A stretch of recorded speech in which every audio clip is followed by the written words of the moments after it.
You found yourself in the WriteNow-athon Chapter 4, where we come together with the writing community to celebrate all of the writing successes, the hard work, the accomplishments, the achievements of the journey of 2025 and what we're going to achieve in 2026.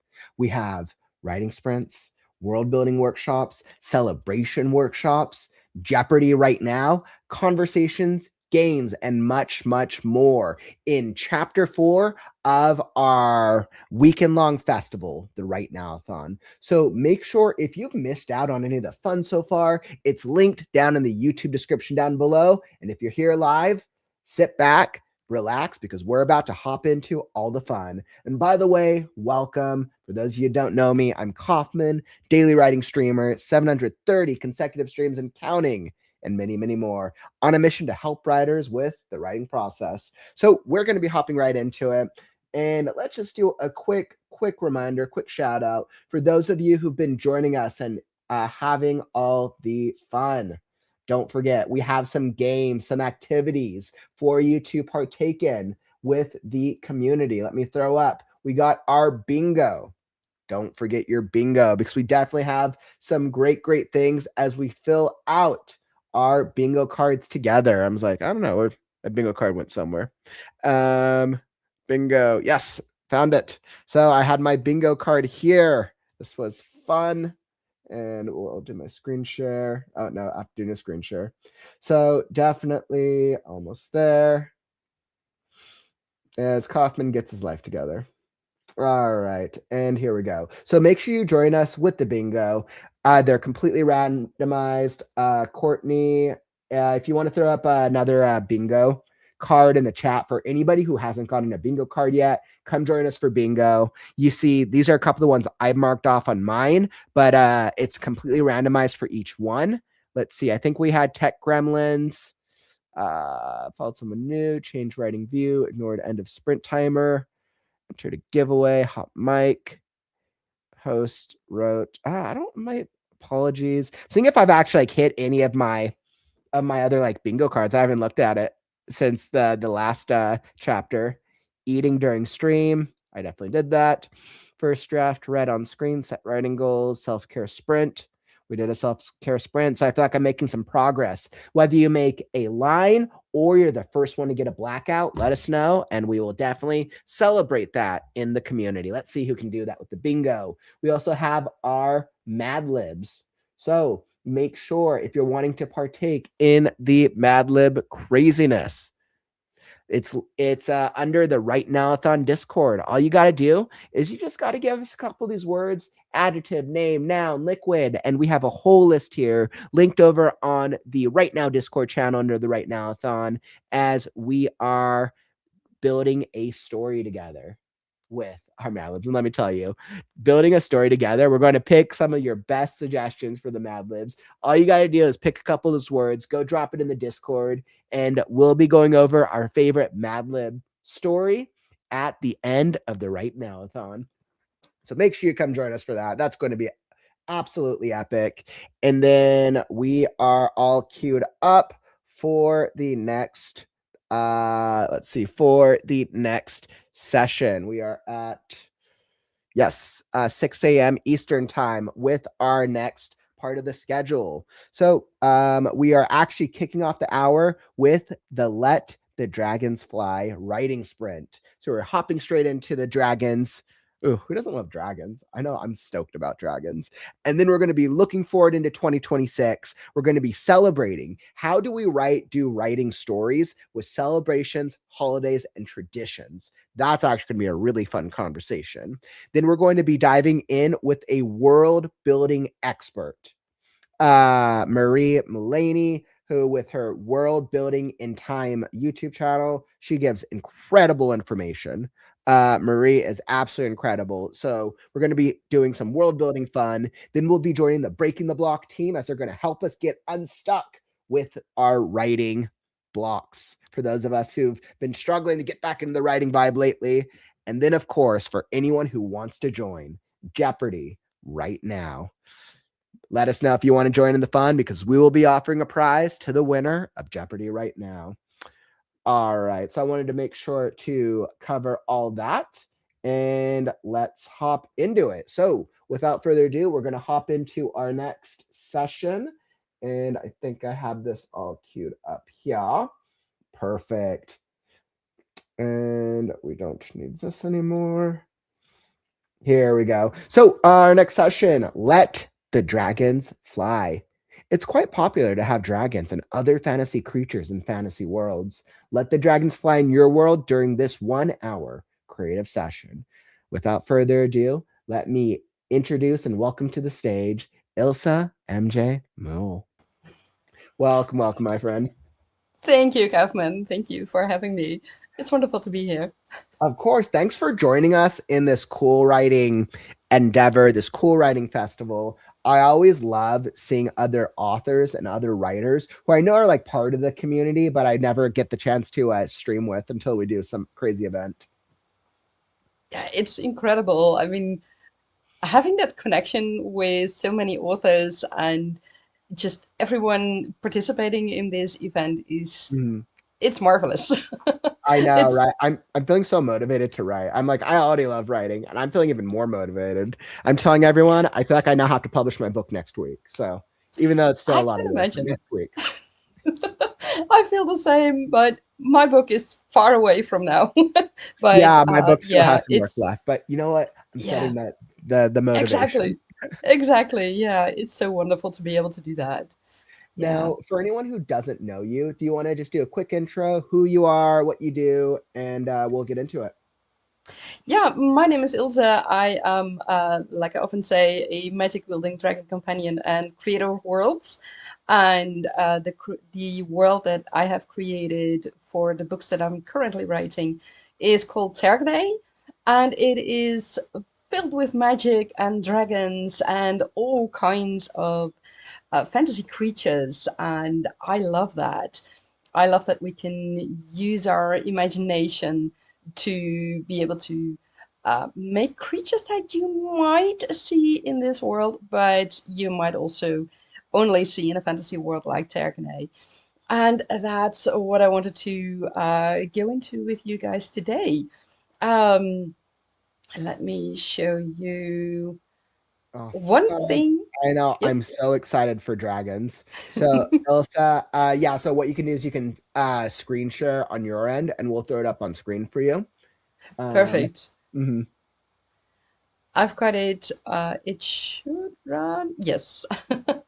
um, Oh, this perfect. is Have it set up on your end. So, Elsa, yeah, just let me if you need anything, and I'll be backstage to support you if you need any help. Trust me, I'm perfect. flying the dragon all day, every day. So, Excellent, excellent. I might ask you later to check during the writing session um, if the sound is coming through because okay, that's one thing.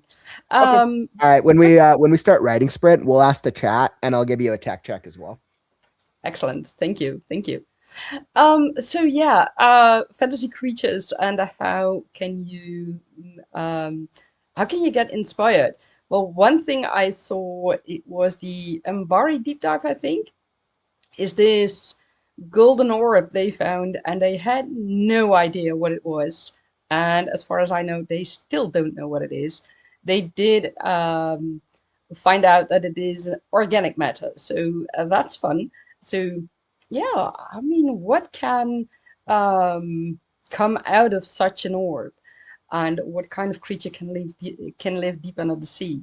There are also all kinds of other creatures like this one.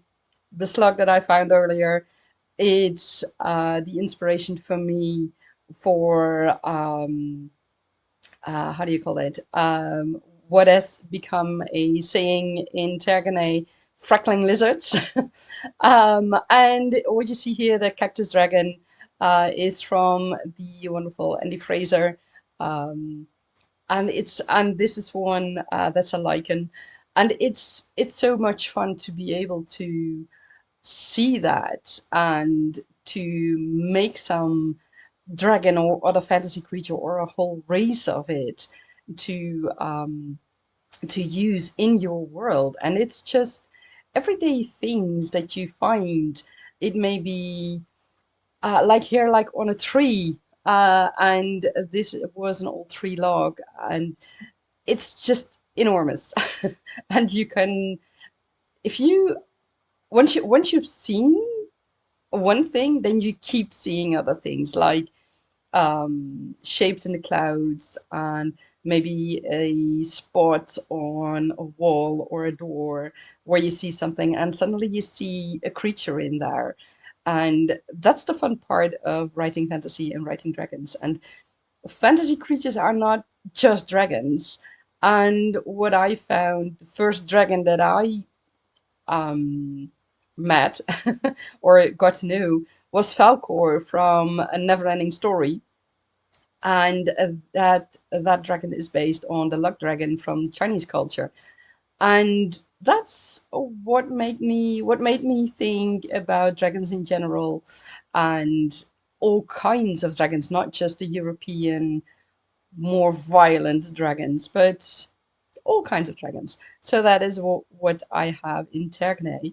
From the smallest that can fit in the palm of your hand or on your fingertip, to large dragons, but also other fantasy creatures like the flutter nymph, and that's something that I will talk about hopefully in January. We're working on the art of that, and yeah, we'll see how that goes.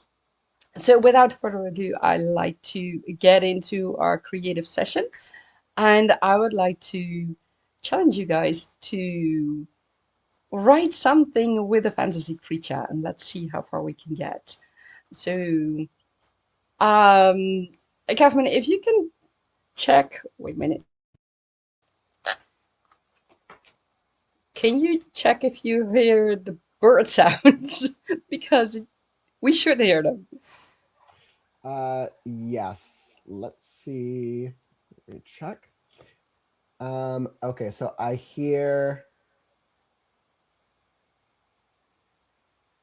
see the video, but I do not hear any audio from it. You do not hear any audio. Nope. Oh, how do I? Because I see it in my OBS, but it should go to the mic from the studio, but I don't know how. Uh, okay, let's see. Do you hear it now? And can you also still hear me? Yes. Yeah, we hear it now. So you sound a little bit more distant, but it's not horrible. But now we also hear the bird sounds as well. Okay, perfect. Yeah, I thought it would be it might be a little bit more distant. Let me turn up the sound of the birds. Can you hear? Can you still hear the birds right now? Yeah.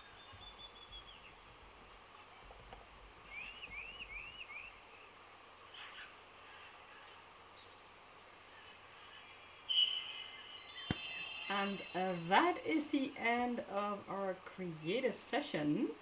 How did it go for you guys? I hope it went well. Let me quickly check the time. Yeah, we have a few minutes to check in with you. Um, I have to say, my writing went okay. I needed to check a few things for consistency while I was writing this last piece of the chapter, because I needed to know if one of the characters was hurt on his left or his right leg. I mean, it would be strange if I end one chapter with him being hurt on his left leg and then have him in this chapter being hurt on his right leg. So I needed to check that out. But first, let me quickly put up my headphone just to be sure that we don't get an echo.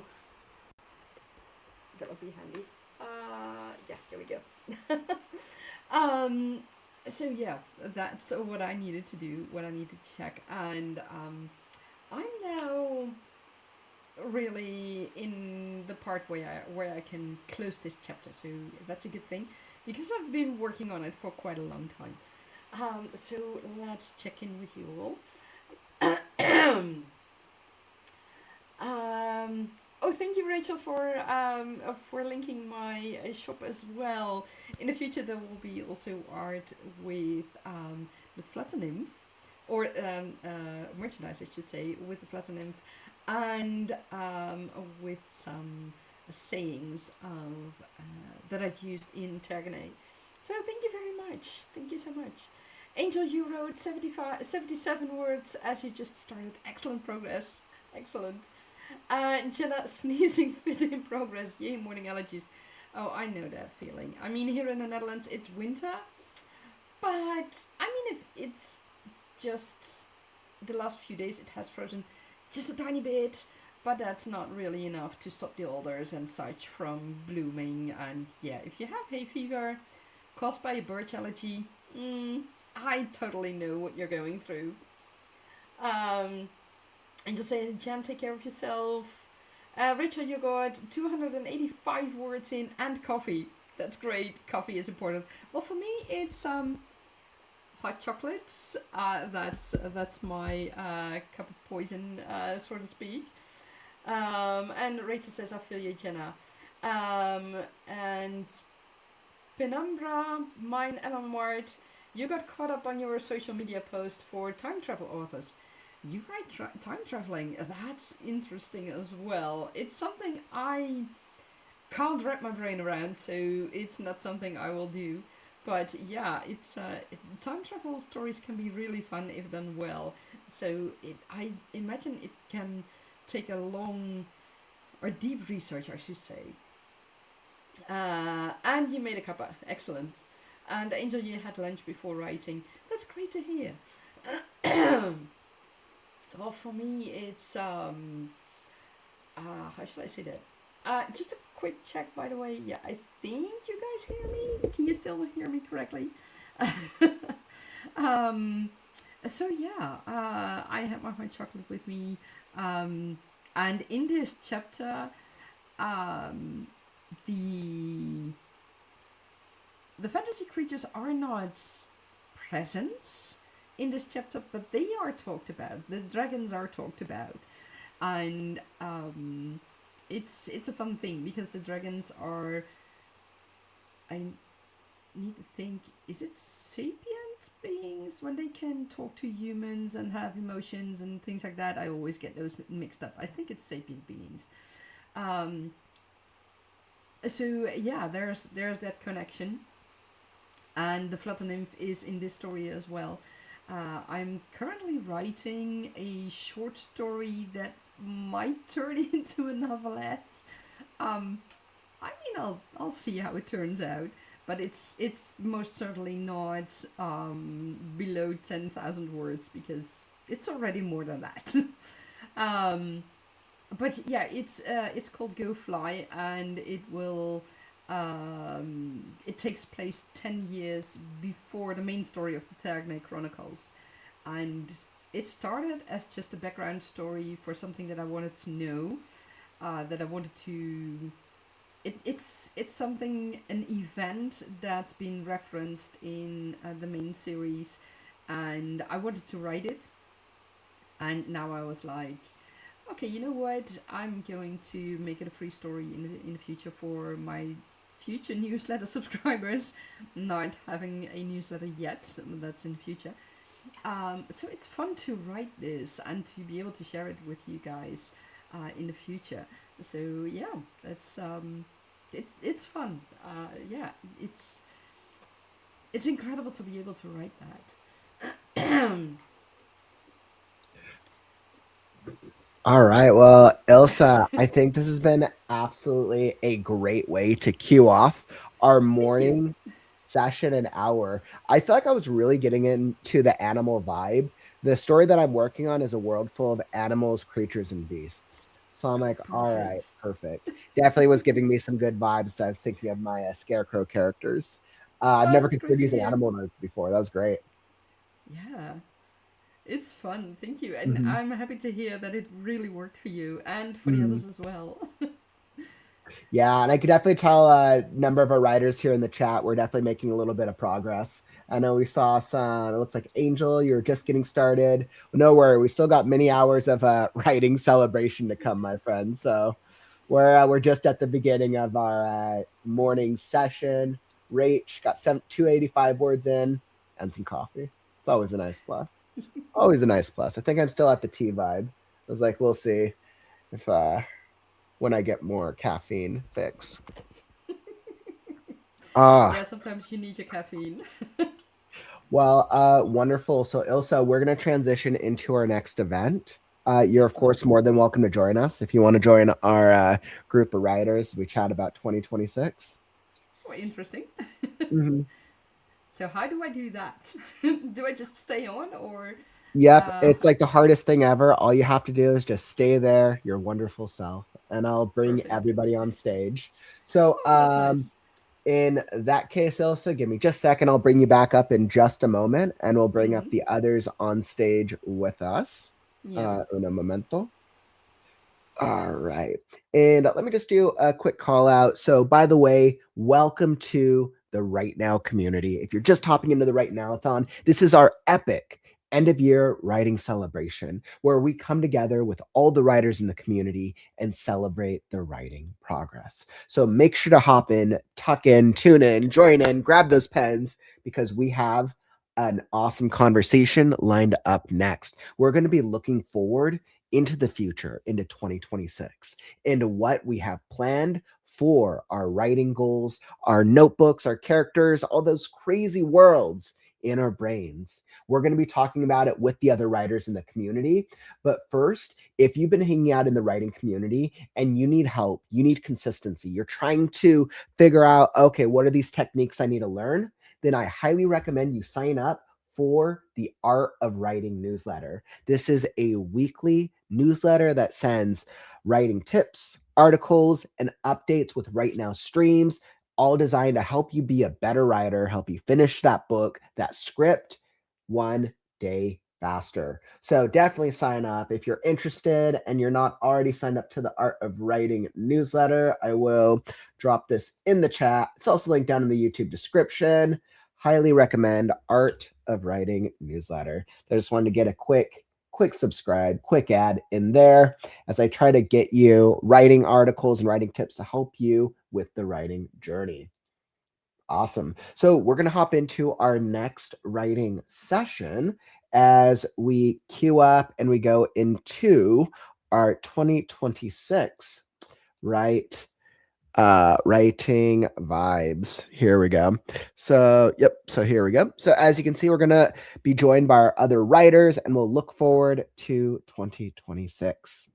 Awesome. So let me bring back up some of our other writers in the community. If you want to join in the conversation, make sure to let us know. You're welcome to hop in with us. This is an open invite to the authors in the community.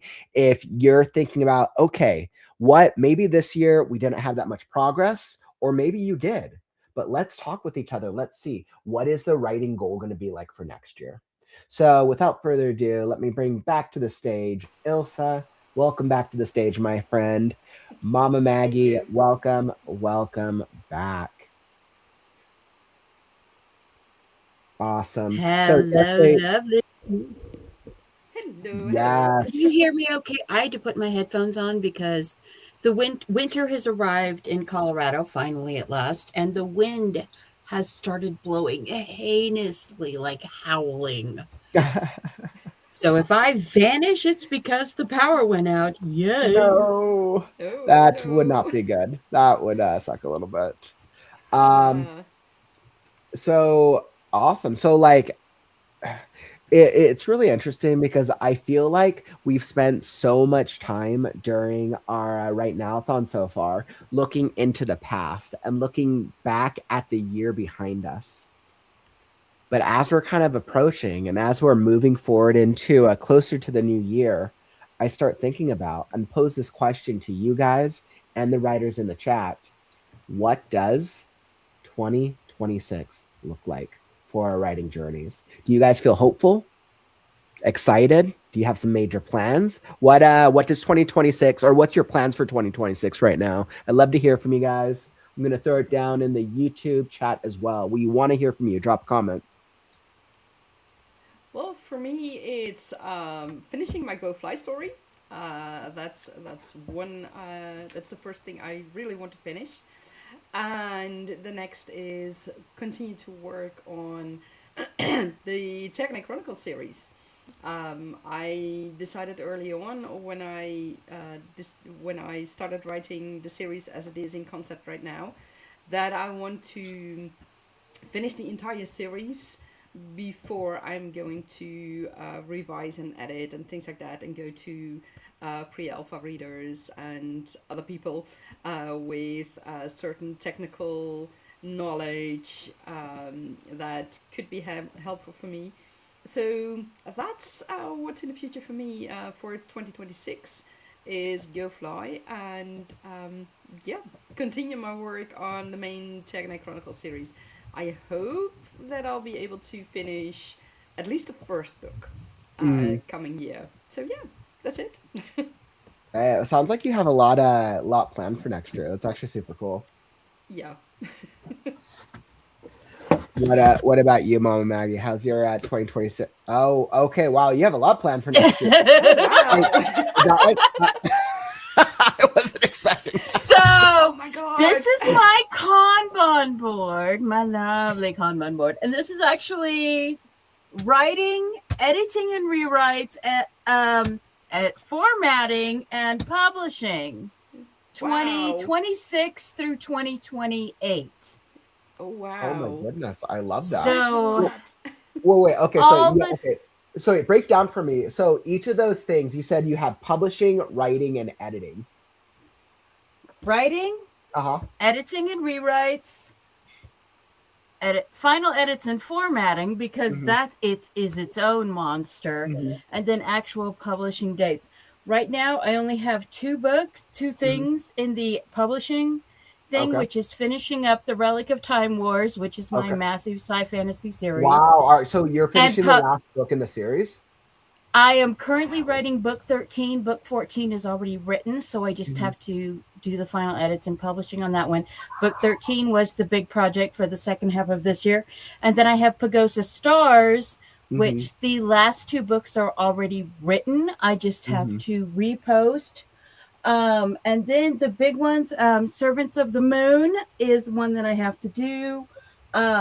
This is all the writing things, because the one thing that I noticed, yes, I'm a planaholic, ha ha ha, OCD I gold know. I brain. love that. I thought that was incredible. That's like makes me want to go like find all my whiteboards. OCD gold brain says you must have all the list. And I want to start getting ready to get Servants of the Moon out. So that is my Werewolf Religious War trilogy. Okay. And then I have so many story seeds, because for me, writing short stories, flash fiction, stuff like that, that's just, oh, look, here's a seed for a new series just going into the tree. And so many things. Yeah, Rachel and Jenna, I see Rachel and Jenna in the chat, and they're like, yeah, we see you, Maggie. We know what you do. Workaholic. So, well, I mean, Mom Maggie, that's probably one of the reasons I always love talking with you, because workaholics unite. Where we probably need Workaholics Anonymous. And if you have a bingo board, Clingy Feral Shyly says hello, so you can say pet appeared on screen for your bingo board. Yep. Anybody who has the Right Now bingo, you should definitely go. Yeah, fill out your squares. I want to see who gets the blackout. Oh, it's so incredible what you have planned, Maggie, for next year. I mean, that's so much, and the fact that you can do it all, that's incredible. Well, see, you don't really know me that much. I had a stroke in 2015, and to relearn language, I started writing. And I ended up with like 2 million words in the bank before I ever started editing and publishing. And editing and publishing, editing, formatting, publishing, rewriting, all of that stuff takes like 3 or 4 times as long as the actual word vomiting, writing, telling yourself the story. So everyone's like, oh, you're such a prolific writer. No, I'm not. I just built the Himalayan mountains and then said, "Oh, maybe I should edit this now." Well, Mama Maggie, I totally feel you on that one. My first book that I'm publishing with Scarecrow is it's a very, very large endeavor. But I mean, I've been writing most of my life, so it's like I know I have the skill. At least I know I can craft the story that I want to tell because I've been writing forever. But as a first book, it's very, very ambitious. It's extremely ambitious. Oh, I love hanging out on your streams and reading the chapters and saying, "Ooh." Oh man. Okay, so you know what's interesting with this conversation is there's some crazy things with right now that I have planned, but I can't talk about them until the keynote. So, and it's in a little later. That will be at 3 p.m. Eastern. I'll be talking about all the right now epic stuff that's coming up in 2026. But I can say that my one goal that I'm going to achieve, the last Scarecrow will be published in 2026. Nice. So I know That's that awesome. that's like my goal, my epic fantasy, dark fantasy action adventure, epic length, 150. I'm sure it'll probably end up around the 150,000 word mark. Is what my gut tells me once it's gone through editing. But yeah, so I feel very confident that I'll be able to publish it in 2026. I started it on day one of the live streams in 2024. And I think 2.5 years is about how long it's going to take me. For book one, Excellent. anyways. Book one of a series. Yeah. Yeah, the fun part is with the Technic Chronicles, I've gone through several concepts, and originally I started about 10 years ago, and then I really wrote myself into a corner and I couldn't get out of it. And that's when I knew that I had to completely rewrite it, and I started rewriting it in a way that it was one POV per chapter, and that really helped me. And then at some point I got a sort of a writer's block, but it was something that it was a question that I needed to answer for one of my main characters, and it was a question I couldn't answer for myself, so that's something I had to figure out first. And in the process of figuring that out, I started writing the background of the relationship between two characters that were originally just side characters. Mm-hmm. And in that process, I discovered that actually the whole series begins with their story. And once I got that, then really everything started to make sense, Mm-hmm. and I was able to get more intrigue in it and to make a better foundation of the story. And now I really have that feeling that I think, okay, really, I can bring this to a good quality for eventually publication. And that's how I ended up with the Technic Chronicles and the Go Fly story. And I also have other stories planned in the same Mm-hmm. on the same planet. So I might do things for that in Mm-hmm. 2026 as well. But it's I can imagine, I can relate to working on it for such a long time. It's so incredible. And then the fact that you can do that and that you can keep on working on it, and that you still have joy in that, that's, to me, it feels amazing. I don't know how that is for you guys, but for me it's incredible. So yeah. Yeah, I mean, I think when we go on these journeys with these characters, we almost like don't know what to it's like we almost don't know like what to expect sometimes, or like how this journey is going to turn out. Yeah. And I think it's so crazy when we start with one version of the type of story we want to tell, and then as we go through it, it evolves based on Yeah. how the characters evolve, the plot, the story. And by the time we're at the end, we're like, does it even look similar to what we started off with? Oh It's such a yeah. crazy journey. It really is. And I mean, I'm Yeah. sure Mom Mag going through your that 15 book series, like I'm sure you've been on quite a Yeah. journey since book one. Yeah. It's 14 books in the primary series, and then the 4 book prequel quartet, and the 14th book in the series at the end bookend is actually the 5th book of the prequel quartet because time travel. And when I started writing this, it started off as a 30,000 word fan fiction. And then I started writing all these different. I had 30,000 word fan fiction. You start off as fan fiction. That's crazy. I didn't realize that. Awesome. It started off as a fan fiction of a 3-minute music parody video. Seriously? Wow. I've made friends with the people who started it. They were back in 2014 and 15.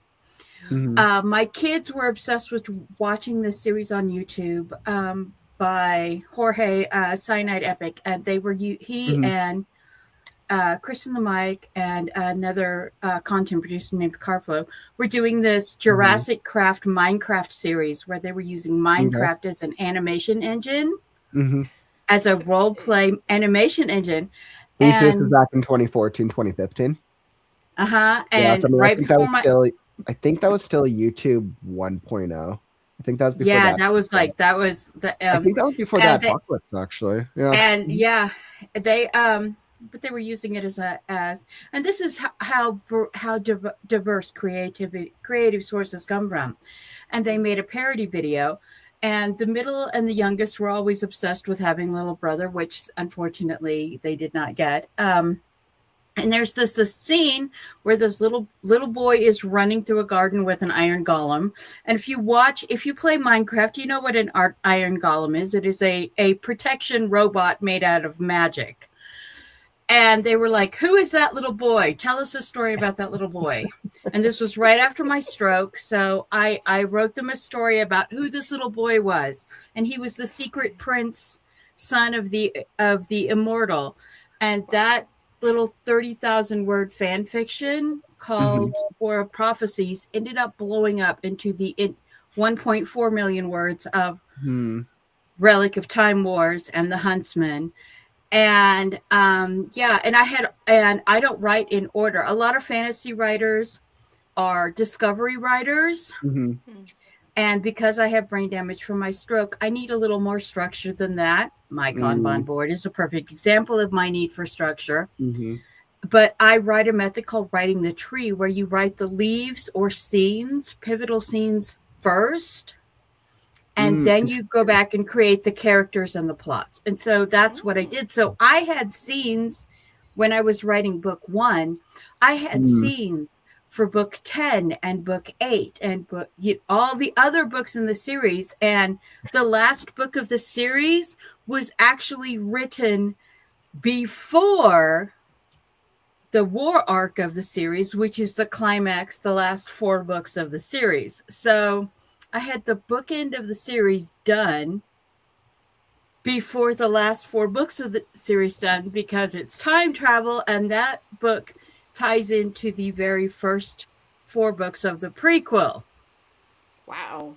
Well, yeah. So crazy. I was, people who are like, yeah, I just write in order. I'm like, how do you do that? I'm all over the place. I see the full picture. I don't need to tell it in sequential order. I'll tell the beginning and the end first. Well, and then going back and filling out characters and filling out secondary characters and character arcs and events that, like, one thing I hate is that happens in fiction is pop-up magic or pop-up technology. So I had to go back and backfill in that. And I'm a very strong believer in Clarke's third law: technology sufficiently advanced appears as magic. So is it magic? Is it genetics? Is it technology? Is it a mixture?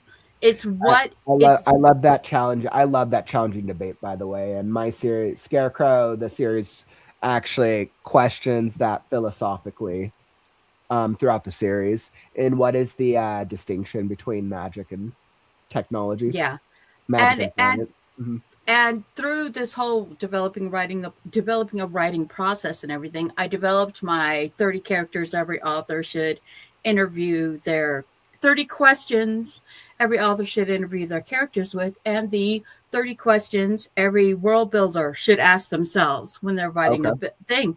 Because, you know, there's a lot of things that when you're just getting the story and you've got the seed and it's just a little seedling with like 2 or 3 little leaves on it, you're like so excited to turn it into a tree. But then it's like, how do I get from the little sapling to the tree? And then it's like, oh, and the sapling needs a trellis, and the sapling needs a friend, and the sapling needs a flower. And the bad guy needs a henchman. And so, yeah, it blew up from a little tiny bit to 18 books. Yeah, I can so relate to that. I mean, the Dragon Chronicles started as one book originally, and then it was, you know what, I need 2. And then it was a trilogy. And right now I'm like, I don't care, I'll just write. And I'll see how many books I have. And I used to be a discovery writer, but with this series I have so much foreshadowing and intrigue and scheming and people who are related but should be hidden, or things or creatures, etc., that I need some guidelines. So I don't make a huge outline because that doesn't work for me. Okay. But I have a guideline with keywords and key sentences, and where I need the foreshadowing and how the foreshadowing needs to take place and what it relates to, and that helps me. But that's basically all I do for the guideline. And yeah, the characters, I mean, I've had characters pop up that I did not see coming. I had characters in that I had planned, and they just switched roles. They suddenly had a completely different profession. 2 of my main characters were supposed to be in a chapter where we meet them. They were supposed to be outside in the fields, outside of the capital, and you know, people wouldn't meet them. And then I start writing, and they're just in the middle of a very busy tavern. And I was like, we did not agree on that. So, yeah, that happens.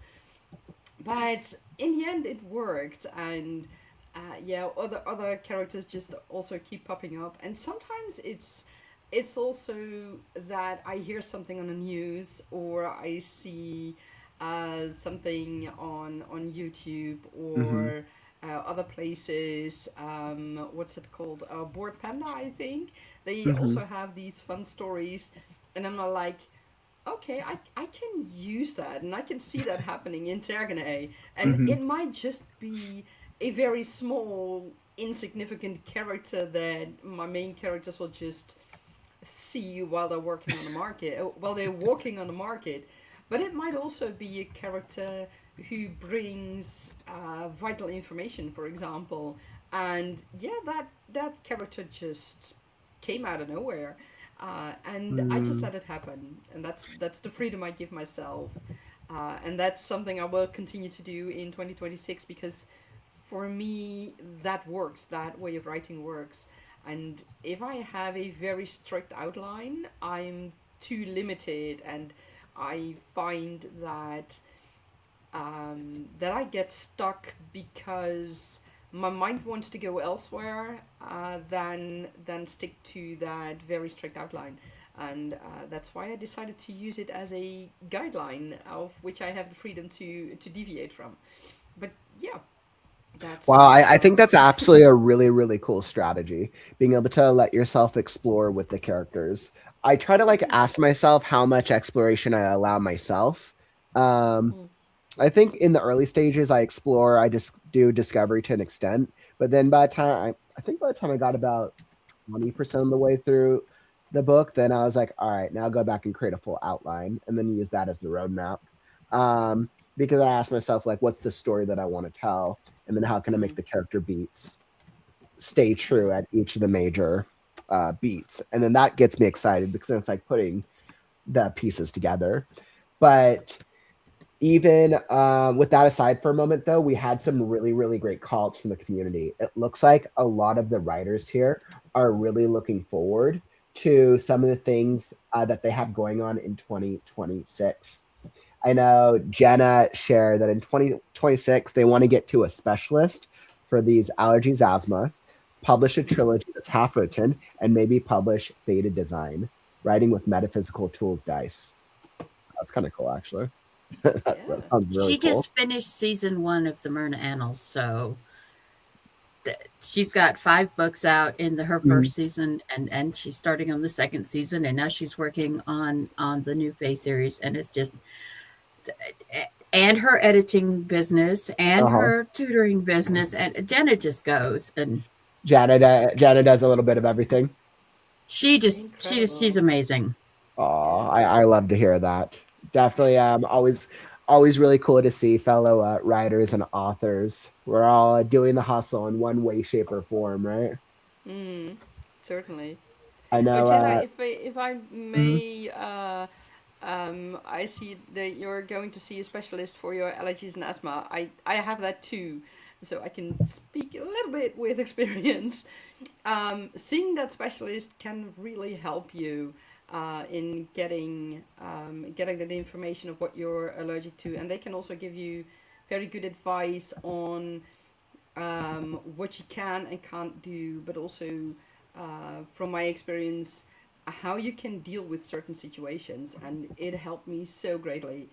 And I was so happy that my specialist gave me medicines that my general practitioner couldn't give me because he didn't know about it.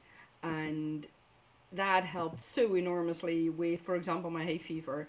And I got immunotherapy several years ago to treat me for my hay fever and a few other things, and that helped me as well immensely. I can now go through a day in the midst of a season without having to have a pack of tissues with me.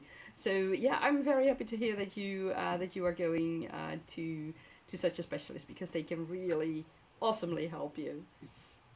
Um, and you say you like to go to them every few years for that reason. Allergen reactions change for sure. Yeah, exactly. And they change with hormonal changes, but also with what you are um, experiencing in where you live and such things. Um, Post fit, you're sure the results are going to be similar and yet not the same. Yeah, that can happen. um, it's a strange situation with allergies, and for me it was always a line up, going up with my allergies until I got that immunotherapy. And luckily, it also had a positive effect on my food allergies. So the um, the effect of the food allergies were lessened. Luckily, they didn't go away completely, but at least they were less harsh. So that's good. But it's yeah, I hope they can really help you because it's allergies get worse and worse by the year. I have that feeling. So yeah, go for it, and I really hope that they can help you greatly and give you proper meds to get you through the days without. Like I had constant sneezing, and I was literally seeing stars from the sneezing, and my head was like it was so full, and I had headaches and things like that. So yeah, I wish you good luck with your specialist, and just go into that and listen to it. Let all the tests be done, and that will give you so much insight, and that will really greatly help you. So yeah, that's what I wanted to say about allergies. Definitely hope that helps out a little bit. Absolutely. Jenna, thank you so much for sharing that as well. Elsa, I'm sure that advice is really, really going to help. Things that like prohibit us from being able to get into the writing process or even doing all the other things that we have to do in life. Mm, It's a challenge that's life, right? Yeah, exactly. Um Yeah. we've had several discussions on Breaking the Block about having that writer's life mhm. around that chronic health life. Mm. And it's something that a lot of writers deal with, and unfortunately, like people with like invisible illnesses, Mm-hmm. it's there. Some days you just don't have the ability to do the writing, and there is Mm-hmm. like this, and it's hard to give yourself the grace to say, it's okay if I don't write today. I don't have the ability. Yeah. I I have Sorry. I have I have post COVID at the Aw. moment since 3 years, and it has really messed with my brains. And there are days when I wake up and I already know it's going to be a rough day, and I don't even have to attempt to write. And there are days when I wake up and everything seems to be perfect and I can go on, and then I can write for some time, and then the next day and the day after that I will have muscle aches all over just because I had a creative day. Mm-hmm. But at the same time I have been writing or working on my map or other things, and I'm like, you know what? That's my life right now, and Mm-hmm. I've learned to deal with it and learn to work with it. But it is indeed what you say, Mama Maggie. It's you need to be able to tell yourself that it is okay that you haven't written or that you haven't done anything for your writing project, because it's not only writing, it's also map making or research or character development or whatever, any part of your writing process. But sometimes your body and your brains just tell you that's not possible today. And it's important that you don't fight that. It's important that, also looking forward to 2026, for me, it's one of the lessons that I learned this year that I want to continue into 2026. Mm-hmm. I want to make sure that, yes, I keep on writing and I keep on working on in my Mm-hmm. project, but I want to make sure that I don't force myself to the point that I get sick because of it. So I think it's a very good advice from Mama Maggie, to be able to make sure that you are able to tell yourself that it is okay that you haven't done anything in your project. That is so important, and it's important that you don't feel guilty about that. You're not, um, you don't have an obligation to anyone else but yourself, and the most important obligation you have is to be healthy, in any way you can, even with everything that you have, and with that, write your book or write your books if you have if you're working on multiple books. So yeah, I think it's excellent advice, Mama Maggie. Self-care counts as writing, refilling your creative well. If you're having a day, you can Mm-hmm. binge a series and say, Exactly. I'm doing research. Yes, it counts. Exactly. Yeah. Yeah, I mean, I think a lot of the time writers underlook the value of taking breaks with intentionality and focusing on our Brain mental. breaks. I Brain think a breaks lot of are times I see important. writers will like get so into the writing process and then they stop writing, but then they don't set like a return day or they feel guilty about not writing. So instead of being like, hey, I just need to take like 1 week off or 2 weeks or whatever that is, they start feeling more guilt and they just don't return because then they're like, okay, they're responding to it from guilt as compared to a place of, oh, I need to refill Yeah. my own mental health or my own energy to be able Mm-hmm. to actually write effectively. Yeah. Yeah, and everyone's writing journey is different. Of This course. whole, Mm-hmm. I mean, Kaufman has this mind blowing 730, 750 streams. I was We're like, talking how many days is 2 years? 733. 2 years, 2 years worth of everyday streaming. Mm-hmm. It's That's incredible. Yeah. I tried daily live streaming, but yeah, I can't do that. So for 2026, I'm doing 4 days: Monday, Tuesday, Thursday, and Friday. I'm gonna try that in January and see how that works for me. So I admire you for being able to do daily live streams, because that was way it's too much for me. incredible. Yeah, and I mean, Yeah. so like everybody knows. I mean, I share this all the time. The reason I started daily live streaming was accountability to myself. I wanted to go on a writing journey, and I'm like, how do I keep myself accountable? All right, if I live stream it, then I have to do it. And I Yeah. think after the first 45 days of live streaming, I got into a daily routine, and ever since then, I would say the last month, there's been a couple times where I phoned it in, like with quick update streams more than like a full on writing sprint stream, but I've never broken the streaming theme because I'm like, okay, I am not going to stop the daily live stream until Scarecrow Book One is published. That's why I set Wow. out on this journey. And it's mostly to myself why I'm continuing with daily live streams. Because the daily writing sprints, those don't really grow the community. What grows the See, community is like the critique streams, doing these events, doing the things that are bigger. People will come join writing sprints if they're available, right? And that's and really the streaming. and you joined us for All the Words August and All Yep. the Words October, And I love which those were events.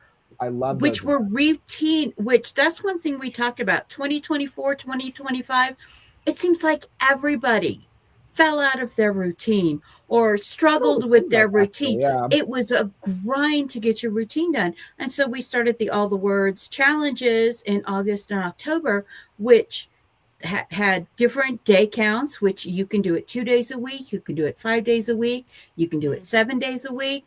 There was the 18K, 48K, and 80K word counts, which were totally optional. And because there was something that we talked about is we all need to get into our routine. And literally, Kaufman is the routine god. All hail the great Kaufman.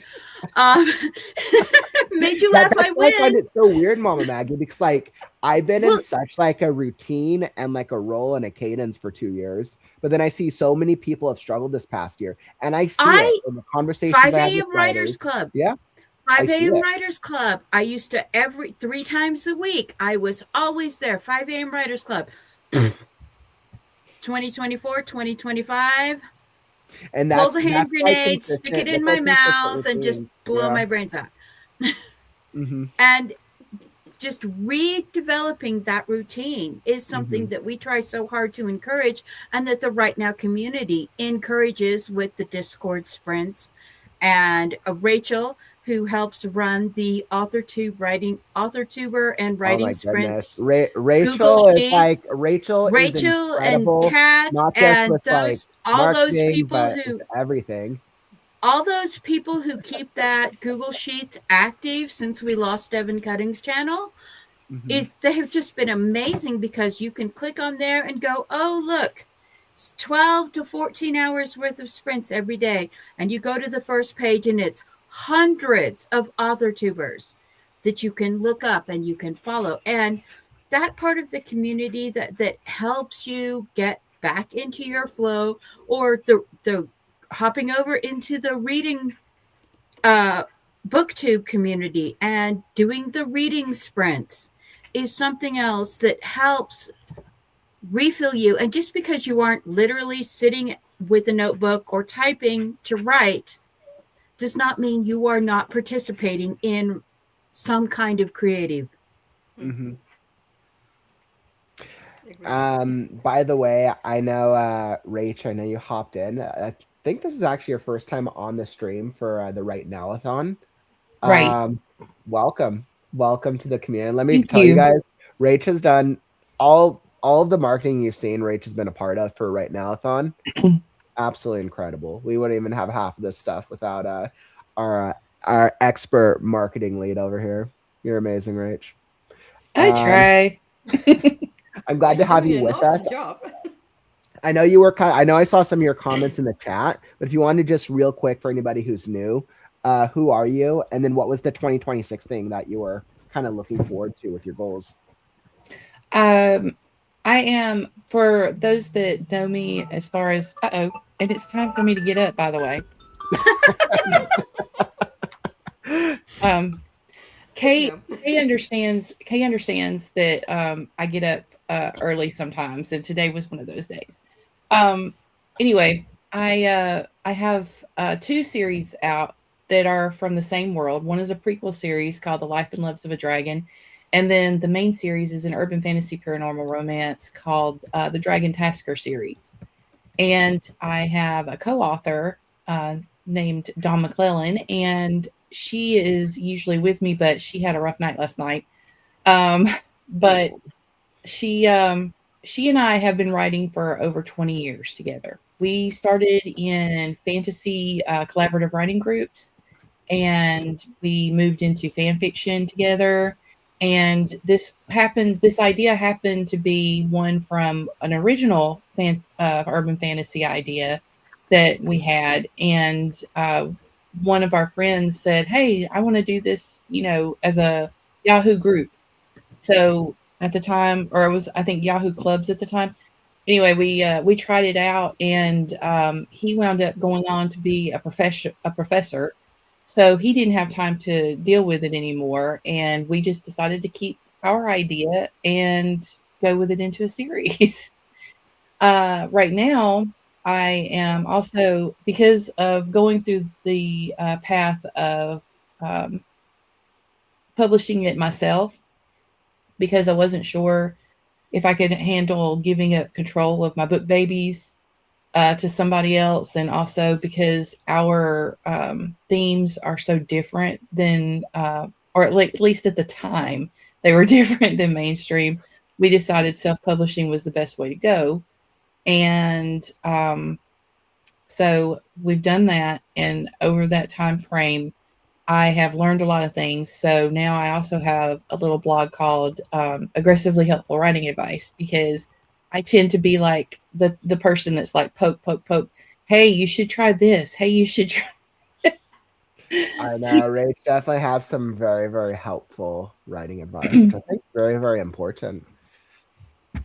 Well, I mean, I feel like it's free, so you can take it or you can not take it, and that's fine. But for 2026, okay, we had all these plans for 2025, right? Okay.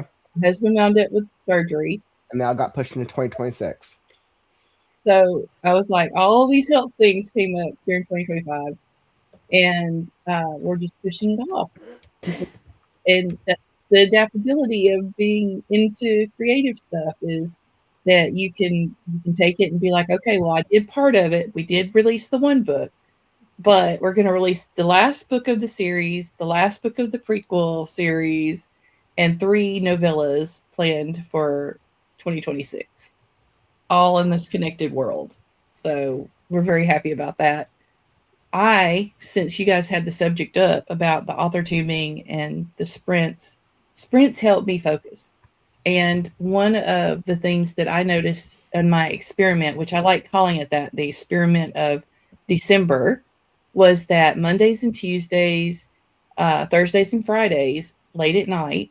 Well, I wouldn't say late. 9 p.m. is when I tried the experiment. I'm awake enough and into writing at that point. So what I did was I would write an article and then let it rest overnight. And then the next night, I would edit that article and make sure that it was worthy of putting on my blog. So I think that that's what I may continue to do into 2026 as well. We shall see.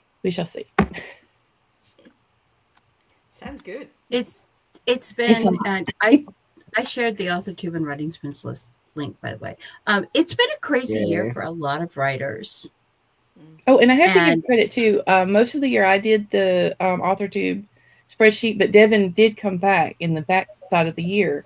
Mm-hmm. So Devin Cutting is actually doing a lot of it now. So it's cool. Yeah.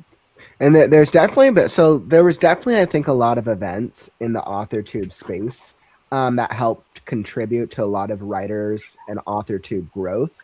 When I think about all of the events from 2025, I think of the Under 1000 Marathon that Sam Wicker does. I think and again this February. It's coming back this February. That helped us when we were under 1,000. That helped us push in the beginning of the year. I think of the events like the AuthorTube Writing Conference, the big AWC event that we were involved with during the summer. I think about our fiction competitions we did, Faded Fantasy, Freaky Friday. Think about the All the Words August, Mom Maggie, that you hosted. I know Storytellers Hearth does multiple quarterly. I think it's quarterly sessions. They do a weekend, quarterly weekend round robin writing sprint where you're just hopping from channel to channel to channel. Oh, wow.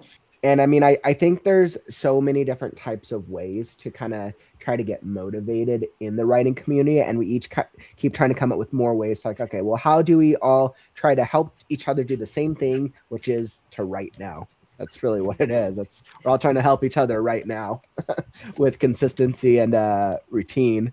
And as I look into 2026, what I hear from all three of you is that you have some really, really big goals that you're hoping to achieve next year with your writing journeys. I know I saw a couple other ones from the chat.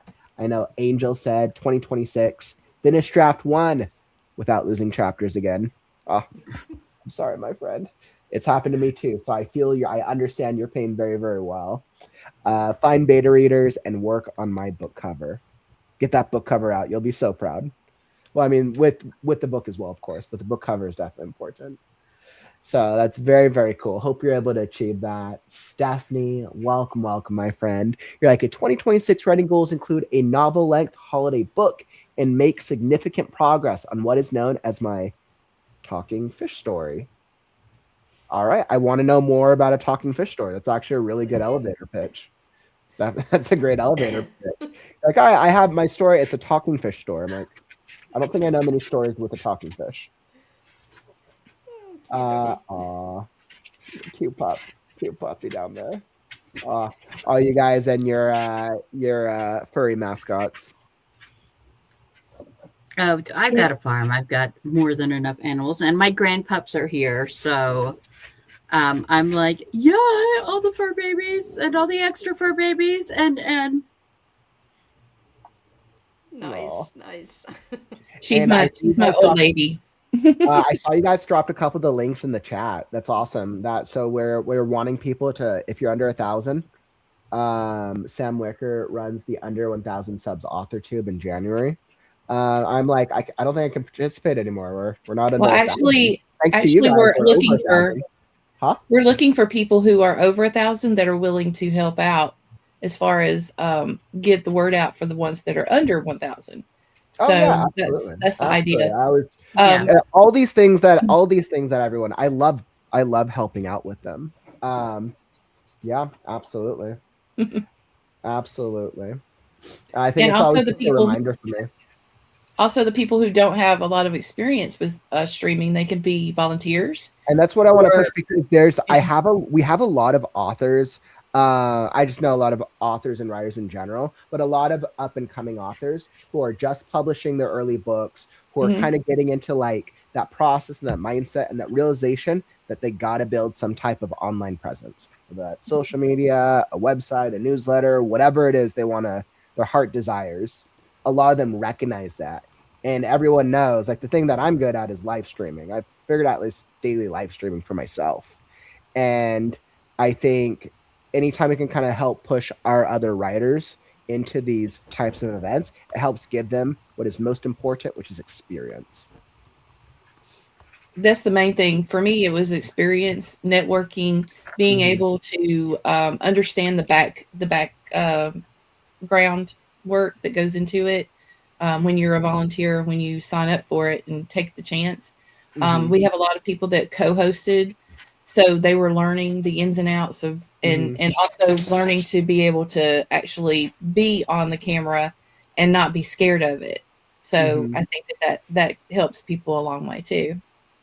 And by the way, Marie, welcome. So we're just talking about our 2026 goals, by the way. I love seeing other writers here. And like what breaking the block, we're here every Sunday. We took the weekend off last weekend because of the holiday, but writer Sam Wickers started it. Rachel's usually on there. I'm usually on there. SD Hedges, Stephanie joins us. Laura Nettle joins us. There's a whole bunch of us, all in, like, some of us have been writing for a decade. And I think a couple of you guys will be joining Sam actually in just a few hours for the Breaking the Block session. So I was really glad that we were able to get a couple of the other writing communities, Samantha and her Storytellers Hearth, and then of course Sam and Breaking the Block. So very, very cool. Yeah, it's there's always someone. If you are struggling, everyone in the chat is usually really nice. If you can pop on a stream, like literally any kind of writing stream, and go, I'm having this issue, and you can talk about it. You're welcome to post a question to those of us who do Breaking the Block. We're more than happy to talk about things that come up.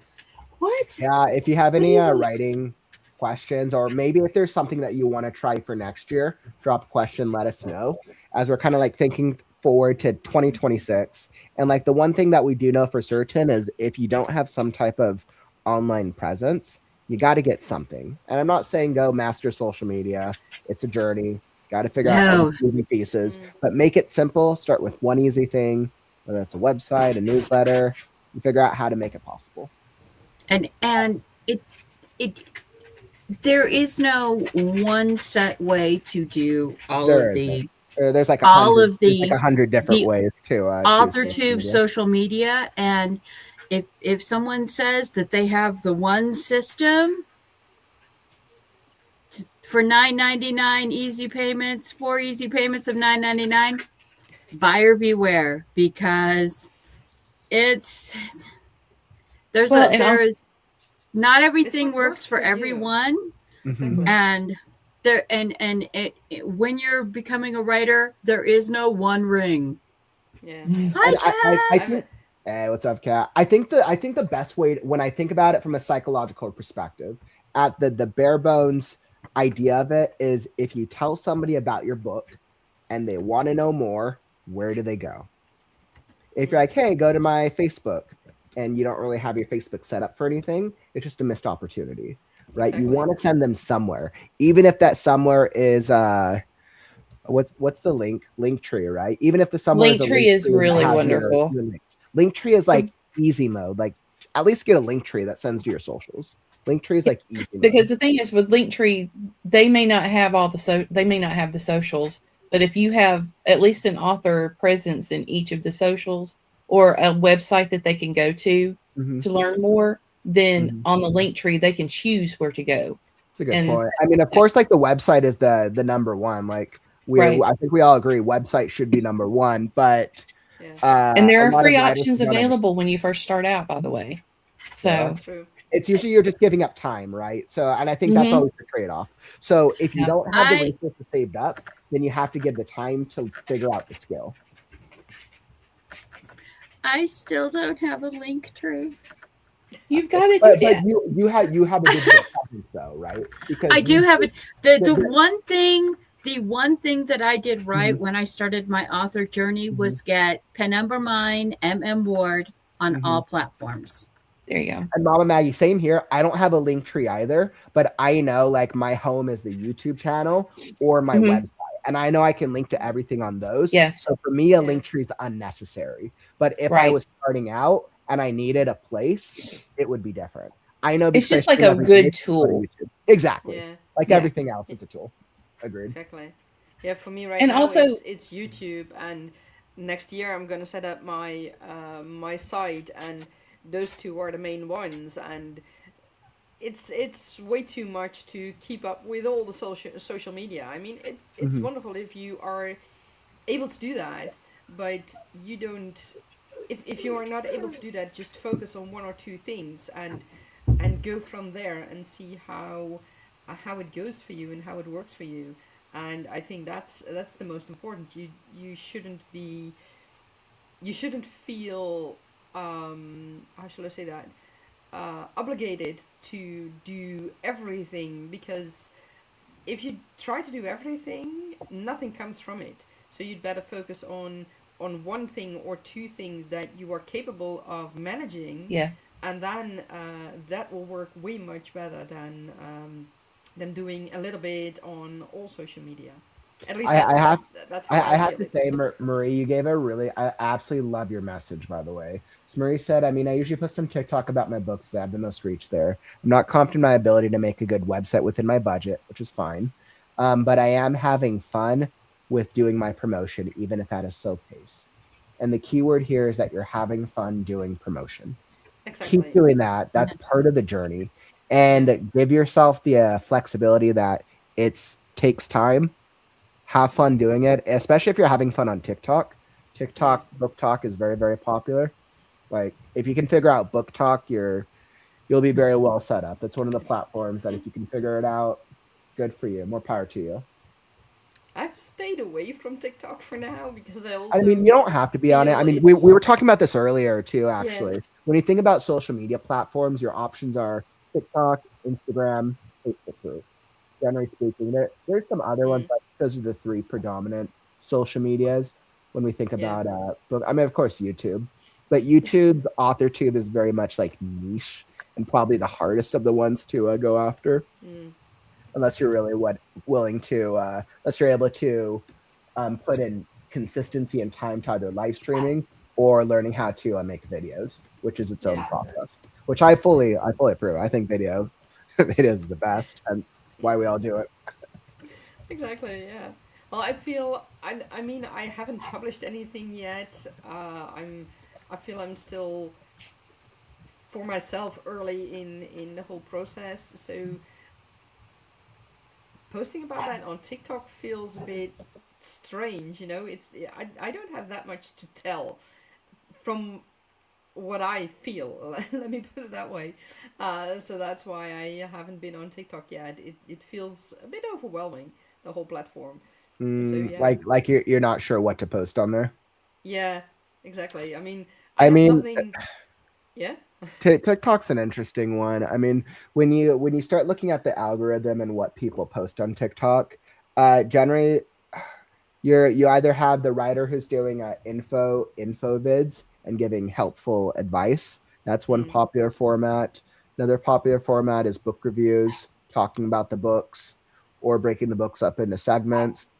I say I've probably seen about 5 to 10 different styles of like book mm, um TikTok book things that do well. But I mean, okay. really with any platform, it's go check out a bunch of videos and see the ones that are doing well, then copy the format and then figure out how to make it your own. Yeah. For now, I'll just focus on YouTube. Make Hey, sure there I you go. have I mean, that hey, I under fully approve it. control. I approve of that because think about it like this: like, what is the biggest video platform in the world? YouTube, YouTube. Who is YouTube owned by? Google. Google. Biggest search platform algorithm in the world. Exactly. Yes and no up until I was AI. about to say, I was about to say, It, YouTube's big thing isn't just videos. It's the fact that you can have people go by subject matter into that search engine on YouTube, and then Yeah. they can be pointed to where you want them to go, which could be I your mean, that's predominantly because it's Google, right? That's predominantly Google. Before it was Google, though, it was the Yeah. same way. It was, but That's the it reason wasn't as musicians used effective it. even before That's the reason Google took musicians over. used it so much, because Yeah. of that search engine capability. Mm. Yeah, you're. I mean, there's a reason Google bought over YouTube. I mean, I think Oh we all yeah, that was know. a smart move. Do you guys all? Does everyone here in the chat know? All right, YouTube knowledge. Does everybody know what YouTube was originally used for when it was first launched in? I think it was 2009, I think. Was it 9? I was gonna say it was either 08 or 09. Do you I guys think it was know? 09. Do you Yeah, guys it know was a what dating. YouTube was originally? It was a dating app. It was, yep, it was a dating app. YouTube was originally a dating app. The first, I think it was like the first year or two before Yeah. they had a lot of success with couples or potential dates posting videos, and then those videos got a lot of traction. So then they pivoted. Yeah. See, I came from Vine before YouTube, so I Oh was my used to that kind of goodness! stuff. So you came from Vine. I remember Like, all yeah. the Vine stars trending. They left Vine because Vine unfortunately collapsed, and then they all became big YouTubers in the early age of in YouTube 1.0. Mm-hmm. Yeah, I remember that. YouTube 1.0 was it's like a walking through like a A land. It was a minefield. That's what I was gonna say. Like walking through like a minefield. Oh my goodness. Wow, you never knew what you were about to get. Like, mad like push views in whatever way possible, and YouTube didn't have like the No rules. handguard. I came from AOL, and we're talking 1990. I remember AOL. You've got mail. I know. I remember that. AOL, Netscape, things like that. Yeah. Oh man. Well, I think we're thinking of we're in a future conversation, and we keep going to the past. It's funny. Thanks but a lot, The Lord. fun thing is you can use the past to look forward to 2026. Moral of the story. See the silver hair? I earned it. Same. Know got your lots of journey it. so you can move forward into the past with resilience and expertise. Exactly. There was a moral to this part of the conversation. Thank you all for helping us reach this philosophical point in the debate. Oh man, well, I definitely appreciate all of you guys for joining. I think this is a great conversation, and I think with the point of it, at the heart of it, I think we're all at that point where it's like the end of 2025. We have a lot planned for 2026, and we realize just how far we've come in the past 1 year, 5 years, 10 years. It's all a journey, my friends, and Exactly. I think the end of a year is a good way to just check in and how am I aligned with my 5-year goal, my 10-year goal, whatever you're trying to achieve in the long term. As if you want to be an author, great. If you want to write as a hobby, great. If you want to be a screenwriter, great. Whatever your goal is. My goal is just to get everyone to write now. That's my goal. Excellent My goal is to edit my Himalayan mountain range of word vomit. I love that. That's a good goal. My goal is to first write that Himalayan. All right, Rach, what's your 1-word goal? Follow through. It's actually 2 words, but I could put a hyphen between it. Follow dash through. Perfect. Not AI, just a hyphen. I'll trust. Everything that has like a dash there, I'm like, it's all AI. Everyone uses AI now. Well, as long as it's not an M dash, you're good. You can have my M dashes and ellipses when the robots pry them from my cold dead hands. Exactly. And Oxford commas. Those 2. Love those. Oh my goodness, this is such a great conversation, but we're going to be moving right along into our next session, our next event, and I think we also have a giveaway to do. So I got to do we have a giveaway and another session. So I just want to say, Ilse, Rach, Mama Maggie. Oh, Mama Maggie, you're staying around. It's your session. I'm staying around. We are about to do a whip chat workshop on building holidays, traditions, and oddities into your fiction world so that you can have a more relatable, more immersive fiction experience to present to your reader. Nice. That was literally perfect. That's awesome. That was. I'll be in the chat doing the moderation for the rest of the day, hopefully. So awesome. See you around. Rach, thank you so much for joining. Ilse, thank you so much for joining. I invite everyone back to come participate in Jeopardy right now. Can someone share Ilse's YouTube channel so that everybody can be sure to follow her? I know most everybody here is already following Rachel and me and Kaufman, but I know that I am not following Ilse. Yes. So let's let you guys do a quick outro then. Ilse, I'll throw you up on screen. My one ask to everybody at the end of your outro, give me the best right now possible. Awesome. Take it away. Outro for where can anybody find you? Well, thank you, Rachel, for posting my my YouTube link. And you can easily find me on Ilse Mul Author, and you can find me on YouTube and on Blue Sky. I want to use that more in the future. And my website will be coming up in the future, which is ilsemul.com. So that's quite easy. But you will find all my links in the YouTube About section. And for right now, let the dragons fly while you write now. Oh, I love it so much. Ilse, thank you so much, my friend. And Rachel, pass it over to you. You can find all of my information at racheldadams.com. And hopefully you'll also be able to find the same kind of information on my YouTube channel, Rachel D. Adams. So just look for me there, and we'll continue to create magic and mischief together when we write now. I saw what you did. That's very clever. I absolutely love it. I've gotten so many clever right nows throughout the WriteNow-athon. I'm absolutely loving this. Awesome. Ilse, Rach, thank you so much for joining us. I'm sure you guys will be hanging out in the chat. And Bye. onwards and upwards. Okay, perfect. So, Mom Maggie, we have a giveaway to give out first, and then we'll get straight into your presentation. So let's queue up the next giveaway, which I am a little behind on. So this is actually for one of our upcoming authors.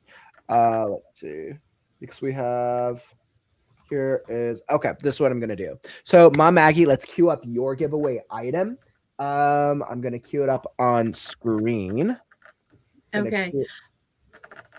I am Mama Maggie Ward, independent author, stroke survivor, migraine overcomer. And yeah, I have a thing in my brain causes memory loss. So I sleep, I forget. I often have to reread things that I have written because rote memory and experiential memory store in different parts of your brains. And as a result, I word vomit a lot.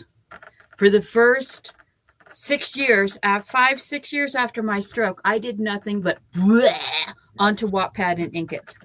And then some of my friends were like, you should publish these. And I was like, oh. And after getting a rather nasty worded rejection from a trad pub house, telling me I shouldn't be writing because it's obvious I have brain damage, I went, you know what? Self-publishing is fun. Let's do this. And now I have nearly 40 books. So as part of the giveaway today, I am everything except the anthologies that I am part of.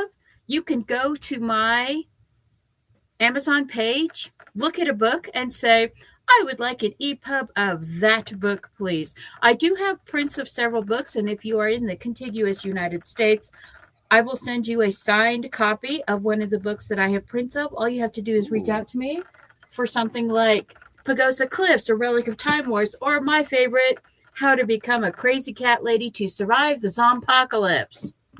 I love that. So you're getting the opportunity for a book out of a selection of your choice out of the Mama Maggie collection. I am a genre slut. I read in 100 different genres. I write in multiple genres, and I mash them all together. I have genre mash. All of them are genre mash. I have everything from AU Greek mythology to contemporary overcomer romances. You can pick your genre, pick your book, and I will send you an EPUB copy or a print copy if I have one in stock, because all forms of reading are valid. And yeah, I'm letting the person choose, because if I pick for you, I don't know what you like to read, so just I have science fiction, I have science fiction fantasy, I have zombie apocalypse, zombies versus cats. I've got space aliens, just #worlds.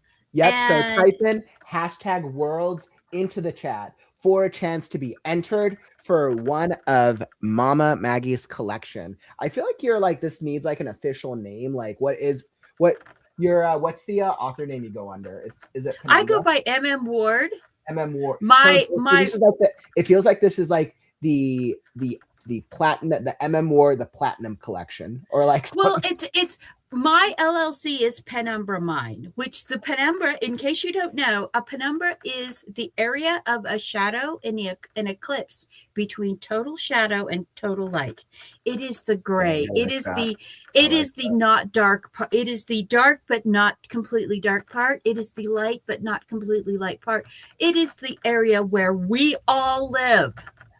The Penumbra Mine collection. So I absolutely love that. Make sure to type in #worlds. We'll give it out at the end of the session. So hashtag worlds, and we'll cue it up again in a bit. Mama Maggie, I'm going to pass it over to you. I know. All right.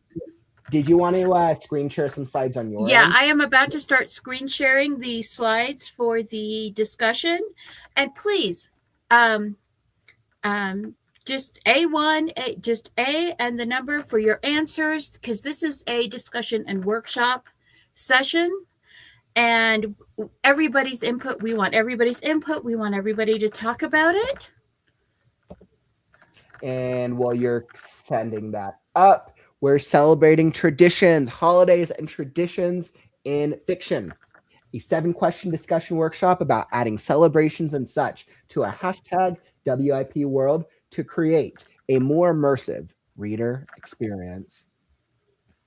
All right. And Okay, then come on, share the screen. like trying to get it logged up, queued up into the studio. Yes. I think everybody's still kind of shocked and stunned by that they're getting access to your entire collection. They just don't know what book that they want. Okay, it is up. Add to studio. There we go. Beautiful. So Mama Maggie, I'll leave it to you. Just holler if you need me. I'll be in the back. All right. So today we are talking about, as part of my hashtag whip chat thing that I have over on my Substack, is we are talking about your whip world. Does your whip world have celebrations? Are those celebrations religious, political, historical, or secular? Do you have any mixed kinds of celebrations? Like, we, a lot of times with our celebrations that we are running for our holidays are based on what we have here in our real world. We have what they call the IRL overlap. Now, I mean, we have, like, you can get online, look up calendars for what is today's holiday. I mean, like Donut Day. I mean, honestly, that should be an international holiday. But yeah, it's just one of those fun holidays where you can go to Krispy Kreme's or Dunkin's and get a free donut. But I think Donut Day is fabulous. Honestly, I think one of my favorite real world made up holidays is January 20th, which is No Politics Day. Because, yeah, we're all sick of that too. And I mean, I don't want to downplay the roles of these in societies, because these are things that bring people together as much as they are things that divide people. And, you know, we have like moon holidays, we have migratory animal pattern holidays, and it can be overwhelming when you try to search these for every culture and every political movement and every religion. And as a writer, we struggle to create these believable celebrations. Now, because I write real world adjacent fictions, a lot of times I will have real world holidays in my contemporary fiction. In my fantasy worlds, in my sci-fi worlds, I have birth anniversaries instead of birthdays. I have the day of light returning instead of the winter solstice. I have a society, the Elo Society, that has no holidays whatsoever because they've evolved past that point. And being exposed, the Elo aliens coming to Earth and discovering all of these just plethora of human holidays, they're kind of overwhelming. And while it works really well for a writer to create these events, you have to be a little careful because there are grayer areas in cultural appropriation. And if you are using from a culture not your own, you do need to do some research into what you are writing, what you are looking at, because you do not want to write something that turns out later to be something that is extremely offensive to a group. So, yes, please. Do you have holidays? Question number 1. Do you have holidays? Stephanie says, Celebrations have included Valentine's Day and Christmas traditions of a small town. No rings, no Santa Claus, no religion included in mine. Marie over on Twitch says, a good mix. I'd usually say historical in my fantasy world. There are also celebrations that are traditions.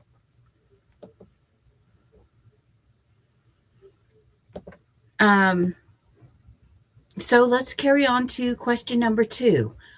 How do they celebrate births, observe birthdays, milestones, hold weddings, acknowledge divorces, or memorialize deaths in your WIP world? These can take on many forms.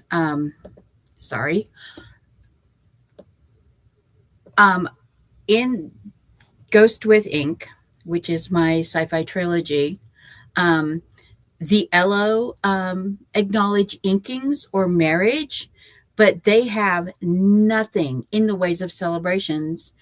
The only milestones are when you develop a rank in their very, very caste system society.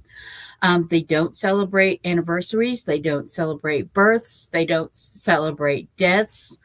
And sometimes some families that they have a thing called the lottery, which is basically a fight to the death that happens a couple of times a year. And if a relative survives that, then that could be a celebration.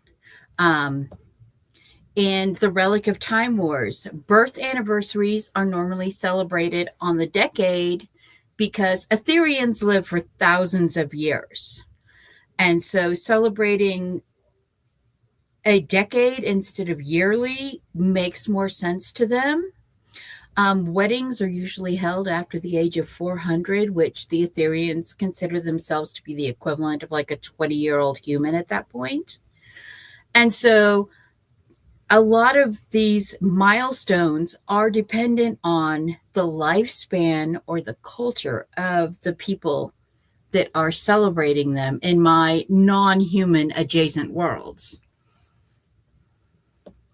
In the discussion, Chat Soul says, one kind of people in my world hold celebrations that celebrate moments by gathering, sharing food and company.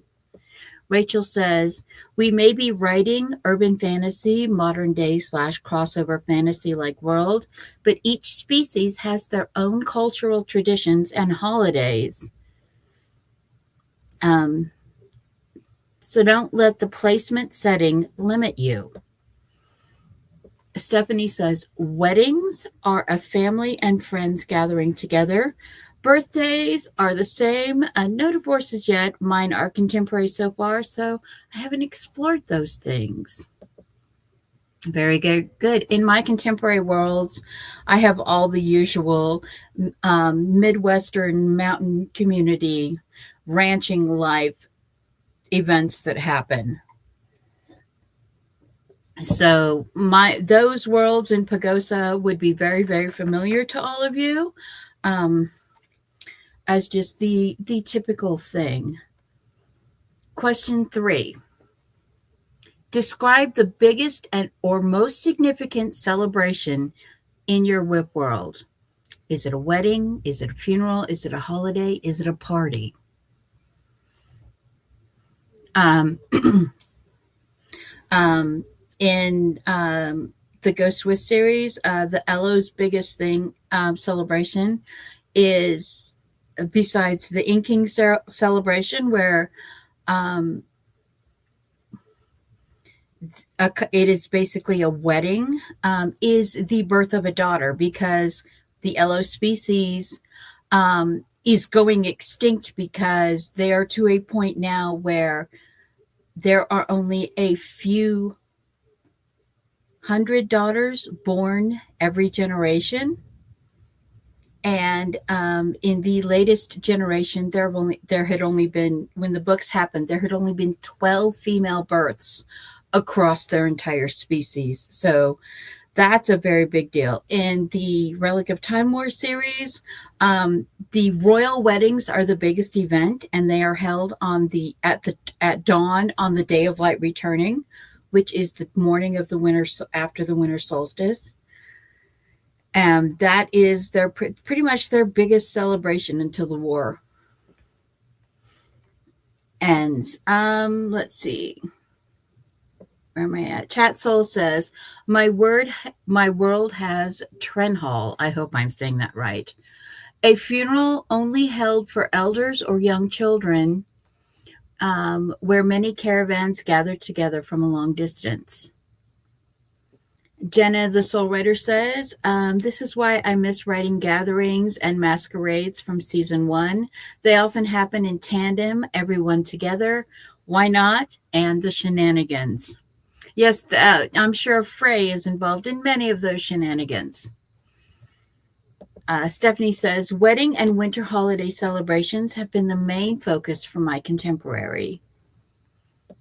Jenna adds, season 2 has a war room in a certain dragonkin's basement and in the middle of Pennsylvania. Very good. All right.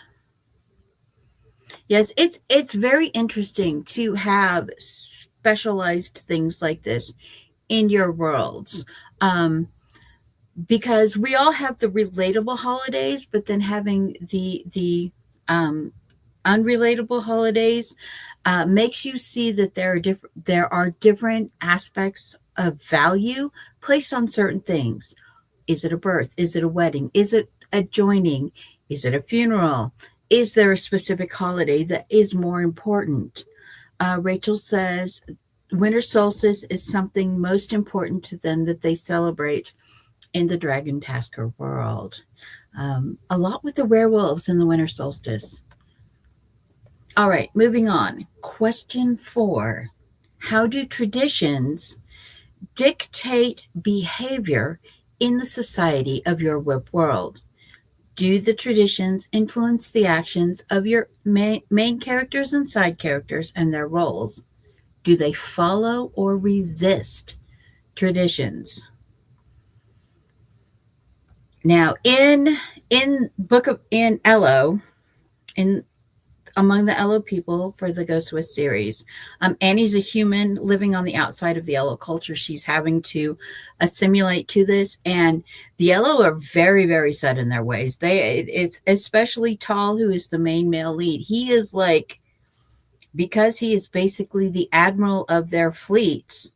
He is all about the rules, the black and the white, and he and Annie have so many conflicts because she wasn't raised in their tradition. She wasn't raised in their culture. She doesn't see the biomachines called pets that they use as a labor force. She sees them as slaves, while he sees them as simply biomachines, and they're very rigid rules in their society. Males and females do not touch each other. The males are not allowed to look at a female, speak to a female, or touch a female without very specific permission given. And to do so accidentally could result not only in the death of the male, but in all the male's living male relatives. And so this kind of very set cultural rule, very set tradition, and this is everyone says, are things that cannot be broken. Now, one of the things that happens in Relic of Time Wars, that Daisy, being raised on Terra Earth, is always breaking the tradition, is she's married to the High Lord of a house, and everyone bows to her, and everyone calls her Lady Daisy, and she's so annoyed by this because she's just a physicist and she just wants to do research and this whole Lady Daisy. No. So, yes, you can have those that live inside of a very structured, rigid, traditionalist society, And the traditionalism does not have to be what we think of as traditionalism. It does not have to be like religious fundamentalism. It does not have to be religious political ideology. It can be something completely different. Kaufman says, in Scarecrow, since the world is apocalyptic in nature and tribes only exist, traditions are a huge impact for some of them that create a sense of stability against a world that is very deadly. Chatsoul says, traditions dictate people in my world heavily. There are two different factions are almost completely different. The side characters follow their traditions while the MC resist certain traditions. And that's another thing is, what are the consequences of resisting these traditions? I mean, Rachel says, something that is breaking in the Lycan traditions is arranged marriages, as there will be a pull to true mates sometimes. They're usually very male and female oriented by tradition, but hi, chefs. There are, I know that from reading Rachel's series, there are male and female pairings and poly pairings that are multiple partners. The ideas are always being challenged, though, our books, and they realize that there is not only one way of mating. Yeah. These ideologies that are not, a lot of times writers tend, without realizing, write their world, write their IRL, and they're biased. We all wear bias goggles. We all have our goggles that we wear that are based on the world we grew up in and the traditions we grow up in.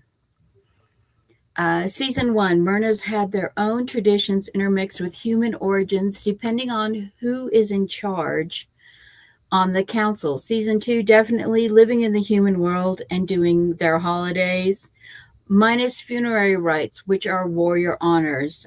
Those stay the same between both. Nice. All right, on to the next question. Question number 5. Are there social habits that you wrote into your WIP world, specifically to show how it differs from your IRL? I.e., do they greet each other with an open palm to show they mean no harm? This, in the Etheria series, especially in the Huntsman quartet at the beginning of the Relic of Time Wars, the Zolusian people, one of the ways they greet each other is they hold out their palm to show that they are not holding a weapon. And then back to the question, or do they always salute, bow, or show respect to a certain person or group? Do they refuse to make eye contact with some?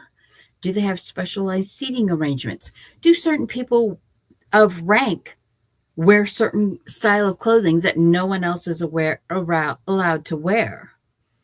Shav says, we are discussing traditions and cultures and stories, how meaningful. Write them not only accurately, but in a way that makes sense. Also break them and showing influences and consequences of it. Yes. The whole thing with, what are the consequences of breaking tradition? Because sometimes it is in the real world, in the IRL, if you break tradition, you get ostracized from your family, from your church, from your political association. Or in certain areas, that taboo, breaking that tradition, can cost you your life.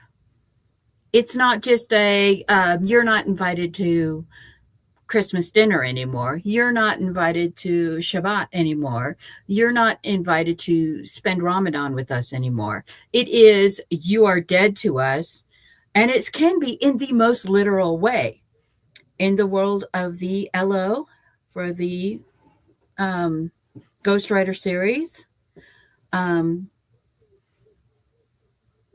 a male touching a female or speaking to a female or looking upon a female without permission can be their death. And not just, and like it's literally a life or death thing. And it's like, if a male strikes a female, gets provoked and strikes a female, he is not the only one that's going to be put to death. It's him, his brothers, his cousins.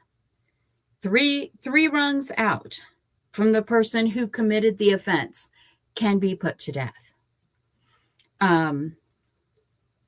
So how extreme do you make the punishment? In some of the older cultures,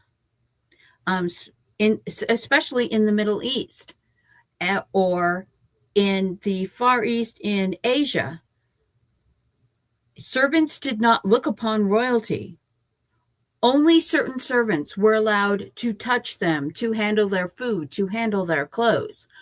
What level of this goes on is do you only shake hands with your right hand, with your left hand? Do you wash as soon as you touch someone?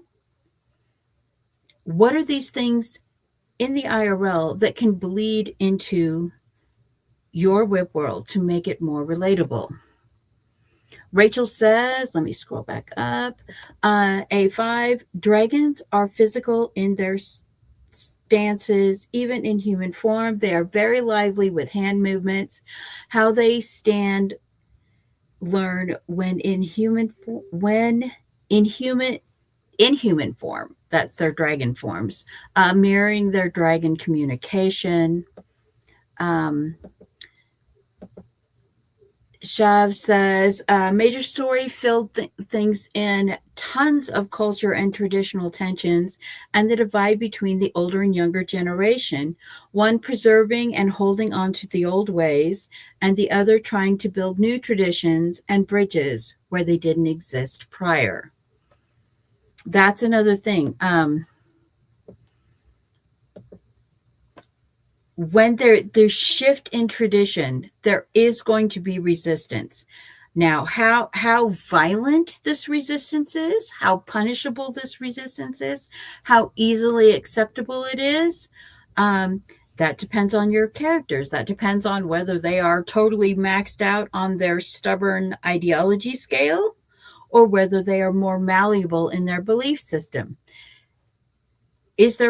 Can you rationalize them into having a softer stance? Or is it just, no, this is the way it is. This is the way it has always been. This is the way it will always be. Jenna says, the Myrna bow, left foot forward and left hand over the chest, and a deep bow does express various emotions. Like the request for forgiveness versus a sibling being sarcastic.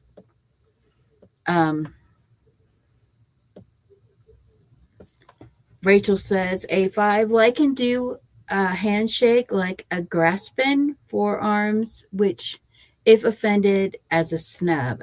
Vampires are very gaze-oriented. Feeding off one another is also important with dragons and lichens. Jenna finished with ranks in the military council, such as Sunwalker or newcomer, or the Shefe, the female elder of the council, also do not play with Dragonkin's hair. They will have a reaction. Good morning, ML.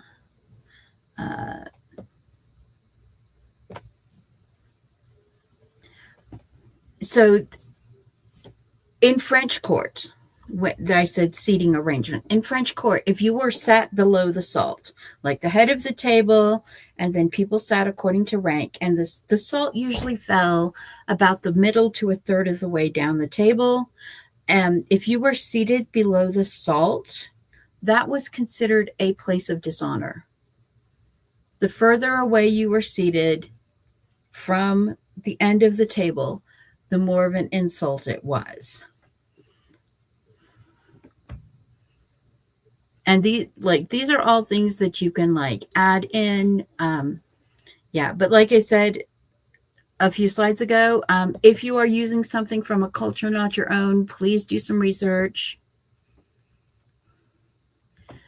Now, question 6 is the fun question. It's, did you create any oddities? Odd, weird, unusual acts or behaviors, faux pas that a character would be ostracized for doing in your whip, i.e., does your main character, side character, knock a certain number of times? Do they never say goodbye? Do they never touch anyone? Do they always touch anyone? I have a character in Pagosa. He and his father have this thing about they do not say goodbye. I have a character in Relic of Time Wars who he is all about Plan B and Plan B-2, Plan B-Z to infinity. He is all that. I mean, his little weird behavior is all about the Plan B.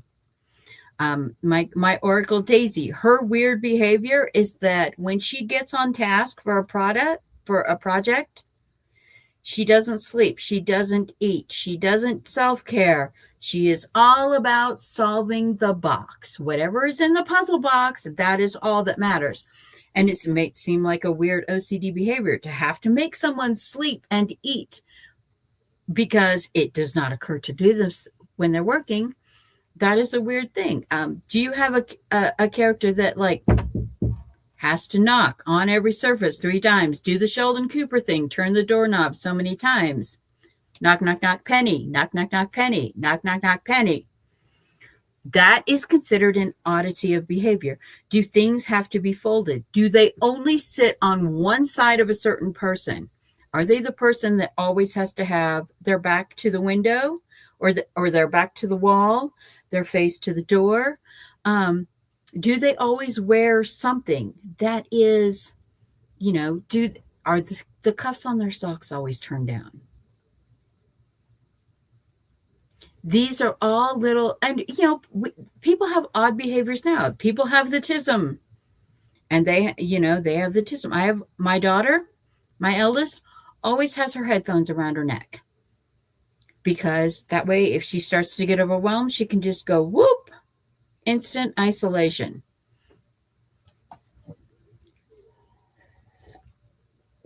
Yep. Rachel says her character Gabriel has the need to have everything in perfect order and his body must be perfect. Yeah, he's a little OCD.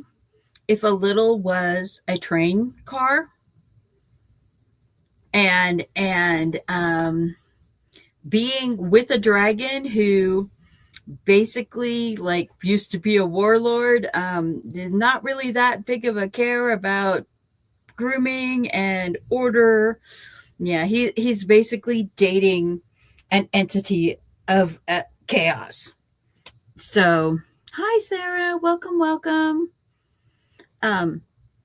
So it's being very wait, message got caught by the mods. Hold on, let me find it. Where is Kaufman's stream? Hold on. I can get that. Dupe. There's live. Are we live now? Okay, I am not seeing it on that stream. Let me check the other stream.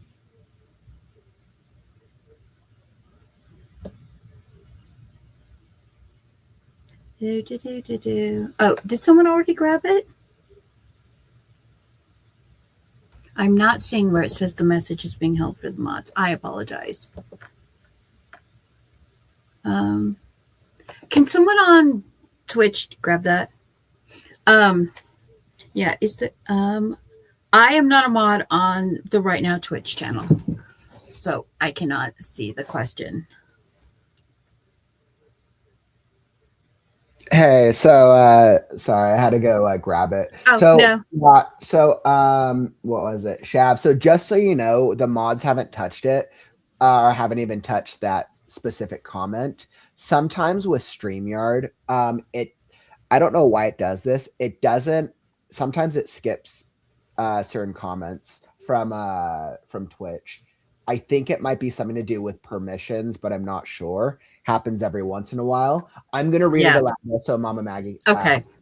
Shav said, interesting because Shav says, putting signs, seeing if any of your comments. Yeah, so it looks like his newest comments showed up, but not the ones that are longer. So maybe just make your comments a little longer. I'm not sure. Because we've been getting other comments from Twitch previously. So Chef said, ooh, are we discussing traditions and cultures and stories? And you said you wanted to learn more. And then Shav said, our major story is filled with things like that.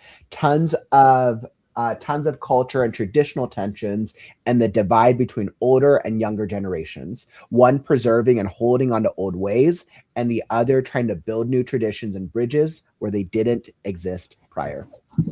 Yeah, that is definitely and that adds another level of tension to your writing that makes it very relatable to readers, especially right now, because there are so many layers of tension going on in society right now that it can be overwhelming, and you have to, as a writer, you don't want to overwhelm your reader with your world building, but you also want the reader to go, I know that, I feel that that's because that pulls them more into your whip world. Sarah says her main character, Stella, obsessively cleans when she's upset. That's a very relatable thing to a lot of people.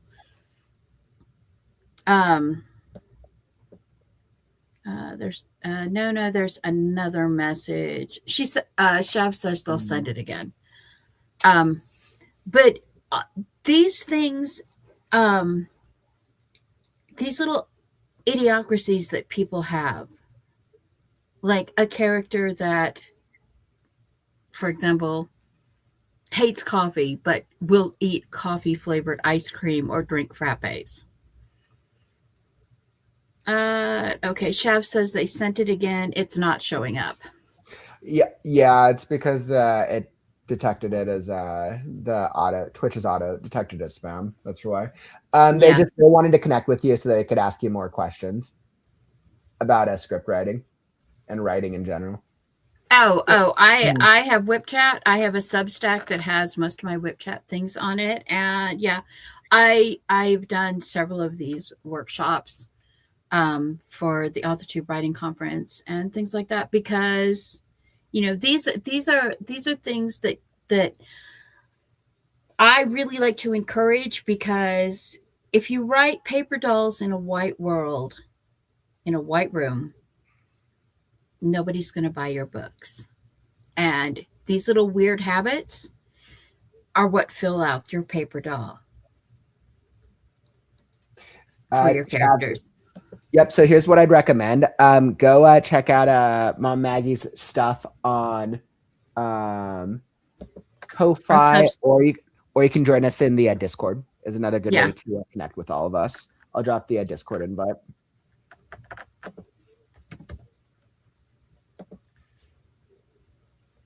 Awesome.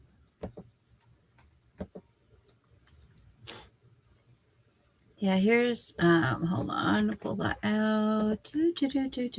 Here is my Substack. Awesome. And also, a lot of these are also older things that I've posted on my Twitter X. I'm actually re-going through. These are years old, so I'm actually re-going through all of these to update them. Yeah. There we go. So Shav just said he'll join the Discord, so you guys can. Okay. Yeah. You continue on. I didn't want to disrupt you too much. Oh no. Thank you very much. I just want to make sure that I'm getting all the questions answered. Now here's the fun one for the last one, because we have about 10 minutes left in the workshop discussion that we all talk about. And Mom Maggie, if you needed a little extra time, we started about 5 to 10 minutes late, so you're good to take a little extra. I set these up to go through real fast. That's why I got the screens and everything. Yeah. So I'm asking everybody, what is the craziest or strangest thing about your whip world or your main character or side character? I told you Daisy's crazy thing. She has no concept of self-care when she is working on the problem box. Craziest thing in Ello is the whole, do not touch me, do not look at me, do not speak to me, you do not have permission.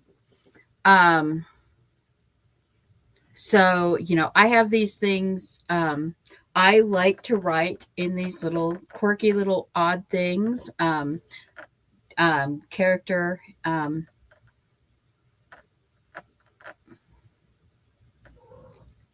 just Mama Maggie Penumbra Mine on Discord. I don't normally use Discord because I live in a very rural area, and Discord is very data heavy, and my internet hates it. So, yeah.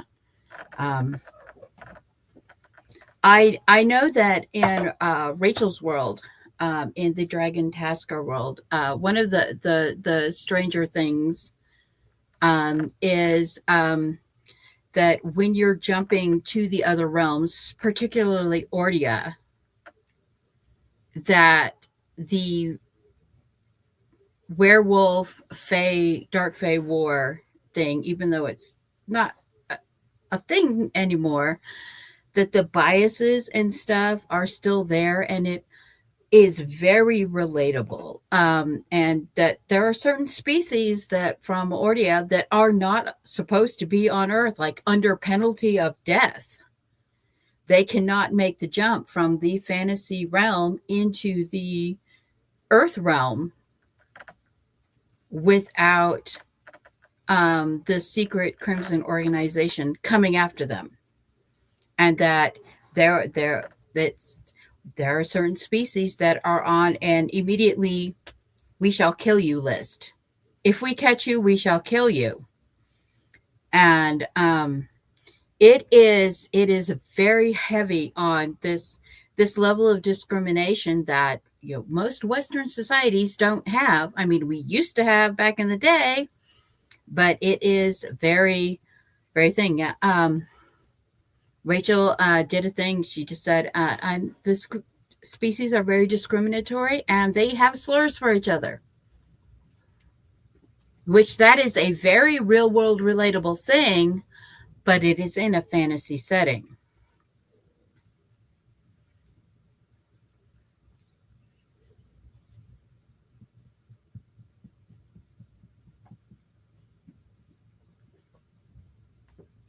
Yeah, I know that in Jenna's Myrna Annals that there is this hierarchy that happens among the royals that is then lost, and they're not sure. Some of them are happy that it's gone, and some of them want to do everything possible to hold on to it. And the bias against the supernaturals, the Myrna, by the normal humans and the Hunter Society is a very existing thing that goes on, that is a lot like secret sex. Justin says, in my world, there are people in a triadic marriage, 2 men, 1 woman. Fun fact, that was something that actually happened quite often during medieval times and during the colonization of the United States, especially in the western mining areas, because men outnumbered women. Perhaps feeding one another is a thing. If someone else were to hand Gabriel a piece of food in front of Cineas, they'd find him grabbing their hand. This is a challenge. Yeah, that's dragon culture. He is the one who cares for his kindred. Jenna says, also the fact that the Myrna started the whole vampires and garlic lie because she is Spanish. Maria started the whole thing because she's a Spanish vampire who loves garlic so much. Yeah, that's a fun thing. That is a fun thing to do. In Relic of Time War, one of the things that happens is the Younger Dryas event, the Younger Dryas Ice Age event, is actually not a natural ice age. It is created by the shadow aliens. They start to cover the planet Earth, Terra Earth, which is the Earth equivalent planet. They put a tower on it to generate corrupted ice that is infused with time energy so that they can age the planet to death and then just harvest the remnants of the remains, because they live in a pocket dimension of collapsed space with abnormal time in it, and they don't have their own resources. So they reach out into the overworld and harvest planets.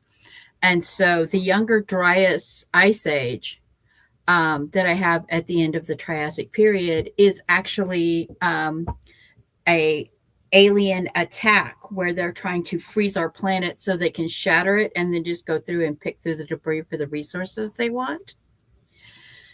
And there's a very fun scene where the geologic record says that millions of years have passed, but it's only been thousands of years, because the ice aged the planet and all the fossils, and created this fossil record that appears to be 65 million years old when it's actually only like 20,000 years old. And so that's probably the strangest thing in the Relic of Time Wars is there's actually a scene where Daisy and Karstein, who is my semi-immortal, and this general who knows them both, they're on a sailboat looking at Atlantis, and she's having Karstein tell her, well, what is that constellation? What was this constellation called when you were a child? And Karstein's like, well, this one was called the Predators, and this one was called the Guardian, and the Six Protectors, which would be the Orion constellation with the bright stars, 6 bright stars around it. Those were the protectors. And it is very interesting that, he's like pointing out all these constellations, and Capricorn and Aquarius are the 4 fishes and the great net. And he's describing all these things in terms of what he knew 12,000 years ago, before the Ice Age started. Or 20,000 years ago, before the Ice Age started. And so it's this very interesting thing of what is going on here. And then Karstein falls asleep, and the general asks Daisy, he's like, how bad is it for us that the geologic record shows that tens of millions of years have passed, but the astronomical record only shows that a few thousand years have passed? And Daisy says, in the best case scenario, cataclysmic, and the worst case scenario, apocalyptic. So it's literally this thing of time is an energy that can be focused, used, accelerated, decelerated. And to use a real world event to stage a fiction event, but with a twist, is a lot of fun to do. Ambrosia says, my mixed races have effects when it comes to the mixed races. When it comes to the abilities, twins can shapeshift for one side, and the other race causes them to change sizes in shifting forms. Interesting. So they can shapeshift and change their size. That's a fun twist. All right. That is the last one for us. Let's see. That's the end of the topics. Thank you so much for joining me. I hope you found this interesting.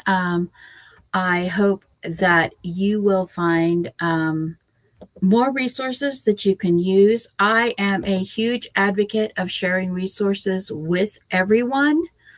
And I'm going to post 2 links very quickly. Let's see. Copy this. The first one I'm going to share is 30 questions. Yeah, what is wrong with this? Why is my Q not typing? Q?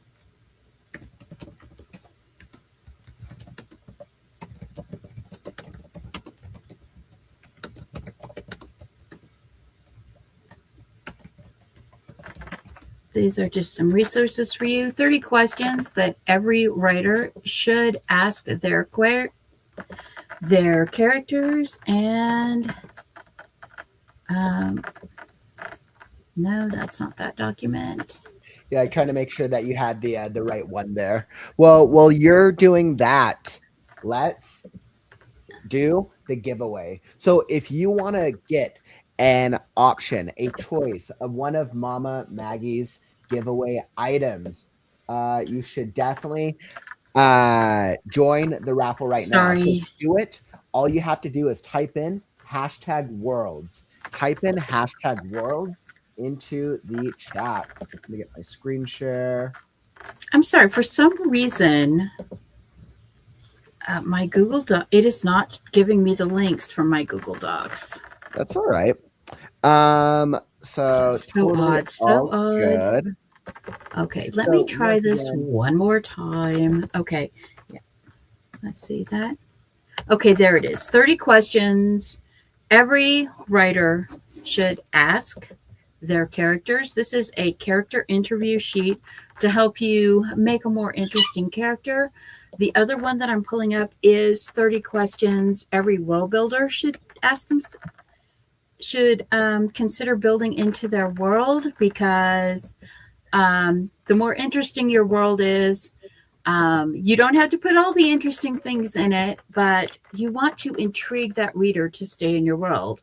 Like in the Scarecrow world, his hat means so much. And the loss of memories, well, Scarecrow didn't have any memories to begin with, but everyone else losing their memories is a very terrifying thing in this world.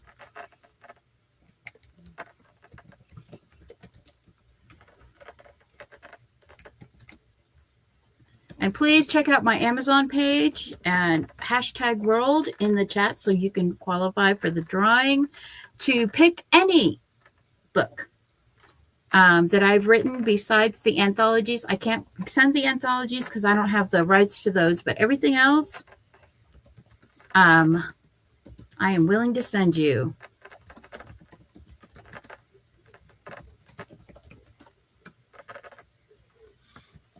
All right. And let's get this giveaway. So Mom Maggie, you want to be able to give away your one item. So this is for one of the books in your collection, correct? Yes. You can pick any of my books that are just mine, not the anthologies, but any of them that are mine from any of the multiple series, because I am a genre slut. I have the coffee mug to prove it. And I know that not everybody likes to read contemporary overcomer fiction. Not everybody likes to read bakery romances. Not everybody likes to read science fiction or science fantasy. If you like Greek myth AU, then the Spartan Chimera is the book for you. If you like zombies with political commentary, How to Become a Crazy Cat Lady to Survive the Zompocalypse is the book for you. Time travel, I've got you covered. So all of the choices. So if you want to get an option to be able to choose one of this diverse collection, type in #worlds into the chat and you will be entered in the draw. Let me pull it up on screen and we will see who the winner is.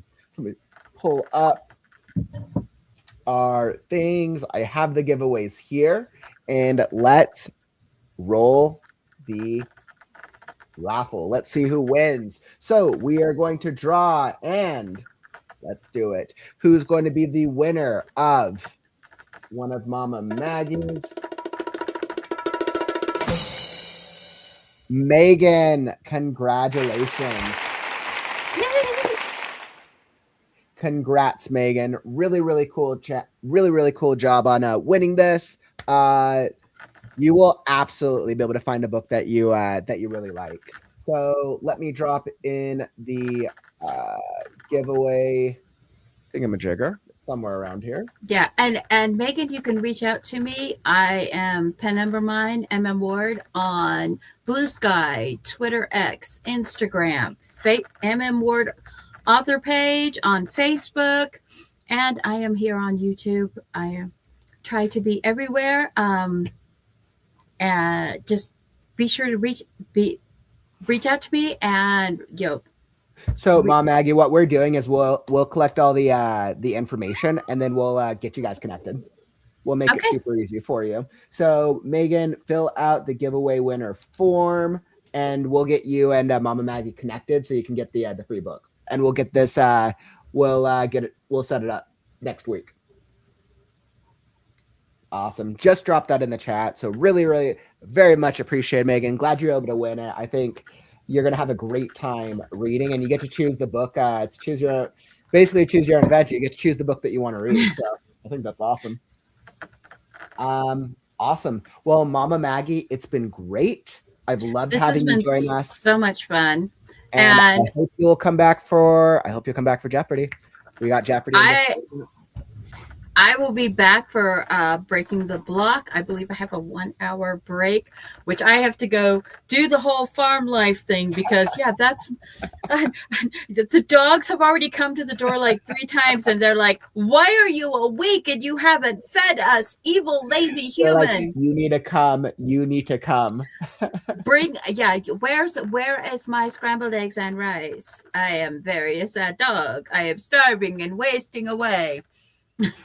Awesome. Well, I appreciate you then. It sounds like you'll be back in just a little bit. So I will be back in just a little bit. Like I said, I have to go do the hashtag farm life thing because that is my writer's life also includes farm mom life. So I will be running out to do all the chores and stuff like that. And then I will be back for Breaking the Block with Sam and Rach and all of the Breaking the Block crew, where we will be discussing what we do. And, are you stuck somewhere? Because we're the crew to help you.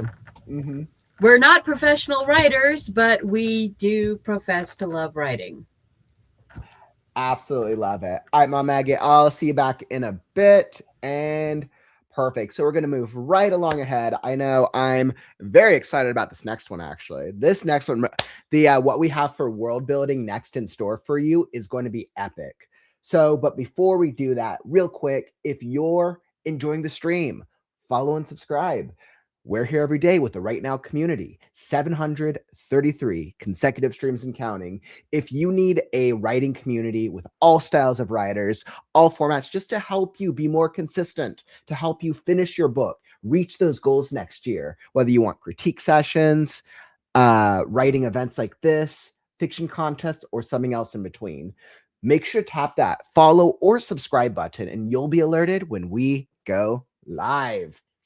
All right. Whew, I'm so excited. We got so many great conversations. We've just gone from celebrating traditions, holidays, and things that really falls in that world building category. And now we're going to be hopping into our next world building styled event with, here we go. Perfect. So I got this all queued up. So creating a world that supports your story. Learn how to build a world that actually strengthens your story instead of burying it in random lore. This session breaks down practical tools for creating settings that serve character, theme, and plot. Perfect for writers who want depth without the overwhelm. So without further ado, let me please welcome to the stage the incredible, the amazing, the wonderful world building expert, Marie Mullany. Welcome, my friend. Hi, good to see you again, Jared. Always good to see you. I'm like whenever we have our international friends here, I'm like always trying to figure out, see if we can make the timing line up. And I'm like, all right, we're streaming for 30 hours. We're making it work for all the international writers out there. Yeah, so for anybody who's not aware, I'm Finnish. I live in Finland. Which I swear does exist. We do. There are a million of us, but we do exist. I swear. And I absolutely love your YouTube channel. I love what you do with world building. So, but what I'll let you do, why don't you give your quick intro for anybody who doesn't know who you are, what do you do, what brings you Sure. here? So my name is Marie Mullany, and I run a world building channel called Just in Time World Building on YouTube, and I write epic fantasy. I also write books on world building. One of which, the first of which I'll be giving away 3 copies of, 3 digital copies in this session. So, look out for that. Hey, Ilse, good to see you, neighbor from the Netherlands. And yeah, so that's what I generally do in this space. I also have a podcast with Maxwell Alexander Drake, who is a award-winning author and a writing coach, called Releasing Your Inner Dragon. Which I guess that's I me. highly recommend. Anytime I have both you guys on, let me tell you, Marie and Drake are like incredible with their like live editing feedback. You guys know me, I'm like nice and kind with people's feedback, and they're like, no, you need to fix this now because it's terrible. But it's like nice. It's like nice the way they frame it, but it's like, yeah. So I always appreciate having you guys on. I know I'm really looking forward to your world building presentation today. I see you have a couple slides up. What you can do is you can just holler at me when you want me to throw one of them, because I think it only let me throw one up at a time. Yeah, 100%. So I want to start just with the PowerPoint deck, which is, there we go. Yeah. Perfect. So and does it let you control it? Yeah. Okay, cool. Perfect. Well, I'll let you do your thing. I'll be backstage. You just holler at me if you need me. Okay, how do I move from one slide? Oh, I've got it. Okay, cool. All right. So, what I'm going to talk to you about today is my overall approach to world building, how to world build in a way that supports your story so that it feels like you have this rich, deep world, like you have the 90% of your world building lore supporting the 10% the reader sees, without drowning in the detail, without spending like 20 years building your world, right? So, and the means that I've developed for this is just-in-time world building, and that is 100% based on the just-in-time software method, which is based on Toyota's just-in-time supply lines method, in case you were curious about the real-life lore around that. Okay, so what is just-in-time world building? It's basically a method where you create the elements of your world as you need them. But, and this is the important part, you have to maintain cohesive lore.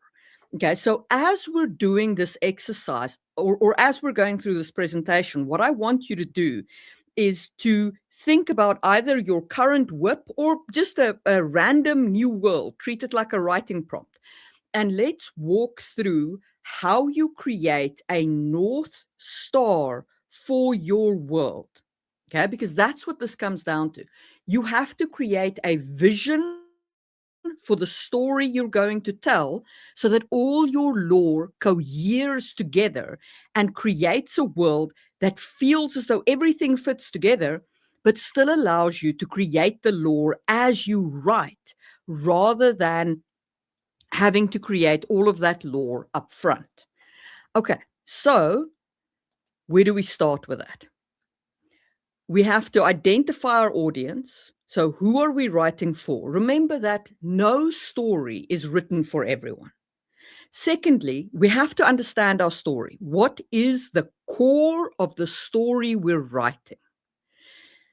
Thirdly, we have to define our world's big picture. What is our world like as an experience for the characters who live in it?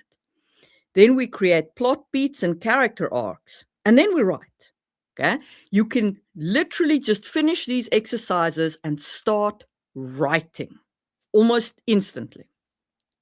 And then you create the rest of your world as you go. So let's go through these in a little bit more detail. First is understanding your audience. Now, like I said, no story is written for everyone, right? If I'm writing a epic fantasy series, and that is my jam, I write epic fantasy, then I'm writing for the audience who enjoys Wheel of Time, Game of Thrones, the John Gwain's Bloodsworn trilogy, the Brian McClellan's Powder Mage, that's kind of the epic fantasy genre. So I make sure you understand the stories that your audience enjoys. Then make sure that you understand the kind of pacing that they enjoy, right? Do they want the galloping pace of a mystery? Do they want the slow burn of a Tolkien? How much time do they want you to spend on the world? How much danger does your audience enjoy for the characters, right? There are audiences out there who want only cozy fantasy. They don't want the characters to feel like they're in dire danger. They want to feel like the characters are challenged, but it's going to be okay in the end. And some of them want the George R.R. Martin level of danger, where you're every second in fear of every single character's life because you never know who's going to die. So that's kind of your scale of your danger. Then world depth. Some people really love a deep, deep world. They like a Tolkien-esque world, or a Jordan world, or a Brandon Sanderson world that seems to have depths for days. And then on the other side of the fence, you have people who want you to just skim over the world, or to use an urban fantasy world, to use an alternative of our world, so that they don't go too deep into the world. And you don't want to try and write for an audience who wants a light world, but then you're giving them this incredibly deep world. It's not going to impact for them. And then the last thing that you need to understand is what has a high impact in terms of themes on your audience. And what I mean by this is, let's say you create a story that by accident deals with substance abuse. Okay. You don't mean for it to deal with substance abuse, but you set up your magic system in such a way that people, they consume a drug, okay, or they consume some substance, and that gives them magical abilities, but it's also addictive. But you never deal with the impact of that kind of substance abuse in your story. This can create a thematic dissonance with your audience, because substance abuse can have a big impact for them. So when I talk about understand themes that are high impact for your audience, I by no means mean that you should avoid those themes. I mean that you should know what those themes are so that you can use them to create high impact stories for your audience. Okay, so those are the things you need to understand for your audience. Now we come to your story core. Yeah, so this is the very heart of your story, the kind of real North Star that you're going to go by. So the first thing to define is a touchstone. Now, what I mean by a touchstone is a thing that is the core of your story. For example, Brandon Sanderson's Mistborn, the touchstone core of his story is My Fair Lady meets a bank heist. Okay, because that's what Mistborn, that's what that first trilogy is. George R.R. Martin's A Song of Ice and Fire, the touchstone is zombies meets War of the Roses in England, right? The others are the zombies, it's a zombie apocalypse, but there's also a War of the Roses going on. Okay? So that kind of touchstone helps you quickly orientate yourself when you're adding lore, right? So you're like, okay, how does this piece of lore contribute to making my touchstone more real? Or how does it detract from my touchstone, and am I okay with that? Then identify the main conflict. And by this, I mean simply, what is the thing that your protagonist is trying to achieve, and what is the main thing stopping your protagonist from achieving that goal? and then create your protagonists and your antagonists, right? And at this point of the race, you're not looking for a detailed character sheet. You're not even looking to play questions. You're looking for, at most, like a role.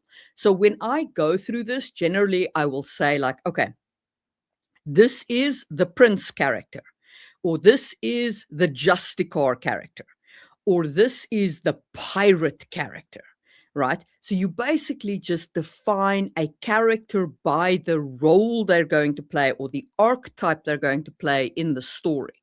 You don't have to worry about names or anything else at this point. We're looking for the North Star, not the detail. All right, so once you have your story core, we get on to the really fun stuff, which is your world's big picture. So what I want you to do is to think about the first impression somebody has when they walk into your world. Is it a hellscape? You know, are there volcanoes exploding everywhere? Are there floating islands? Is it a medieval fantasy world? Is it a African world? Is it a Bronze Age world? So I've recently created a world specifically for a Kickstarter fulfillment portion, and the world that I created there was a Bronze Age world. So when I created my first impression for this world, I said it's a Bronze Age world where demon bowl magic is real. Okay, because I wanted to use demon bowl magic as kind of my core magic. So I built that whole world around this Bronze Age setting. And specifically, I drew very heavily in terms of the location of our world on the Levant and the Turkish highland kind of area. So places like Ur and Mesopotamia and so on, that kind of Bronze Age period. Then, what is the general tech level of your world? Okay. So, and you can put this in the comments. So, what is the, are you in the Iron Age? Are you in the Bronze Age? Are you in the Classic Age? Are you in the Renaissance period? Are you in the far future, right? For a science fiction world, you know, do you have like an automated printer that produces food from energy? You know, what is your actual technology level at a first impression level, at a very, very high level? Your second question is, what is your magic level? Do you have magic everywhere? Is magic rare? Is it forbidden? Is it unknown? Is it busy dying, busy rising? You know, what is the actual magic level? So when I did this for this Bronze Age world, I said, okay, magic is reasonably common, but not a lot can be done with it. So, because it's very dependent on the kind of bargains you can seal with these demons. So you have to catch a demon firstly, and a demon isn't quite what it is in our world. I defined it as something slightly different, but you have to catch a demon in your bowl, and then you have to seal a contract with it, and its power can either achieve what you want or it can't. So that's kind of the approach that you take. It's this whole negotiation. So while magic is fairly common, it's not, it can't do everything. So Ambrosia says medieval and modern transportation between the two. Yeah, there you go. So that gives you your technology level. And then what is your fantasy level? So your fantasy level is beyond your magic, right? Do you have fantasy animals? Do you have fairies in your world? Do you have spirits in your world? So what I did for my Bronze Age world was I said, okay, there's a demon realm called Quar, where these unactualized creatures live, and they are drawn into the actual world, into our world. And I used that whole conflict between actualized and unactualized, drawing on, I think it's Aristotle's philosophy, as the core of my magic system, right?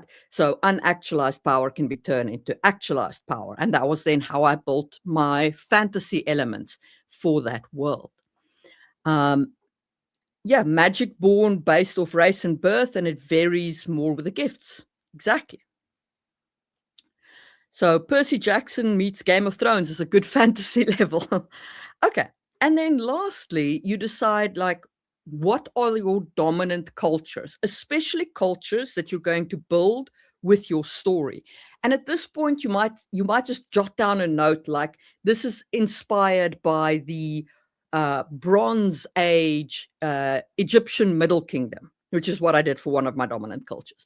And then I said for my other dominant culture, this is inspired by the Gaulish culture, the Gaulish culture in Europe during that period of time.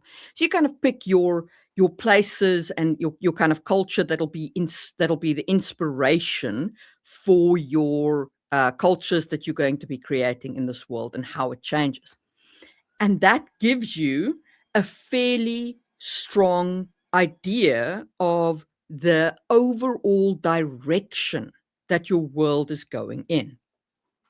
Okay, so then next we do plot. But now, when we're doing the plot tent poles, and I will go through these, you also think about what you will need world building wise to create your these to support these plot tent poles. Cleopatra didn't unalive her sister to become queen. Her sister became the first queen of all immortals. That's an interesting piece of lore. Okay, so this is plot tent poles that's kind of very loosely adapted from the Save the Cat method. And this is the way that I like to plot my stories. I don't necessarily write all of them, but this helps me give some structure to the stories.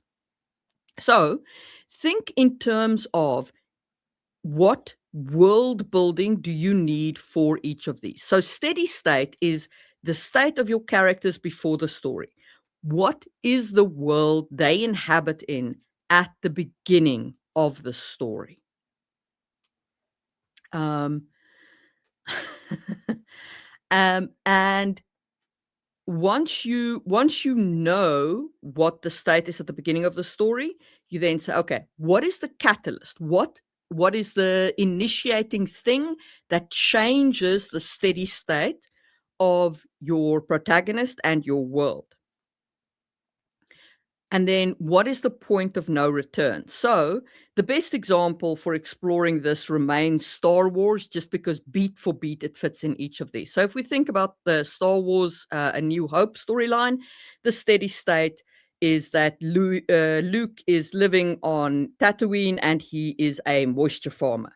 The catalyst is the arrival of the droids and the message of, like, help me, Obi-Wan Kenobi, you're my only hope. And then the point of no return is when his aunt and uncle is unalived and he has nothing to go back to. The plot is now in full swing. And in each of those, what is the world that has to be created? For the steady state, you need to know the life circumstances of your protagonist. So what are they doing right now? What is their job before the story starts? And how does the world support that? Then the catalyst. What world building elements do you need for the catalyst to happen? Right? Star Wars needed the droids to exist and for the droids to reach the planet of Tatooine. And then finally, for the point of no return, what world building elements do you need for that to happen? You don't need to build any of them yet. You just need to understand what you need, right? So for Luke, there had to be a means to unalive his aunt and uncle, So Ambrose Sophia said sibling rivalry for the crown. Okay, cool. That means you need a crown, you need a kingdom, and you need a brother and sister pairing. And you need an inheritance model that supports that sibling rivalry. Right, that there can be a contest between siblings for the crown. So those are elements that need to be built. All right. Then in our Act 2, the tent poles that support that basically happens there is you have the character reacting to the plot. You have the character hitting the midpoint climax where the plot changes. That's normally where you introduce a ticking time bomb, all of those kinds of elements. And then after the mid and the character has learned something that fundamentally changes their perspective, and that allows them to drive towards the end. And then they spend the next part of Act 2 acting. So if we look again at Star Wars, we have Luke and Han, trying to save the princess, and they're in the Death Star, and they find Leia and they get her out, right? So this is all still the plot just dragging Luke along. But then the midpoint climax is Obi-Wan dying. Okay, and that changes Luke's perspective on a lot of things. And from this point onward, he is going to start acting. He has to drive the plot himself. And again, you have to think about what you need for these elements to come into play in your world. So where is the character going to spend their time reacting? Right? What is going to happen to them that will cause reactions? For Star Wars, there needed to be a Death Star. There needed to be, the villain. There needed to be stormtroopers. All of these are just elements that get to be created. Midpoint climax, there had to be, the duel with Obi-Wan. And then the acting part, where Luke starts driving the plot forward, is the part where, he's got to be a fighter pilot. You've got to have the fighter pilots created. You have to have the rebel base, and so on. All right. And then finally, in Act 3, you have the false overcome, all hope is lost, and the turning point. So this is basically just the first attempt at success, which normally results in failure, resulting in the darkest point, the all hope is point. And then the turning point where the character realizes the actual overcome. They overcome the thematic question, the core conflict, and they succeed. Okay, so again, with our Star Wars example, Luke is participating now in the actual battle for destroying the Death Star, and he puts his faith in the machinery, right? In his targeting computer and all the rest of that. But around him, all his buddies are falling. The squadron's been destroyed. He takes his shot. He misses. Darth Vader is on his tail. This is his darkest point, the point where he's closest to death. And it looks like there's no hope of success. Like everybody is just going to be stuck under the Empire's under the Empire's boot forever. And then out of nowhere, you have the rescue from without, which is Han Solo shooting Darth Vader and giving Luke a second run. And this is where Luke has the core conflict question. Does he trust himself?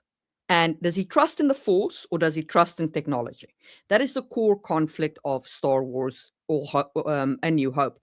And what Luke chooses to do is to put his hope in the Force, and that then results in the turning point, in him destroying the Death Star and the resolution of the story.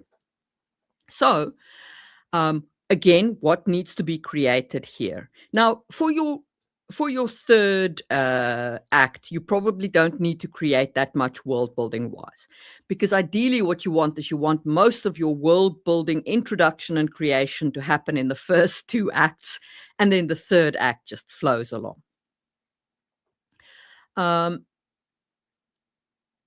So we've got a couple of comments here in the chat.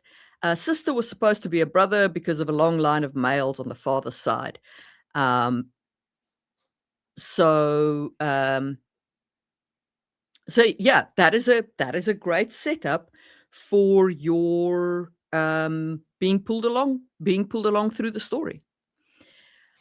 All right. So at this point, you have a strong idea of your plot, and you have a good start on your world. Okay. Now, the last thing to consider before you start going nuts with actually writing is just your character arcs. Okay. And here I like to use Dan Harmon's story circles. And what I do here is I don't focus on the plot elements. I know what the plot elements are. I've defined them in the plot. What I define here is the emotional journey of the characters. How does the character change by going on this plot-driven story? What does the character starts in the you phase, right? And then need and go is basically mapping to act 1. Search, find, and take is mapping to act 2.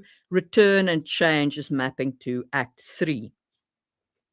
But the question is, how does the character get from you to change, right? What changes about them during this story, and how does that change happen? And what world building elements do you need for that change to happen, right? How does the character grow? Do they go from being, say, a cold, untrusting person to somebody who is willing to let, their partner into their heart, for example? Or maybe they go from being a jealous, grasping person to being more open-hearted and more willing to help others.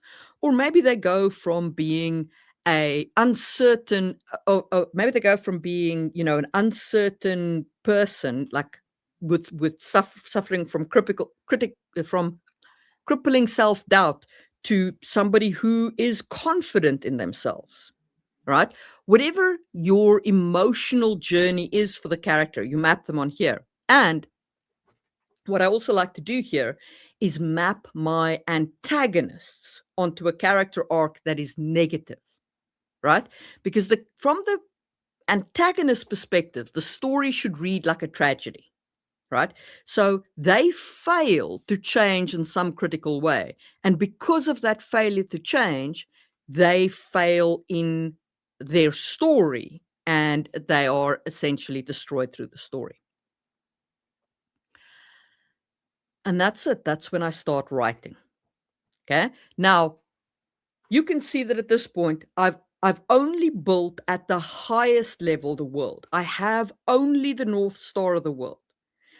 But that North Star is enough for me to get going, right? And once I start writing, once the words actually start flowing, then I find it much easier to actually build as I go.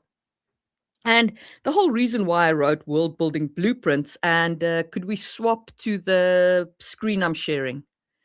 The whole reason why I wrote the book World Building Blueprints is to help people understand this process, right? So the first chapter is the whole process that I've spoken you through now.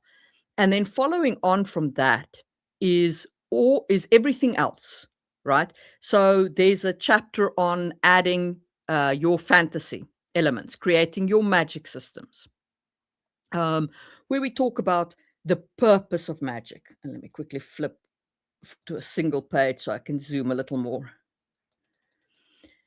So we talk about the purpose of magic in this story, right? Is magic some kind of allegory? Is it just there for the rule of cool?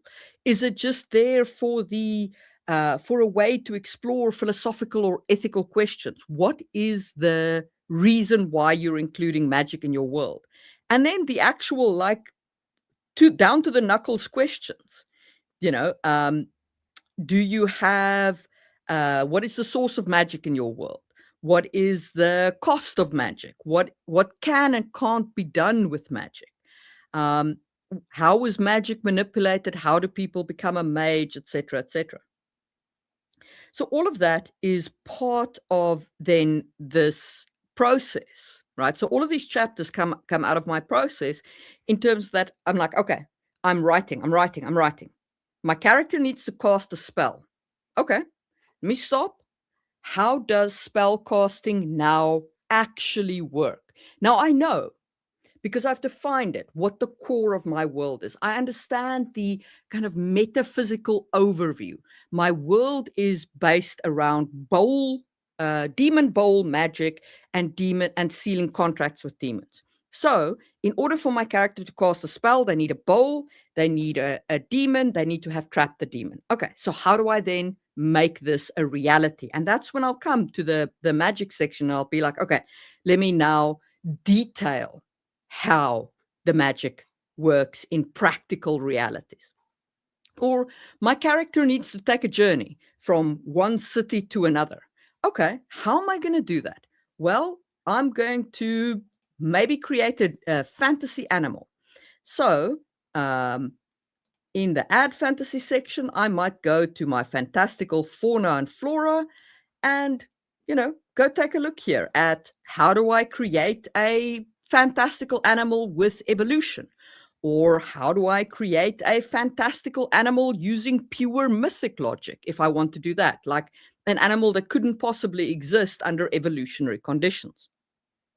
And I create that animal in the moment. Exactly. So you can create a magical portal. You know you've got magical portals in your world, 100%. Now you go, okay, how do I make that real when I come to the writing part of it? Right? So you don't get trapped into creating every element of your world. You write, and then you create your world to support that writing. But in order to make it coherent, you make sure that you have your North Star well laid out. You understand what you're writing towards, because otherwise you run the risk of writing non-coherent magic, right? Or a non-coherent culture or a non-coherent fantasy element where it feels like you just slapped everything together as opposed to actually writing something that makes sense. And the only reason I'm going to this page is because I really like it. This is the beginning of the cultures chapter. I just like the art in it. So that is my approach to world building, and that is the way that I have found to both create a world fast and to start writing fast. Because here's the truth about world building. I love world building. It is fantastic. I will never stop world building. But none of your world building matters until you put pen to paper. 100% of authors who don't write their story don't get published. Yeah? You have to actually write. So the faster you write, the faster you hit the point where you're actually writing, the better. Now, you might be a heavy plotter, okay? And in that case, you might spend more time on plotting your story. And that is okay. Okay, that is perfectly acceptable. Your mileage may vary on all of these techniques. This is a creative process. Yeah, it is just a creative process. So,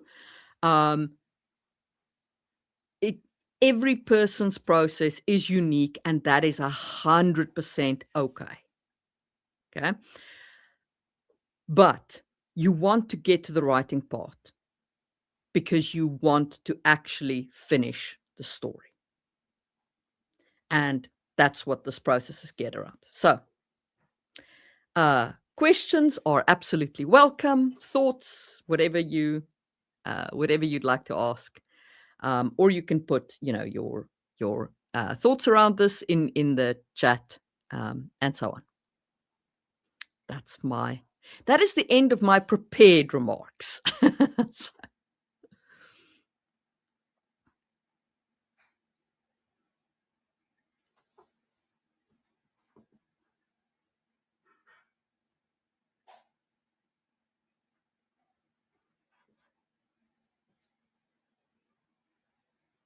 Hello? Have I killed the chat? Completely stabbed it through the heart, either through my awesomeness or by boring you all to tears?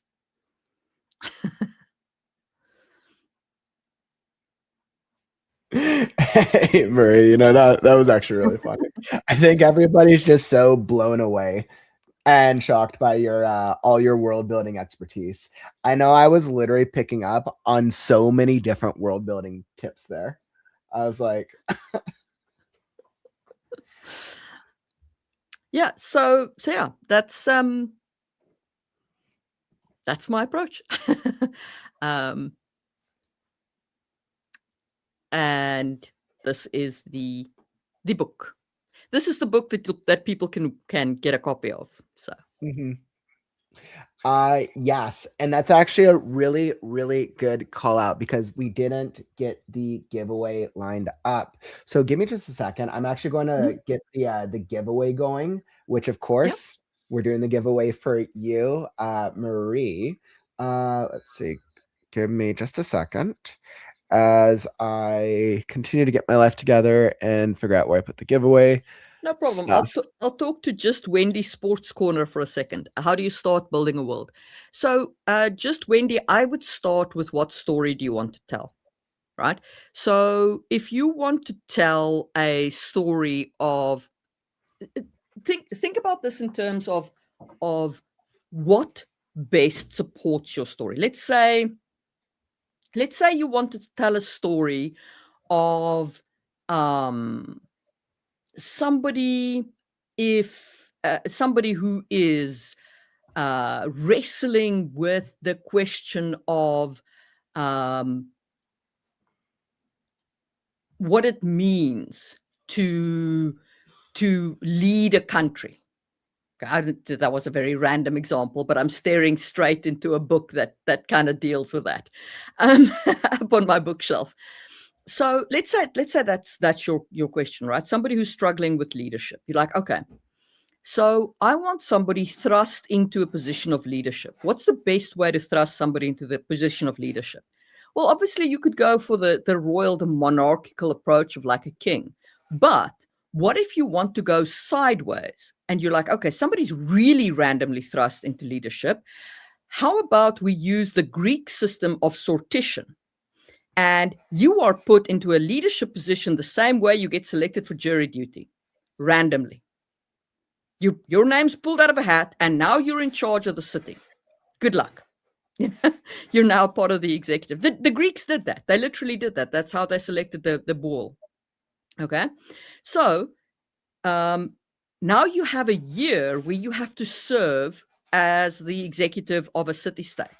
Okay, now for that, you need a city-state. You need a city-state that runs the way Athens used to run and all the rest of it. And you've now got this person struggling to run a city. Maybe they're ill-equipped for it. Maybe they and then they get into all kinds of struggles and shenanigans. And through this process, they might learn something fundamental about themselves, which is the character arc and journey that they go on. And you just build a whole world to support that concept. So I hope that answers your question, roughly speaking. And I know you literally have so much advice for world building. I know when I think about world building, I already have like 20 questions in the back of my mind. But first, let's queue up the giveaway because you have so much valuable information and you have so many videos that you do on your YouTube channel for just-in-time world building. So let's give this away. Let me throw this up on screen. So for the giveaway, we're going to be giving away your world building blueprints book. Marie, do you want to just give like a little bit of a context, a little bit about this book? Sure. So it takes you through that process that I've just discussed, the whole like creating your North Star. That's the first chapter. Then it's got chapters on creating the fantastical part of your world, so your magic system, your fantasy creatures, all of the rest of that. And then it's got your natural world, so creating your ecosystems, creating all of those elements. It's got a whole chapter on creating cultures, including a detailed model based on kind of real world anthropology. It's got a chapter on creating your economy. It's got a chapter on creating religions. And then it closes out with an exercise that I call a day in the life of, which walks you through how your characters actually experience the world. I absolutely love that. It feels like there's literally so many elements and building blocks to literally the world building blueprints. So for Yeah. anybody who's wanting to learn about world building, like it's literally all there. So absolutely highly recommend. If you want a chance to win this, type in #lore into the chat. So type in #lore into the chat for a chance to win the giveaway. I think Embro really wants to win this one. Embro, just because you type in multiple times doesn't put well, we're counting on it. We're hoping for you, Embro. You might if you're the only one who does it, then you'll definitely win it. All right, so type in #lore into the chat for a chance to win the world building blueprints. This is, I highly recommend. Like I know, while I haven't read it, I know Marie's knowledge is absolutely incredible. Far surpasses my own with world building, and I'm a high fantasy nerd. So very, very cool. Awesome. So I'll let everybody do that. Type in #lore into the chat. We'll give it away in just a second. While we're waiting for that, Marie, I'm really curious. What is one of your favorite worlds out there? I know you made a lot of references early on with like all the fantasy nerds love, Wheel of Time, Lord of the Rings. I was like, yes, speaking my language. Of course, I always know I love those. But what's your favorite? Okay, so my absolute favorite secondary world. Okay. So fully secondary, not part of our world. Yep. Is Catherine Kerr's Devery. Okay. Because it's so deep. And two, it's built on an unusual paradigm. It's built on the Druidic cultures, the Celtic cultures of Europe in the just pre-Roman conquest. So, and the way that she wrote the Devery series, the main character Jill is actually, you get multiple lives of her, right? So she's trying to achieve this thing across multiple lives. So at least half of each book is a past life where she fails and dies. Right? Oh, that's kind of cool, actually. That's a really cool concept. Oh, that's a really cool concept, actually. So then it feels like that the plot, it sounds like, it feels like her main character journey is probably very heavily integrated to the way the world is constructed. So it feels synergistic between the character journey, the world, and the plot. And that's literally the perfect ground. I feel like a lot of writers, a lot of authors struggle with getting that perfect synchronicity with plot, character, and world building. Usually one or two of them are stronger than the third one, 9 times out of 10. Yeah, exactly. So, and this is what makes Devery so beautiful, is because you have the character constantly failing and dying, and then you've got the present storyline where you're like, fuck, is she actually going to make it in this storyline, or is she just going to die again? Oh man, I absolutely love that. Man, I don't even know what my favorite world is. I feel like my favorite world is it's probably like generic. It's probably like Game of Thrones or something like that. I'm not that creative these days. My favorite world is my own world that I'm creating. My favorite world is The Lands of the Last in this book called The Last Scarecrow by J.L. Kaufman. That's my favorite world. So, I mean, obviously my own worlds are my favorite worlds. I know, we're authors. We're always biased. I think I think with any author, that's probably like the default, like, okay, of course we love our own the best, but yeah. But the other thing that I really the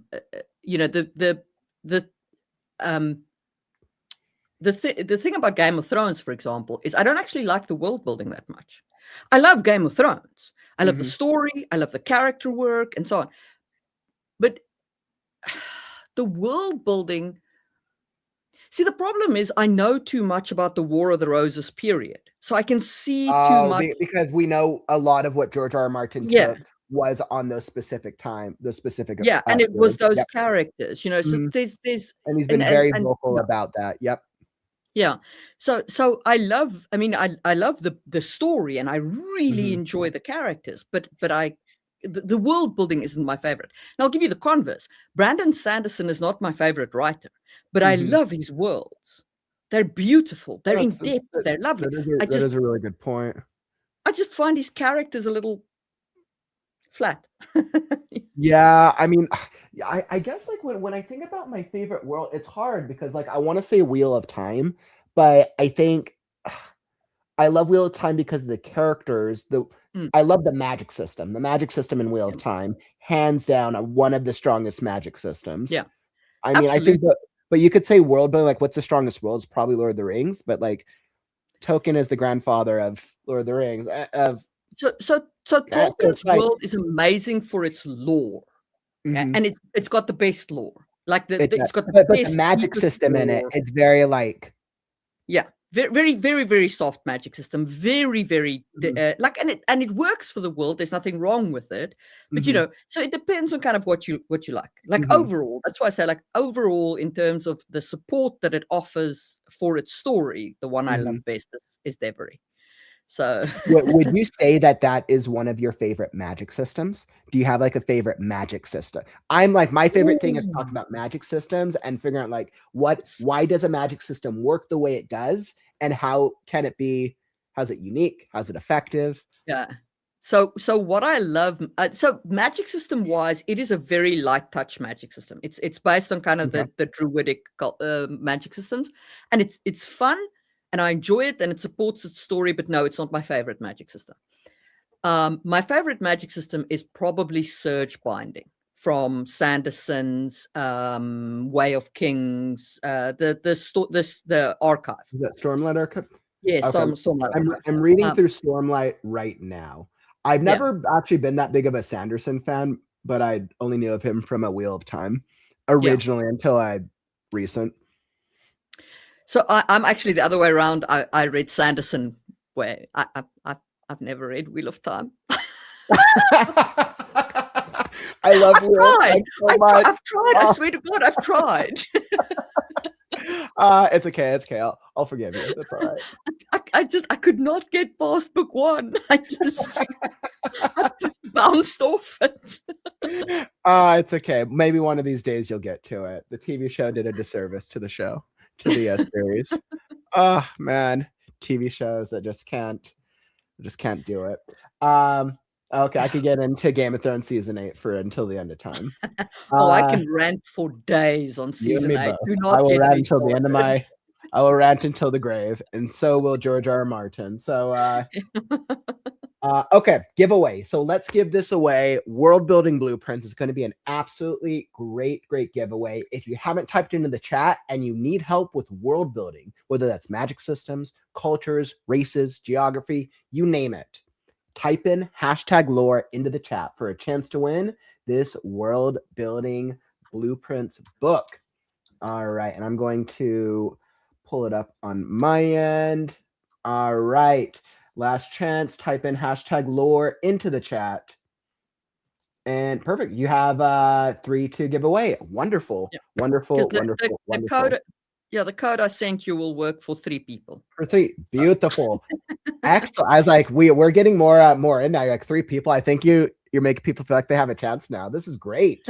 So type in #lore. So we're going to be giving it away to the top 3, which means we will be doing 3 draws of this giveaway. Type in #lore into the chat. I like really want to do it myself, but I don't actually feel that's fair.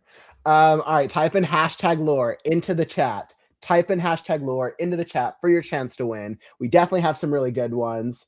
Excellent. We have a good amount of ones. So let's queue it up. Let's give it away. We're going to do the first draw here. #lore, and let's do it. All right, and I had music. Stephanie, congratulations. Stephanie, congrats. You are the first winner. Winner, chicken dinner. So the first winner of this giveaway, I'm going to drop this form into the chat, and we are going to, let's see, does it exclude? I think it excludes previous winners. I guess we'll find out. All right. So Stephanie, you were the first winner. Let's see. Giveaway winner form. Mama Maggie, congratulations. I'm going to drop this form there. Congrats, congrats, congrats. We're going to draw one more time because Marie has 3 copies. So Stephanie and Mama Maggie are the first 2, and then we're going to do one more draw. So I'm going to need both of you guys to go fill out the giveaway winner form. And Vomika, congrats. Congratulations, my friend. Wonderful. Really, really great work. So the 3 of you, Vomika, Stephanie, and Mama Maggie, fill out the giveaway winner form, even if you have won previously. Even if you have won previously, fill it out again because we need 1 submission per person. So fill it out. Marie's giving away 3 copies. Congrats, congrats, congrats. But even if you didn't win, no worries, because we have some more giveaways on the horizon. So totally no fret, bummer. Congrats, winners. So just to people who want the book, you can buy it off my website. There's a digital version. There is, which is the PDF that I was showing earlier. There is an EPUB version, which is set up for reflowable text. So it's got less images and it's more like you can read it on a tablet. And there's an audiobook version.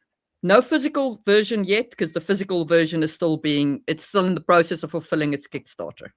So excellent. So for the digital or the audiobook version, I love that you have an audiobook version, by the way. Most writers do it like the other way. They do the paperback and the digital and the audio. Good for you. So I'll tell you a secret of my writing process. I always do a full audio narration of the book as my final edit. And that is exactly what I'm going to do. That was exactly what I was planning, because so many authors don't come out with an audiobook, and I'm like, it's missed money on the table because audiobook is the fastest growing. 100%. So that's one thing. It gives me an instant audiobook. But there's another thing that it does. Like if I narrate, even if I someday were to pay a voice actor to do a professional audiobook, right? I don't narrate it myself. I would still do that narration pass-through, because I find that if I record myself, I read differently. And if I read every word and I'm thinking about it as I read, I catch so many little things that make the final product so much better because I read through it. Yep, completely agreed with that. My advice to any of you and all of you is to, when you think you're done with a book, you go, okay, cool. Let me narrate the book. Even if it's just for yourself, let me narrate the book and get that final edit done. Yeah. So there is an audiobook for world building blueprints and everything else. I completely agree with you. I think we talk about audiobooks and audio read-throughs all the time. I don't think anybody's recommended doing it as a final read-through. That was something that I've only recently started thinking about in my mind. A lot of the times I hear authors will do read-throughs in earlier drafts to hear the problems aloud. But that's actually interesting because you're essentially doing it as an addition to the proofread. Yeah. Then, which is interesting. Yeah. It's not a bad idea. It also lets you catch, little spelling mistakes and synonym screw-ups and all that kind of thing. I love that. I'm all for it. But everyone also knows I love reading my stuff aloud. So after 250 live story critique readings, I do like doing live readings. Marie, it's been great having you. It's been a always pleasure. Appreciate having you and your expertise and your knowledge all the way from the other side of the world. I'm glad we could make the timing work out. Yeah, me too. It's a pleasure to chat to all of you. And I will see you around on YouTube. And I know, right? Until the next thing that we do. I'll let you do, so for anybody who wants to find you, Marie, I'll let you do a quick outro. If you could do me one favor, and at the end of your outro, give me the best right now you can.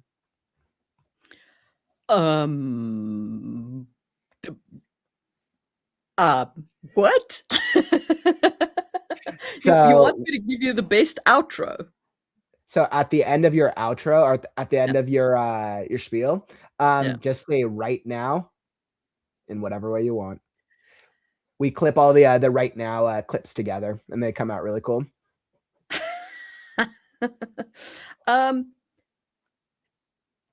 If you don't write your story, you won't finish your story. And if you don't finish your story, I promise you won't publish it. I'm not very good at making future predictions, but 100% of authors who don't finish their stories don't publish. And you got to start somewhere. So that's my right now outro advice. I absolutely love that. That was absolutely great. And then Marie, where can people find you? They want to know more about you. You can start on my website, www.mariemullany.com. My world building channel is Just in Time World Building, and my podcast with Drake is Releasing Your Inner Dragon. That's basically my content areas. Beautiful. It's also linked down in the YouTube description. And if one of our mods, we can throw it up in the chat so you guys can go find it if we haven't done so already. But congratulations again, everyone. Marie, thank you so much for joining us. And I'm sure I'll see you around. Bye. All right. Wonderful. Talk about such a great world building hour. We went from traditions and celebrations to world building basics, blueprints, and building blocks, which is literally perfect. And I totally blame both you guys, Mama Maggie and Marie. I now want to go work on Scarecrow, like right now. And I'm literally too sleep deprived and busy to be able to do it today. So you know what? Next week. Okay, so onwards and upwards, because we have some fun stuff coming up. Are you feeling stuck? Do you feel like you're trying to break the block? Well, you're in luck, because we have the Breaking the Block team here. They're going to lead us in a really cool brainstorming session. I'm actually looking forward to see what they have cooked up for us and what is in store. And I think... Perfect. Wonderful, wonderful, wonderful. Let me pull this up. Okay, so we have our Breaking the Block session. Awesome. With the fearless leader, the amazing, the wonderful Sam Wicker. Are you feeling stuck in your WIP? Not sure why that last chapter isn't clicking, or why your plot refuses to behave?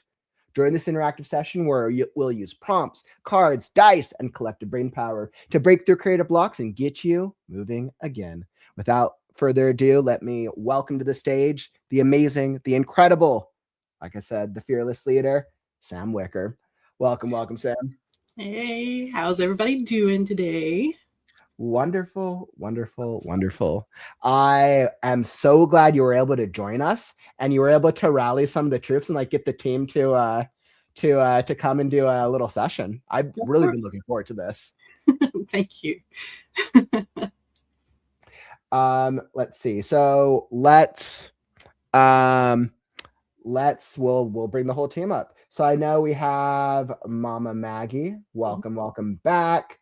Rach, welcome back to the stage. And Stephanie, welcome. Good to have you on the Right Now channel. Awesome. Everybody's here. Now, I know Mama Maggie and Rach have been around here for today's stream, but Sam and Stephanie, you're new to today's stream. So if you guys can just do a quick intro, who you are, what you do. So, hey everybody, I am writer Sam Wicker. You can find me on all the social medias and here on YouTube under writer Sam Wicker. I am a very adult fantasy writer, and most of it is romance. There is a lot of trauma, there's a lot of laughter, there's a lot of love, there's a lot of romance, everything that you want in your favorite characters, I write. And I have 5 of those books published, including Dominant, which is right back here, which is my latest publication, and it is love. I love those characters. So yeah, follow me. Yay. Thank you so much, Sam and Stephanie. So good to see you. Hope the writing journey is treating you well. And I'll let you kick your intro. All right.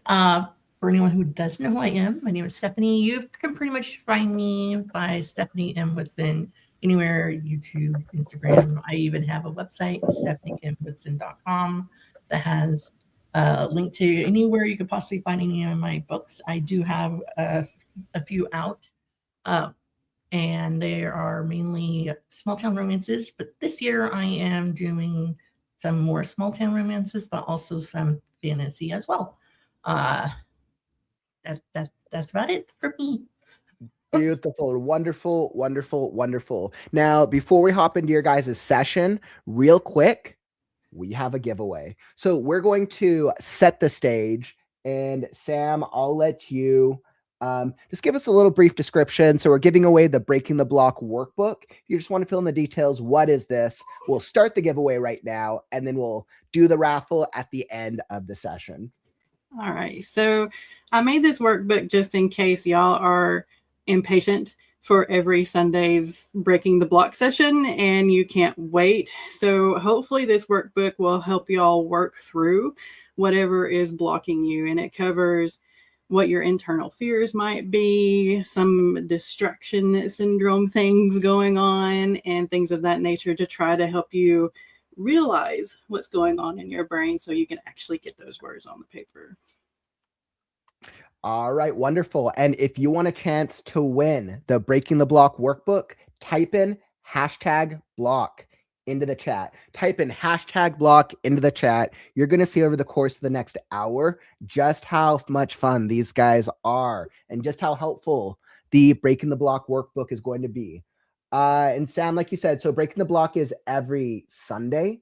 For anybody who doesn't know what Breaking the Block is, how'd it start? What is it? So Breaking the Block is a brainchild of mine because my brain goes everywhere all at once. And we started doing them on Sundays. Now they're at 11 a.m. Eastern time. And what we do is basically walk through the process of what might be blocking our creative juices. So say, like for me here recently, I have been under distraction action thing going on. I do everything but open up my manuscript. So I need to figure out how to create a distraction-free zone, how to set up my environment. And so we kind of talk through that. We include people in the chat. So if somebody in the chat has a question, make sure to ask the question and we will try to help you out as best as we can. Caveat, we are not professional therapists, so just take everything with a grain of salt. Well, I absolutely love that. Thank you for setting up the context. I will let you guys do your magic. I'll be in the back. Just holler if you need me. And you want me to drop the worksheet into the chat? Sure, you can. Okay. We'll also have it linked down in the YouTube description, so everyone can tag along. All right. So everybody, we're going to do one of the questions that we came up with. How finding the right community can make the entire process not feel so alone. And I will drop it in the chat here. There we go. Anybody want to start first? Well, I mean, as a writing either as a hobby or as a job, it's not something you do as a group usually. It's usually a very solo thing. So I feel like finding the right community, the right type of writers, because just because you write and you're a writer doesn't mean that everyone else that's a writer is going to be the right type of crowd community to gather around you. So I also feel like if you get into the right community or you make friends to the right writing group, writing friends, be it in person or online, it can really help you feel not so alone, and it sometimes be a good sounding board. And I think that's what, yes. Forgot where I was going with that. Sorry. It's okay. This is what Breaking the Block is. We just, tumble around each other. We've all been sold the great American writer Thoreau myth. You go, you sit by yourself in a cabin in the woods, and you write the great American novel. What they don't tell you is that middle-aged old white guy sat there with mom and 2 servants, feeding him and cleaning up for him and doing all this thing for him. And it's very easy to be like trying to write and trying to have like today I had to take an hour break and missed half of what Marie was saying because I have a farm and I have fur babies and I have that whole life. And you go to a job, you're gone for so many hours a day. There is so much noise all around when we just want to be here and here with our words. And it's isolating because most of the time, let's admit it, Rachel's one of the lucky ones that's married to a fellow writer. And your hubby likes to, my hubby has never read any of my books. Oh, wait. Sorry, that was my alarm telling me to get ready for breaking the block. But we all have this idea, we've all been ingrained with this idea that or like with the Stephen King thing, you have to write 100,000 billion words before you even have a cup of coffee in the morning. No. I can't even function without a cup of coffee. You can have my coffee when you pry it from my cold dead hands. No, but we've all been sold this life, and that we should be completely isolated as writers. And I'm here to tell you right now, straight up, that's what I have to go scoop up out of the backyard and clean out of the barn and scoop out of the litter box. It is not true. Writing needs, as creative people, we need to kind of, even as introverted as all of us are, we need to be able to share that. We need to feel like there is someone on the journey with us, even if it's just through the pixels. And finding your writing community, finding your writing tribe. And yes, I can say that word because I am Indigenous American. So there is this wholeness in it, this family. They say it takes a village to raise a child. It takes a village to write a book, because believe me, the book is a lot more difficult than the children. Most of the time, multiple of them. But no, it's there is always someone out there, and but YouTube is where I found my writing community, and I started on Wattpad and Inkitt. And I found writing friends there and reading friends there. And I moved on to YouTube, and I just bloomed when I found YouTube because I found all these people that I could relate to. Did I find some communities that were kind of gatekeepery? Yes. Did I find some communities that were built on the premise of a small group of people that build themselves up while they tear everybody down? Yeah. And all you do is just go, oh, unsubscribe, move on. But the most important thing about the community you find here is it's a no judgment zone. It's our little corner of AuthorTube is all about let us help you. And by helping you, we're helping us, because none of us are professionals. None of us have the writing and literacy degree. We're not literary professionals. We are real people who lived real lives, who suffered real health crisis, and now we're really writing.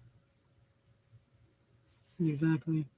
Oh, foodie chat has taken over. Queso. Foodie chat. Sorry, this is another thing you will experience with breaking the block. Food always comes out. There's an AI rant somewhere, and we will go off the rails at some point. Yep. Always. Never fails. But we help each other, and that's the main thing. Being able to find other people that are experiencing similar things to what I've experienced through the years, and also finding people who are completely different from what I've ever experienced as far as writers are concerned. That has helped me open my mind up to different things. And it also, we support each other. The fact that you just have to find the right community, like everybody's been saying. make sure that they're all up for helping each other and they don't mind sharing. We brainstorm. That's what to me, this is what breaking the block is. We're given questions and we brainstorm those questions from our own experience.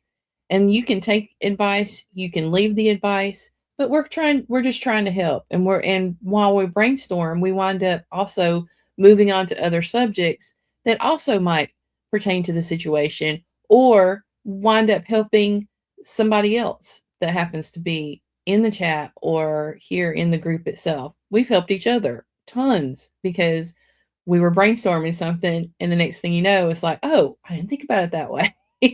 So its main thing is for me was even though I do have the hubs that can write at first, I mean, for years he didn't even after we got out of the fan fiction groups that we were in, he didn't touch writing for years. So I was like just floating by myself until I found AuthorTube and found some of the different communities that are within it. And then, I went through that process of eliminating certain ones and grabbing hold and not letting go of others. So that's just something that happens with it. Yeah. And I agree with everybody in the chat too. Writing is therapy. This is the start of a good community. And our communities can interact and overlap and all that good stuff. Because I know here Kaufman has an awesome community, and every now and then I jump over here and it's like, hi, and then I go back to my little hole. But it's not like our communities gatekeep one another either. You can be part of all the communities that you want to be, and you find different types of help in each community, or you offer different types of help in each community. You gain something from everybody that you meet, because this thing in life, you learn. That's one thing that is awesome about being a human. Let's see. Yes, they are book babies for a reason. Also essential to have a community that includes a variety of skill levels. We all help each other up the ladder. Exactly. So my community, like everybody right here, we beta read for each other when we get a chance. Even though we don't necessarily write the exact same genres or subgenres, it's close enough. And yeah, it's a lot of help. Having a writer community also means having confirmation that you're not insane or that you are, whichever applies. So yeah. Let's see. Nicole. I agree with Nicole. I kind of need a community when it comes around that, people who have foul mouths, just relaxed. I like relaxed is what I like. Yeah. She popped up the question, what's essential for you in a writing community? And one of her answers is foul mouths. And I have to agree. You have to be kind of chill. Yeah. To be in I agree. I mean, you don't have to be like swearing all the time, but I also feel like I don't know if she meant it this way, but I feel like if you want to have a writing community and people around you that aren't going to filter themselves when they're interacting with you, not going to like sugarcoat everything they say or do, or do around you. No, there's a time and a place for everything. Like, be civil and be nice about it. Be kind, whatever the word is. But at the same time, be relaxed. Don't put your mask on constantly. I like it when I come into a community and I don't feel like I have to put a mask on. Exactly. That is the deal. Yeah. Community to me is where you are most comfortable. They are your chosen family here online, pretty much. So yeah, foul mouths, kindness, pulling your hair out every now and then going, what am I doing wrong? Laughing in foodie talk. the hatred of unicorns, chaos and structured mayhem. Yes. If you can choose to be anything in the world, choose to be kind. Exactly. And Nicole chooses to be a menace. That's kindness adjacent. It's with love. Be a menace with love. Right. And laughing and foodie talk must have and pet cameos. Yes. For those of you who haven't really been over to my channel, you will often hear Kona in the background snoring, and it happens. You either like it or you don't. All right. So Yeah, we don't censor our pets. not at all. Most of my live streams and videos will either have, well, we'll most definitely have my cat in there, and most of the time, it's very rare you don't see a live stream or a video for me that does not have one of my children in it. Mainly my youngest, because he doesn't mind so far. He'll jump in the background, and so. Yep. Seen several cat booties. Love it. All right, so anything else? What kind of unicorns cause the unicorns of darkness sound promising? We don't talk about unicorns. If you've been around Breaking the Block or Character Randomizer, you know I have a pathological hatred of unicorns. So evil soul sucking prima donnas. And that's the reason why I put unicorns in every single Character Randomizer slide. Just so that I get it. Yes, we are definitely Chaos Entity. Yes. Entities. Yes, exactly. They suck the souls of the living out. Ambrosifio, you and I are friends now, forever. Unicorn horns make epic sword materials. Yes, they do. All right, so Maggie's community has to have a hatred for unicorns. Well, if you all enjoy coffee and not sleeping, then you should join my community on this side, who doesn't have a problem with unicorns, by the way. Yeah. And if you like dragons and coffee and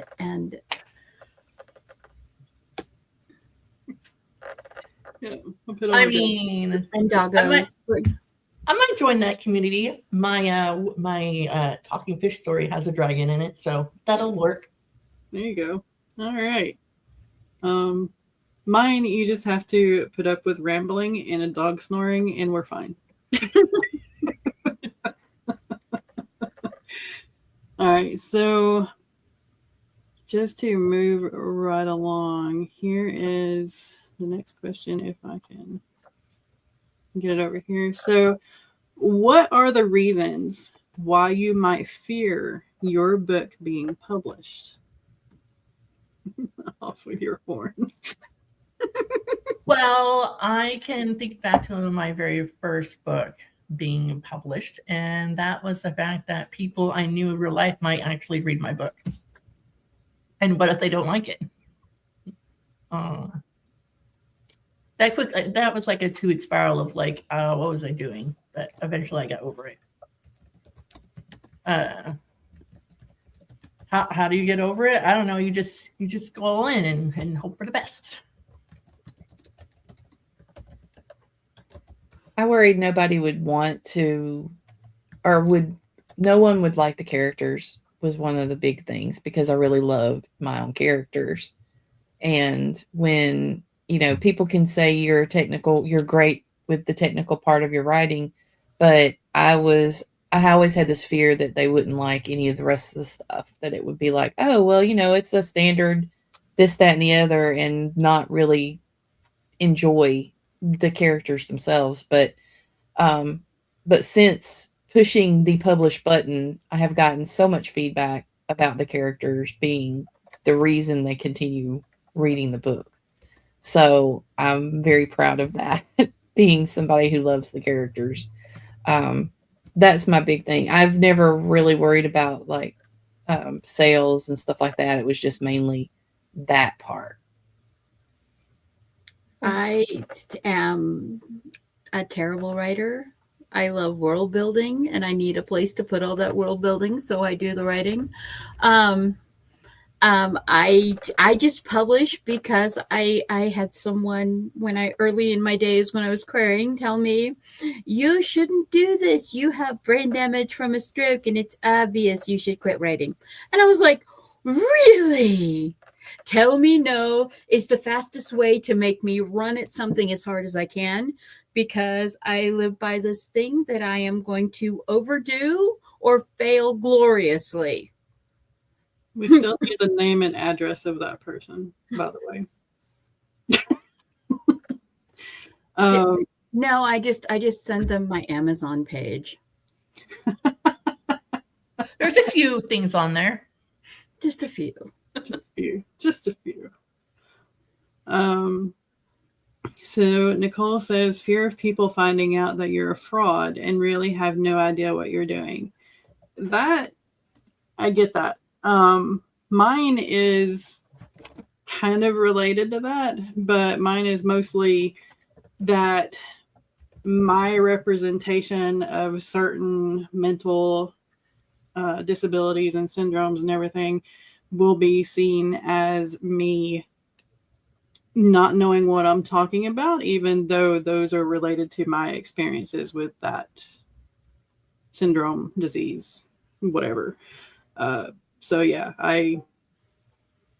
fear of being attacked over that is kind of my thing. I don't think you have. I relate that. Fear. I mean,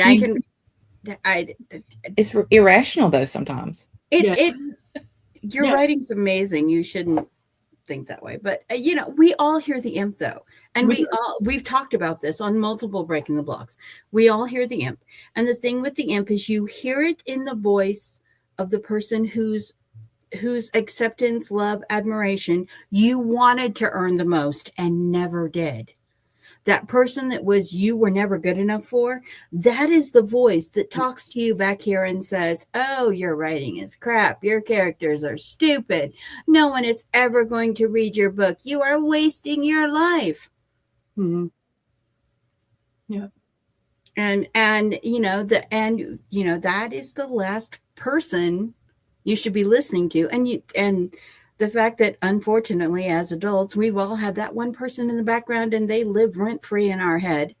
And even 15 years of therapy cannot dig them out. But eventually we learn to just duct tape them to a chair, throw them in the closet in the back of our brain, and lock the door. I mean, we use writing for therapy, so therefore. Exactly. My family will hate me for writing fantasy and it goes against God.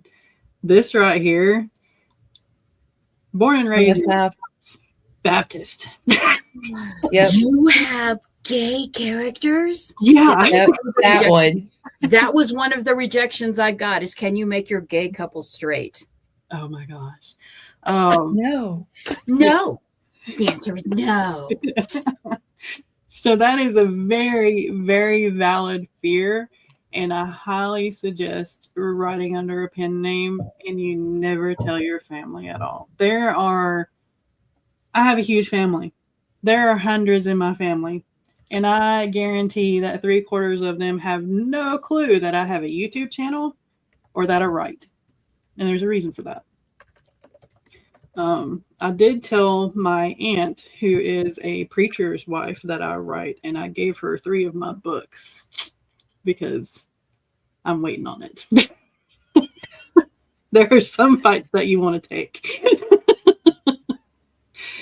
Sarah's right. I have a shirt with imposters don't get imposter syndrome.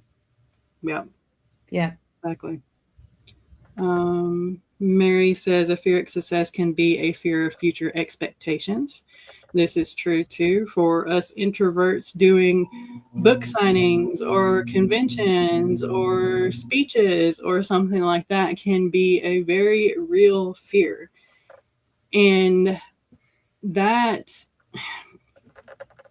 community, this right here, creating your own channel, if you have the time and the energy to do so, will help with speaking and meeting new people, or at least it has with me. So hopefully it will with y'all too. Reaching out to other authors to help out with events and stuff has helped me further even than that. And then also, I mean, even if you just like, I'm not really consistent so far on video making, for instance, but I'm working on it. It's a work in progress for me. But I do find that short form live stuff is a lot easier for me than doing, the big process of the video making and stuff, because again, the imposter syndrome pops up and I'm like, why do I even bother? But I usually get comments on my videos, and I also have gotten people saying, oh, thank you for doing that subject. I didn't know how to do that, and that was great, So, I mean, I must be doing something right if it helps somebody. So Right. that's the way I look at it. Mm-hmm. Jenna says, parents also said that I had to go to college and get a real job because writing doesn't pay the bills. No, I just make 3 times what they do and talk writing daily because you enjoy it. Way to prove them wrong. You got this. Awesome. And don't let anyone tell you that nobody's going to read your book, nobody wants your book, because I guarantee you there is one person out there that is going to read your book and go, this person wrote exactly what I want to read. Mm-hmm. And we always talk about in AuthorTube, write the book you want to read. Don't write for the trends. Don't write for the tropes. Don't write for the lie of the great American author dream. Write the book you want to write. Write the world you love. Write the characters you want to be friends with or enemies with, or just slap in the back of the head and go, what were you thinking? Yep. Because one, you're going to end up reading it over 100 times anyway, so you better enjoy it.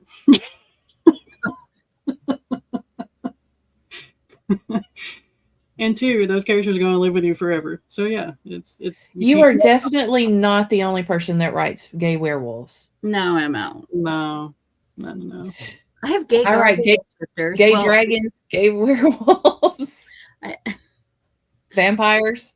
I have a gargoyle shifter who has a long-term relationship with a werewolf whose soul keeps getting reincarnated because they made a deal with the moon entity back in ancient Egypt, and it has gone on for thousands of years now. Yeah. I like that, Nicole. I have no idea what I'm doing, but I'm dang sure I'm going to plow forward anyway. I love it. I find the most success that way. That's what I'm like. If I didn't plan it, but it was happening anyway, and I'm like, you know what? I'm just going to go with it. And the next thing you know, something good comes out of it. Yes, but you have Senius, the Chaos Dragon, who just goes where he wants to go. Constantly. Making commentary. Yep. Let's see. I'm still waiting to see the short about when Senius and Gabrielle finally move in together. And they're going to have 2 jars of peanut butter. One says for spoons and one says for spreads, because you know that Gabrielle is not going to tolerate Senius sticking his finger in the peanut butter to eat it.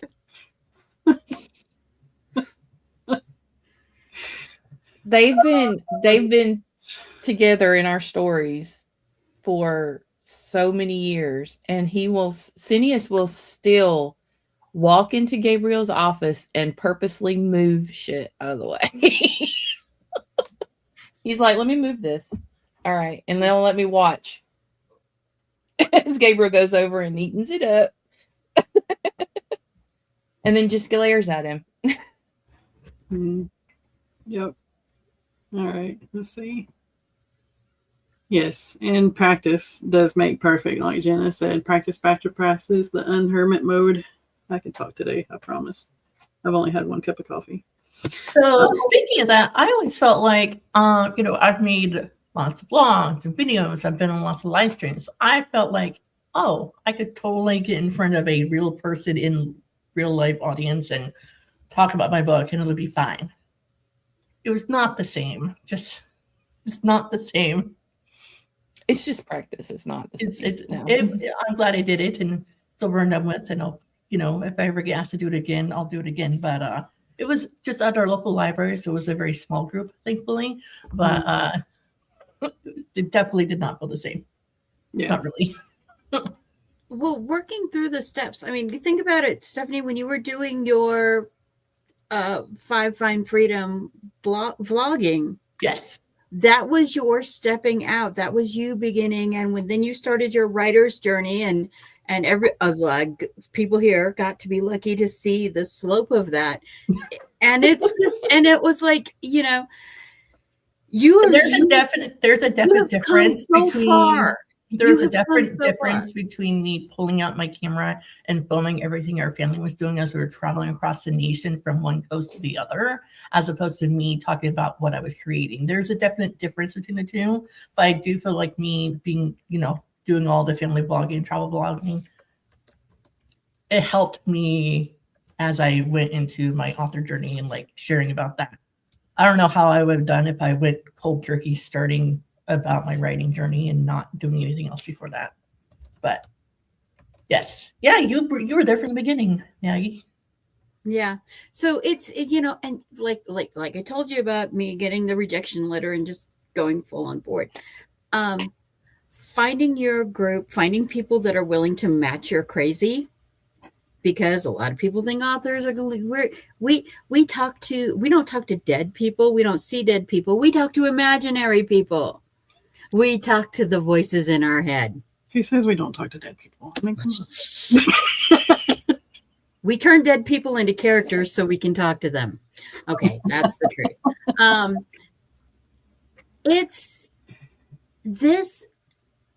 It fills something in our souls that we all need, that everyone here in the chat needs. Like Nicole said, they stumbled into a best-selling anthology just because she was hanging out with a bunch of us here and we were like, yeah, let's do this thing. Support the animal rescue. Talk about bog hags. That bog hag discussion. Oh my Lord. That was great. I remember that.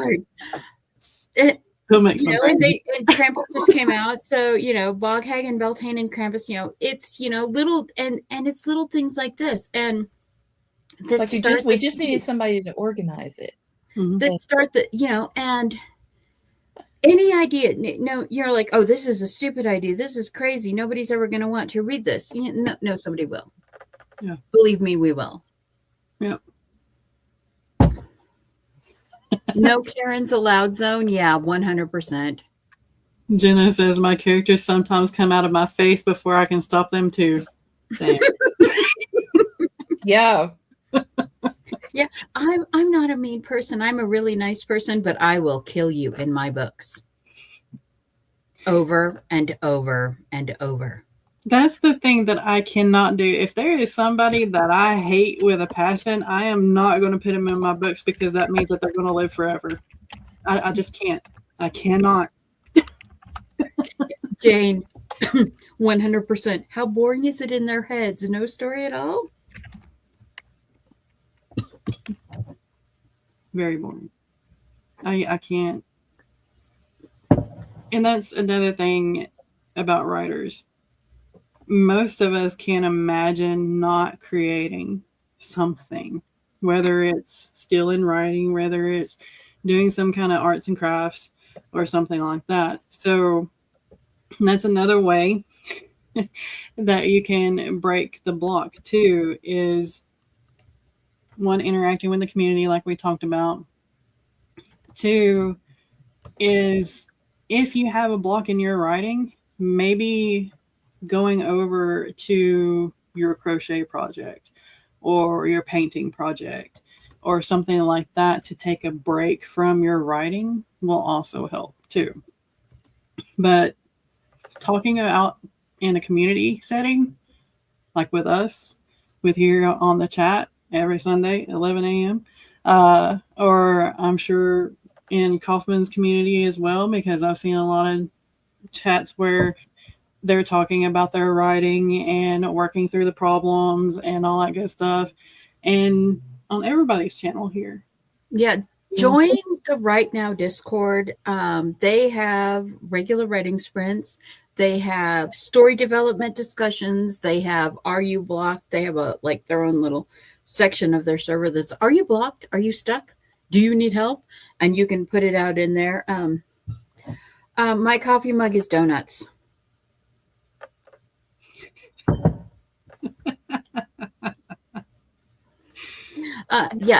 It's I have people in my story that and when they read my story, they get very grumpy because they know the names have changed, but the behavior has not. And I'm like, I'm sorry, you just make a really good villain. I know Maggie's read one of my first books, I believe. And I changed almost everyone's name in that series of books, except for my mother, because she was the only one I felt like wasn't a villain in my crappy chocolate upbringing. It was based on true events trilogy. And I told people I was writing it, people I went to school with, I was writing it. And so they read it and they're like, oh, I recognize that person. So I didn't totally hide who they were. I just changed the names basically, and maybe a little bit of description of what they looked like. But for the most part, everyone could tell what they were. But tomorrow was so relatable because we've all known those people. And that is a thing that I enjoyed about it. It was like, hey, I know we grew up in different parts of the country, but we had the same neighbors. And that's the way it is in Author2, in our little corner in the writing community, is you will find someone who will know the person not that exact person, but that personality. And you were like, yeah, and I bet they did this too. They did? Yeah, they did. Okay, so how do we put this in a story? And plausible deniability is a great thing, because it was like, no, that's not you at all. That's someone that I met on the internet and talked about with on the internet. And yeah, well, look out for my memoir, because that's going to be fun. That's what I originally was going to do. I was going to write it as a memoir, but then I was talking to my sister, who's a year younger than me. We remember key things differently, but they happened. Just key things we found out certain details about our mom or dad or whatever. And then I was like, okay, maybe the details specific, like how it was brought up, doesn't matter, but the journey from horrible pit of despair to light at the end of the tunnel is more of what the story was. Well, that's about for me. It's going to be like an author note. It's like, this is my experience. This is what I experienced. This is what I remember. This is what, and honestly, I'm trying to figure out if I want to do it as a memoir, as in like for straight up memoir, or if I want to do a fictional kind of memoir, so that it's like like Maggie said, plausible deniability. Not that I care about most of these people's feelings, but the fact that that I can just be like, hey, this is a fictional character, and so if some of the details are kind of marred compared to what other people remember, then that doesn't matter as much. It's more for the dramatic flair of it. Another reason I didn't really care if certain people read my book. Okay, so I was in foster care for a while because of my dad, but it doesn't matter if my dad ever reads it, because he's no longer among us anymore. So that happened a few years after I finished writing the book, and I know for a fact he never read it. So, but so there's people in the book that made poor choices, but everyone knows what those poor choices were. They weren't hidden. So, that's like what I was talking about in my world building workshop, is adding these little odd idiosyncrasy behavior to characters based on real people, gives them a relatability, gives them a depth, gives you the ability to go, I knew person adjacent to this person. I knew someone with this tick. I knew someone with this personality trait. And oh yeah, he was a total dirtbag. And, you know, and our life experiences, I mean, we all look at the world through our own experience goggles. Yep. Which is why being a part of a writing community is so important. It's having beta readers is so important because they don't have the same goggles you have. They will look at you, look at your book baby, and they will go, did you ever think about this thing? Did you see this thing with the pacing? Because we live in this world, and sadly, there's this thing, your brain will correct things that you know as canon without having ever explained it in your book as canon. Yep. So, yeah, having a community, having people that can reach out to, having people to bounce ideas off of, like the very beginning of My Husband Wants Me, that was just a hysterical conversation and has turned into an amazing book series. It was supposed to be a standalone, y'all.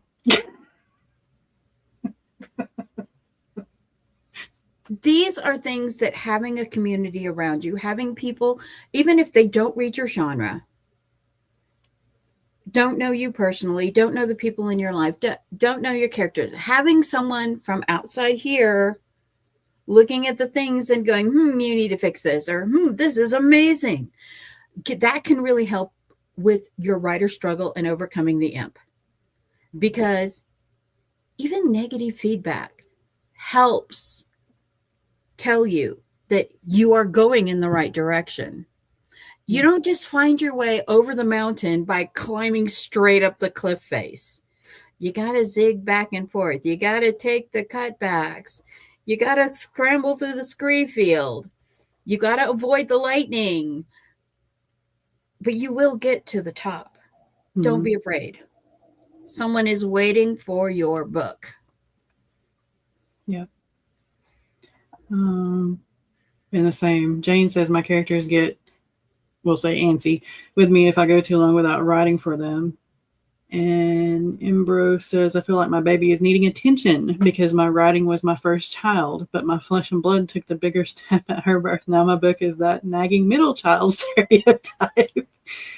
Oh goodness. And Jenna's older brother read the first book and texted her, the Baroness's mom, isn't it? I love it. This is another good thing too. Did research on biographies of other authors to help boost my writing spirits, and then I'm a welding scrap artist. I like that. That's cool. Yeah. So that could be another thing, is listen to the experiences of other authors and just know that you're not alone. Even if you feel uncomfortable interacting with the community, just being there to listen will hopefully help you too. Mary asked, anyone use people you admire in your book other than yourself? Dawn does. Dawn uses people from her real life, or at least pieces. And I find that I do that sometimes. Like there will be pieces of like 3 different people in real life melded into one character. No. So it's not it. I can't think of anybody that I've actually copy pasted from real life into my fiction so far. Like I said, I mean, that other book that's going to be kind of loosely based on real life, that might have some in there, but not in our fiction world right now. Yeah. I have dad and mom and my grandparents, little pieces of them in a lot of my characters, just because they are who I looked up to for like 30 years of my life. So yeah, they're going to be in my characters because they're funny and they're traumatized. And in the world of Pagosa Cliffs, I have my grandparents and their siblings and other people of that generation that I know. Aunt Elizabeth, 104 years old, still running her B&B. still just hysterically funny about everything. I have a lot of them in the Pagosa Cliffs world that you see. And there's in a couple of the teenagers in Pagosa Cliffs, you'll see TDM. All of you will recognize her when she pops up. It's like, oh, there she is. But yeah, it's when you put real people into a book setting like that, be respectful, and unless they don't deserve it, and then change the name so you're not liable for slander. But yeah. So after I switched to my small town romance series, I would say I picked up like different character traits or quirks from random people I've known over my life, and I put them into the different characters. But I wouldn't say one character is exactly like this one person. It might be like the way that they like tilt their head, or the way that they handle, I don't know, yet another thing going wrong in their life, or the way that they like make breakfast, or the way they have their coffee. So just different quirks from different people I've met, or sometimes just create it in my own brain. But I don't think I've done like a hero or villain that's replicated over one person that I know in my fiction world. Anyway, I have 3 bad moms. They were bad moms that I mashed up and put together to make a couple of my mom villains in Pagosa Cliffs. And people are like, that is so disturbing. No one would ever be like this. And I'm like, oh yeah, they will. They were my neighbor, and I called the sheriff on them. You know, when I wrote my Belmore Inspired by True Events trilogy, I gotten a few comments off and on through the years in the beginning, and they were like, oh, this wouldn't really happen, or you wouldn't go to the police station here, or that's not how a 9-year-old talk. Or my least favorite one was, we need more details in this particular chapter. And I was like, well, this is the book for you then. And that went on. But like, people have just opinions about what they think something should occur, or how something should happen based on their own experiences in their own life and what they think is the proper way to handle stuff. So, and truth is stranger than fiction. That there's a reason that is a saying. There are things, that I've had people tell me, it's like, oh, that's not how that would happen. And I'm like, really? Because like, I witnessed it. Like, I saw this happen. It may not have been this way. Yeah. Yeah. In the IRL, this is what really happened, and I toned it down for the book. Right. Yeah. Like I've written stories, and I've also I write articles too. So that's what I'm talking about right now, because like I said, I've not done it to the fictional world so much, other than the coffee. The coffee is important. The way we make our coffee is important, and Cineas will make sure that I always make sure his coffee is correct, whereas Gabriel drinks his black, period. That's end of discussion. That's the only quirky thing from real life that I put into the fictional stuff. But when I've written my articles and stuff, I have had people in the comments section go, oh, well, they're op-ed pieces, right? So they'll be in the comments section and going, where would that happen? The South? How about small town America, maybe? How about, step out and travel all through the southern states and actually stop and meet people and talk to people, and so that was some towns though. Just do avoid some towns in the South. Just yes. Mary Last ZB8RE says, so many talk about putting people in as villains. I was wondering about your heroes. Yeah, so, I do. I even, one of the big heroes in Pagosa Cliffs, saves people, is actually built on my grandfather's Cattle pony.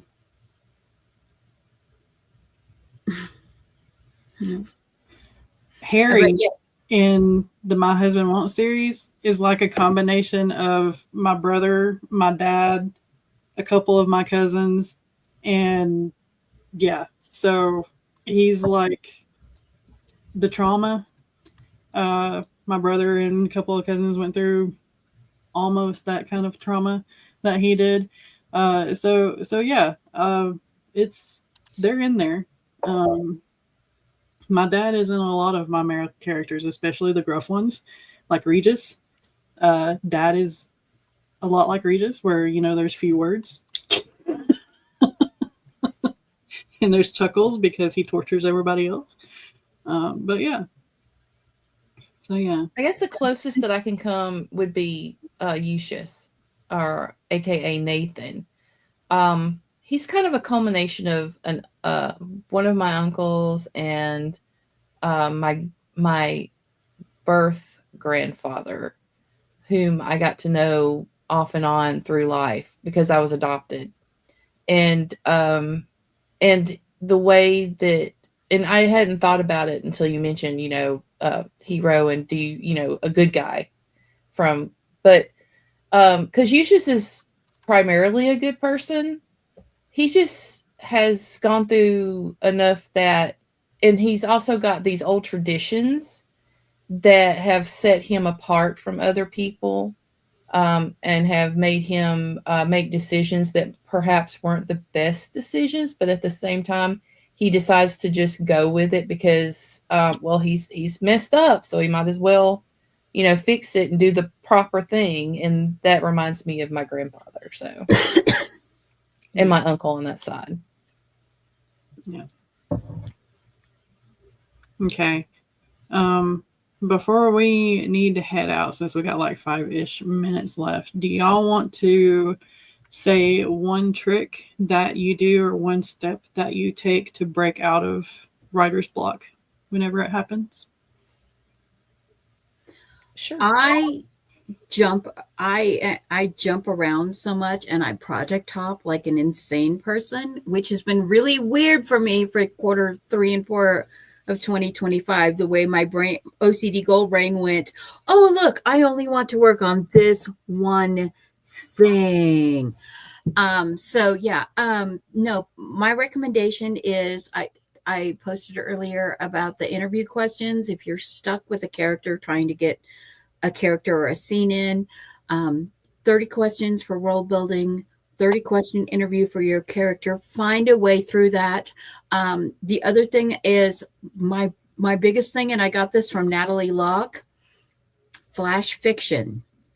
Do some random flash fiction prompt to break your brain out of where you're stuck. And if that doesn't work, skip the scene you're trying to write. Just skip it. Skip it, because there is something in that scene that your writer muse is going, no, I don't like that. And who knows, maybe if you skip over it ahead, you're working ahead, you figure out something better to go in that place. A lot of what she said, I just don't do the flash fiction part. But also like the hopping between different projects, that helps me out.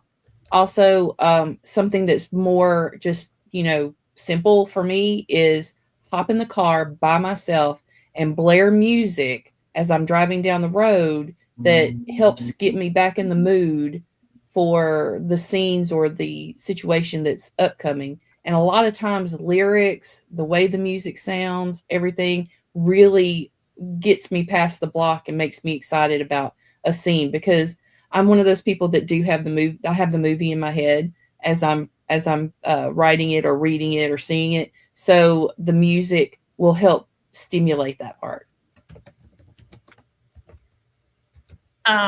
So I do things a little bit differently. So I found that in the past, when I have writer's block and I just try to plow through it or tried even to write something different, it just doesn't work. And then I get into a state of I can't produce anything for like months at a time. So I've learned that when there's writer's block, I just do something differently. It could be like drawing or coloring or going outside or like watching a video or a TV show. I just take a step away from the writing, and then I found, which is weird, I found the muse comes back to me sooner than if I'm trying to figure a way around it, because I can't like skip ahead chapters and write something like I have to write very I have to write in order. Linearly. Yeah, Linearly. I can't say that word today, apparently. So yeah, I just try to do something differently with my brain, and randomly I'll be like watching a TV show or listening to music or playing a game with the kids or something like that, and it'll come to me. And then I have my notebooks that are laying basically on every surface in the house, and I'll write whatever is in my head down. I don't write it then because I have a hard time focusing to write coherent thoughts when my family is up and awake. So with me, I cannot do the flash fiction thing because flash fiction becomes a book. Story seed. Right. So I can't do that at all. But what I will do is I will either take a break and go for a walk, or I will sleep on it. Because during those two activities, I will either come up with something that will work at the end of that scene or move that scene forward to where I need to go, or I will dream something weird, but it works for the story. And then I'll think about it all morning until I can get down and write it. So yeah, that's what I do. There's some kind of magic in sleeping on your problems because your subconscious will solve it for you, usually. All right. There's a reason I have hundreds of potential stories, is because story seeds. Y'all, no, I can't do anymore. I have close to 70, and that's enough. I'll be writing when I'm 110 years old. We keep giving each other ideas. Love that. That sounds like a great place to be. I will be writing until I'm 110 years old. I will post this message. See, that's my thing is I don't get to die from my brain growth tumor thingy. Just no, I'm ignoring it because I have too much editing to do. And I have too many future stories to write. So no, I'm not going to die because I'm difficult. Please be sure to put #block in the chat so that you can join the drawing for the lovely Breaking the Block workbook that Sam put together. Absolutely. Thank you for sharing that, Mama Maggie. So for those of you who want to win it, #block, type it into the chat right now. #block if you want to win the Breaking the Block workbook. Here we go. I was like, I knew I had that somewhere. #block, type that into the chat. If you need that extra set and help with motivation to really help you break the block. Oh, we definitely got a couple of participants here. So we're definitely going to be able to give it away to somebody. The question is, who's going to win this digital book? And I have to say, well, people are typing in block. Listening to the four of you converse was absolutely incredible.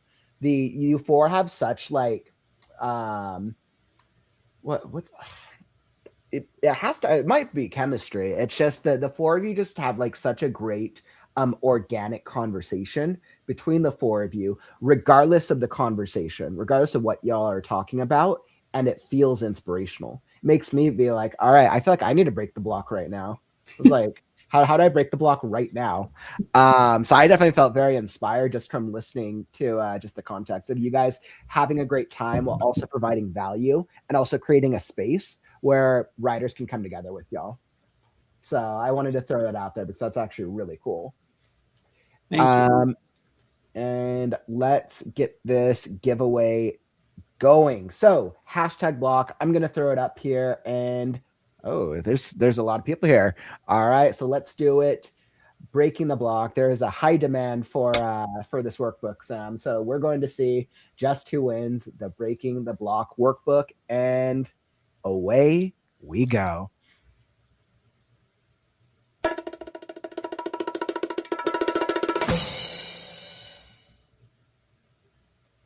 Hey, look at that, Dawn. Congratulations. Congrats.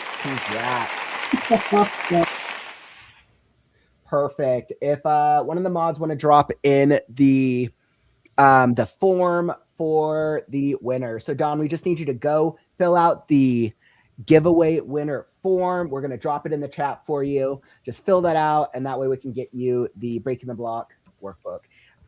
Your 2026, Dawn, is looking incredible already. You're going to be breaking the block come January 1st. You're going to be knocking out books left and right, you and Rach, before you know it. So 2 more series next year. I believe it. See, are you glad I dragged you out of the darkness this time? I know, right? Dawn, like, I like that Dawn, like, comes out of, like, the darkness, and, like, the first thing that happens is she wins this, like, motivational. She needed it, y'all. She needed it. Break the block. So, absolutely, congrats, Dawn. Awesome. So we are going to be moving right along to Jeopardy right now, but this is one of our trademark fun writing activity games. So I wanted to pose to you guys, because I realized as I'm seeing this and as I am seeing the mashup and all y'all here, do you 4 want to compete against each other for Jeopardy right now? So I would say yes, except for I have somewhere to be by 11 o'clock. So I would be able to stay for the whole thing. So totally understandable. So I played it last year and it was really fun. Yeah. I was like, I know we've had you guys before. Yeah. I've played it before, but my brain right now, I'm surprised I'm making words. Okay. I'm here for it. I don't have any more. Huh? I'm done. I can hang out as comic relief because I used to be really good at Jeopardy, and then my brain blew up on one side. Now I'm like, I don't know what the thing is. I'm really good at Jeopardy normally. I would be here, except for I haven't learned how to clone myself yet. Yeah. Yeah. When I figure that out, I'll let you guys know. When we're able to figure out the secret cloning technique to be in more than one place, to be everywhere all at once, then that's exactly what we'll do. Okay, well, awesome. So it sounds like Rach, Mama Maggie, you guys are hanging out. What I will do is Stephanie, Sam, I'll let you guys give your outros. Where can people find you? And yeah, and my one ask, if you can give us a really good right now at the end of your outro for me, it'll be awesome. I promise. Stephanie, you can go first, Sam. Oh, really? Yes. All right. So thank you for joining us, everybody. It has been a lot of fun joining this community again. And yeah, I look forward to the next time. You can find me mostly everywhere at Writer Sam Wicker. That's Instagram, Facebook, here on YouTube. I do have my Linktree posted everywhere in all my bios and on all my videos and stuff like that. So yeah, thank you for letting me join right now. I love it. Thank you so much, Sam. And Steph, you're up. Okay, I've been thinking about this since yesterday, all right? All right, so if you don't know who I am, my name is Stephanie. I have written 8 or 9 romance books, and this year I am diving into fantasy standalone novels as well. And if you ever get to the point where you don't know what to do, you should just stop, drop in right now. Hey, I love it. That was so organic. Absolutely. That was the best written I've heard all 20 plus hours that I've been awake. You know, you've ever heard that sign that's saying stop, drop, and roll, like when you're doing fire drills? That's where I got that from. Well, I absolutely love it. Ladies, thank you so much for joining us. Sam, Stephanie, I'm sure we'll see you around. All right. Yeah, bye. Definitely. Bye. Oh, maybe I was like, I don't. Oh, hey, what's up, Nat? I'm like playing like Ty, and I hit the wrong one. There she is. I feel like I should have had like my finger up my nose or something. That was good. Yeah. And we'll welcome back Soul back to the stage. Welcome. You're muted. Oh wait. This is That was like I me. said in the chat. This is going to be interesting because I've been awake since 3:45 my time. Oh my goodness. This is going to be an interesting thing for sure. In So other words, I better not yawn because everyone here has had way less sleep than I have. And Kaufman's had the least of us all. hey, trust me, if I could compete, I would. I just know the answers already. I tried to tell him go to bed last night, but What was that? said I tried to tell you to go to bed last night. I know that was actually the funniest comment ever. But you know what? The truth is, I went to bed. I just rolled around in bed for 4 hours. Oh my God. I was like, because I have never. It's probably been 10 years since I've tried to go to sleep that early, and like my brain just wasn't going to let me. I just realized in the middle of an event of this size, but it's all right. I can live off adrenaline till tonight. Awesome. So we're going to do Jeopardy right now. We're going to see if we can make this work. Let's see. So right now, we have a couple players, I believe. As I'm looking forward, as I'm looking at this, we have the 7 of us. Courtney, welcome back. Actually 6 because Kaufman can't count. And so we have the 6 of us. Myself, Sol, and Courtney know the answers. So that's going to leave the 3 of you guys to participate. Mama Maggie, are you all right to play? I'll try. At the very least, have some fun. Is there anybody in the chat? Is interesting. Oh, I'll have fun. I just, I've already dropped a bomb, so I might as well keep going. Is there anybody in the chat who wants to participate and try your hand at Jeopardy right now? Give your shot at winning something cool. $20 Barnes & Noble gift card. That's what we'll give out. Help you heal that reader addiction. So I'll be giving that out, delivering it next week for whoever wants to participate in Jeopardy right now. Drop a comment and you can come join us. Very easy. For those of you guys who've joined us previously, Jeopardy right now is a pretty fun one. So we have, looks like Janine. Yes. Excellent. One of us. Wonderful. I know, right? One of us. All right, Janine.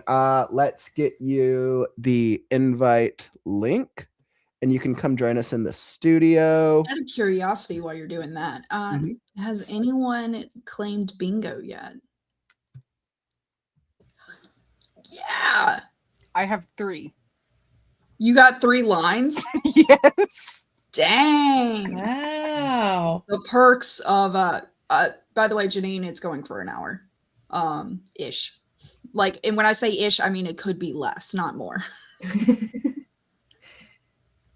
But dang, all right, man. We're gonna have to get you other than street cred, which you already got. I plan to get you something. I actually do. I'm toiling in my mind. I just don't know what. Correct. I'm just having fun right with now. Yeah, T-shirt that says "WriteNow-athon Bingo Master." I know. Trust me, we have so much fun with this thing. Actually, didn't we have a conversation about a bingo dragon? Anybody got a 3D printer? I'm pretty sure we did have a conversation about that. I just don't remember where it went off to. It probably left off at, does anybody have a 3D printer? Oh man. Okay. So let's see. Okay, so while we are getting going, for anybody who doesn't know, Jeopardy right now. So everyone knows the rules of Jeopardy, right? Everyone's familiar with Jeopardy. We've run our trivia competition a couple times. You're going to have different categories to choose from. Let's see. What was the I'm trying to remember what was the way that we let people choose last time? Didn't we have like a wheel picker or something? Yeah, so that's how I chose names. And I think we went in order. So I want to say that we went in order because, of course, we cannot host the Jeopardy right now without everyone's favorite Wheel of Right Now. Here we go. And have it on the stage. So this is your official entry. So we got Mama Maggie, we got Rach, Natalie, and I know it's a cool little right now background, isn't it? And we will see who else. Does anybody else want to participate in Jeopardy right now for a chance to win a $20 Barnes & Noble gift card? Here's your chance to come participate. Did anybody well, I was throwing that out. Has anybody made progress with bingo? Did anybody say anything? Soul has 3 lines. I actually just checked. I'm only missing 3 squares from the entire thing. What 3 squares are you missing? Let's see. First draft read on screen, cleaning project done, and crutch words. Dang. I have I did farm chores. Do you want to borrow my project? I cleaned the kitchen counters this morning before jumping on. I did the chores and I mopped the floors. So, but yeah, I was gonna say, I feel like I did a lot of crutch words while we were co-hosting during the late night hours. I maybe not have noticed. I was kind of out of it by that point. Putting some filler words in there to kill some time. I was like, I don't even know how you knocked out so many squares. I feel like I still have like 80% of my squares left. I feel like It's not a 1 for 1. I mean, yeah, apparently it's like a 5 to 40. Yeah. While we're waiting for others to join us, I have to refill my donuts. Aw. First world problems. It is. No spiking it. You can't get performance enhancement. No, I like Kaufman. I went to bed at like 9:30 last night to try to get like 6 hours in. Mm-hmm. But at like 1:30, I began waking up like every 20 minutes going, did I oversleep? Did I oversleep? So yes. Don't tell my neurologist I'm drinking the full octane stuff today. There you go. It's safe with us. Also, I don't know that if spiking it is beneficial or if that would be more of a hindrance. I was like, I do want to explain for anyone in. I saw the question in chat. What's crutch words? Crutch words are excessive words that you use. One of my words. I'm in the middle of editing a novel right now. Luckily, I did edit 2 chapters yesterday, and I still have to edit 2 chapters today. That's my goal. But a crutch word I keep on using, which is a word that is not necessary or used too often, is just. I'm like, they just opened the door. And I'm like, stop it. You don't need that word. Sometimes for me, I can replace just with only, or I could delete just entirely. But just is kind of my crutch word that it's used a little too much. Yeah. Another thing that people do is like maybe they always have their characters like shake their head and they don't say anything else or something. Like it's a constant description at times. Anybody got other crutch word examples? With mine, it's just that. And I'm like, why am I saying that?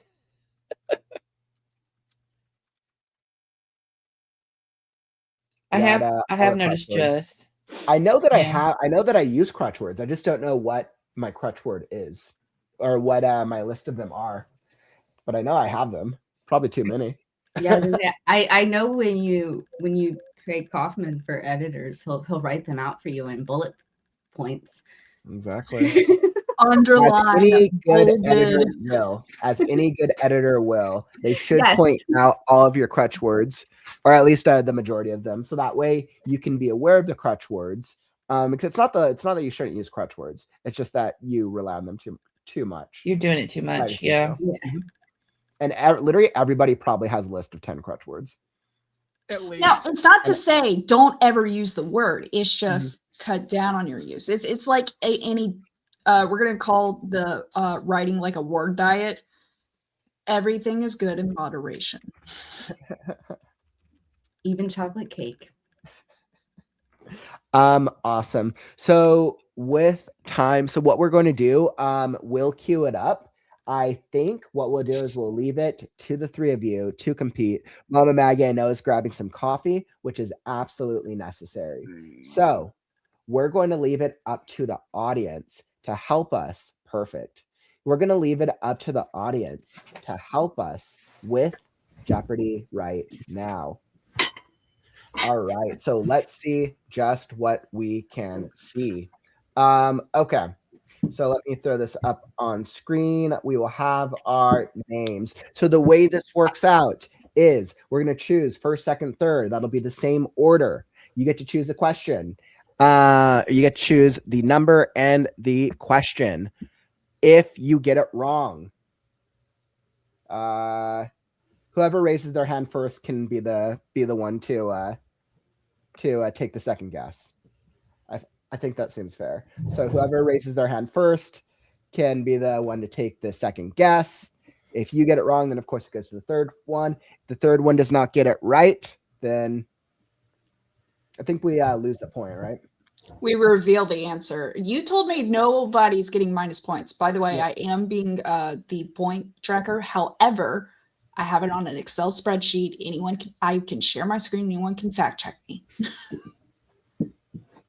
I do not take this responsibility lightly. I just realized my fingers right in front of my kid's face.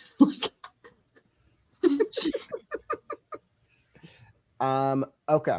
So let's do it. Let's roll and let's see just what. Oh, no, that's the wrong screen. Perfect. And let's see just what we can get. I was like, all right. So here we go with Mama Maggie, Rach, and Natalie as our competitors. Let's see what we see. We're going for first. All right, Mama Maggie, looks like you're going to be up first. Woo! Hooray! And then going for second is... that was close. Natalie.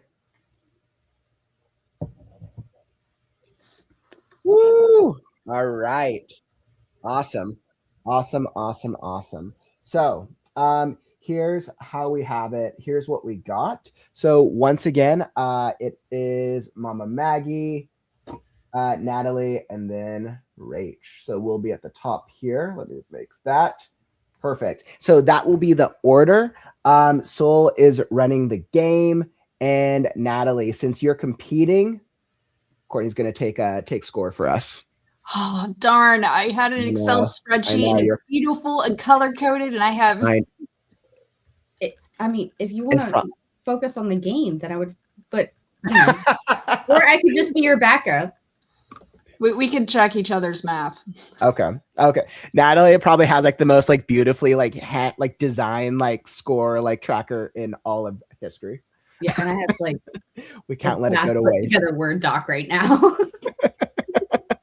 All right, and let's do it. So with the game on Souls, all right,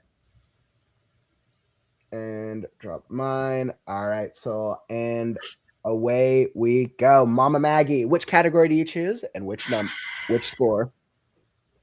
World building for 100, of course.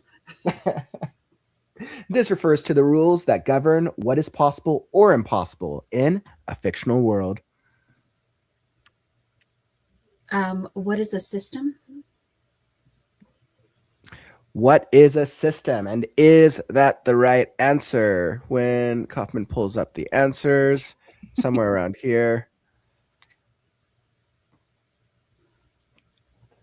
Almost. Okay, what is a system? What is a system is not correct. So, Natalie. Oh, wait, that's right. Whoever raised their hand first. Do we have any takers? I have no clue, so I'm not going to say. Well, we don't get minus points. You don't get minus points, so there's no penalty. I'm just trying to think of other words right now.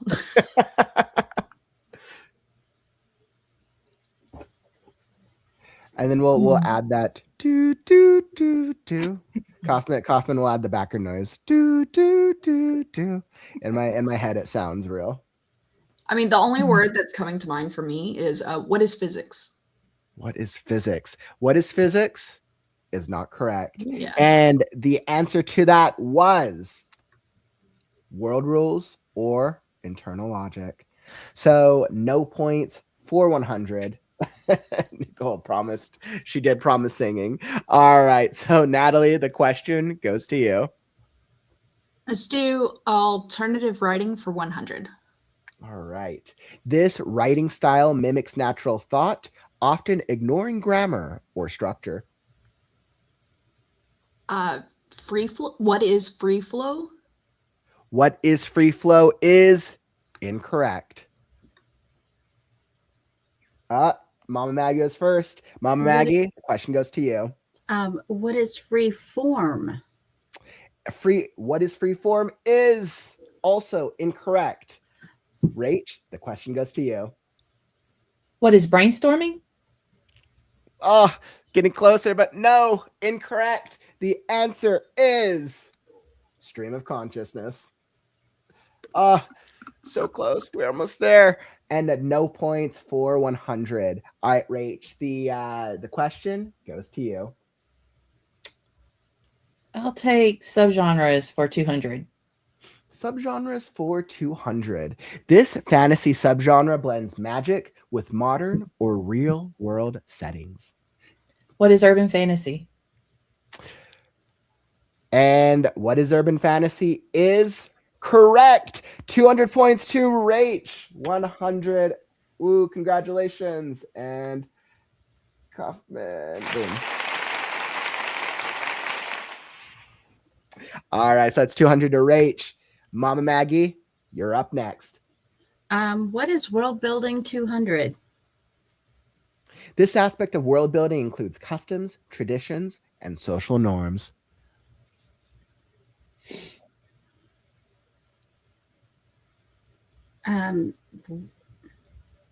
What is society? Oof. Close, but no cigar. Natalie, the question goes to you. What is culture? And culture is absolutely correct. That's 200 points to Natalie. 200 points to Natalie. And woo! Oh, it's the heartbeat one. We have a heartbeat. Oh, okay. All right, we'll say this for the death round. All right.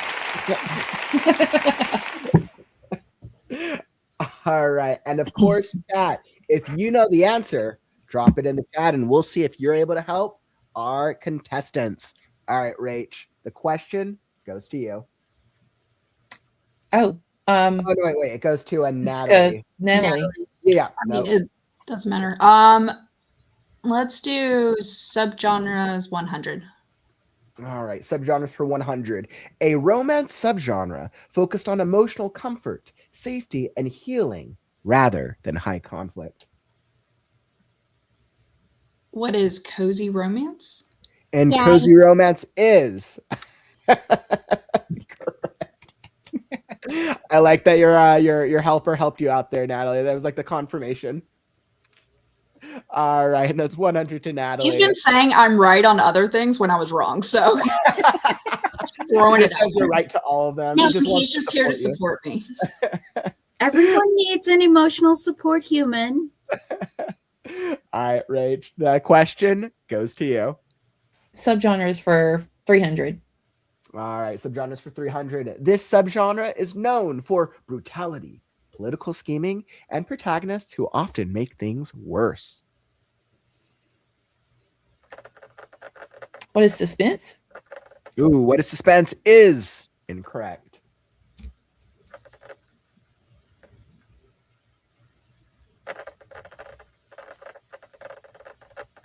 All right. Does anyone in the chat know this? Does anybody in the chat? What is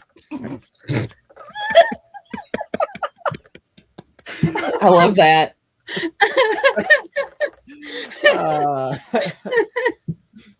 What is high fantasy? No. Unfortunately, no. All right. And I don't see any takers for this. So it looks like 0 points in this category. The answer was Grimdark Fantasy. Oh, and then somebody gets it. Oh, Laura literally guessed it right when we dropped it. All right. 200 points to Laura. Oh, man. All right. Okay. And let's see. So let's go. Who's up next? 1, 2, 3, 6. So Mama Maggie, that goes back to you. Yeah, wait, 1, 2, 3. Is it Rachel's turn? No, it's Rachel's turn. No, I just picked one. Okay. Okay. Subversions for 100. All right. Instead of being evil, this traditionally dark character type turns out to be kind or misunderstood. What is an anti-hero? Ooh, close, but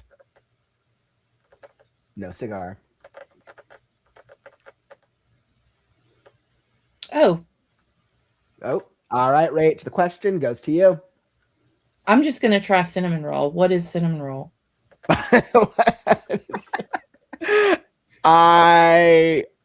Negative. That is not that's not the answer. I'm just gonna point this out. If I used characters, I would have used him. That's awesome. Oh man. All right. Any takers for this question? Antagonist. Antagonist is getting slightly closer. Definitely getting a little bit closer over there. My only idea is what is misunderstood. Like I'm just stuck on that, and I mean, yeah, everyone's coming up with great examples. Zuko, Megamind. They're just giving character names. Yep. I was like, yeah, I agree with all this. I did not use a specific character. I just used the term for the character. Mm-hmm. Natalie, were you gonna guess?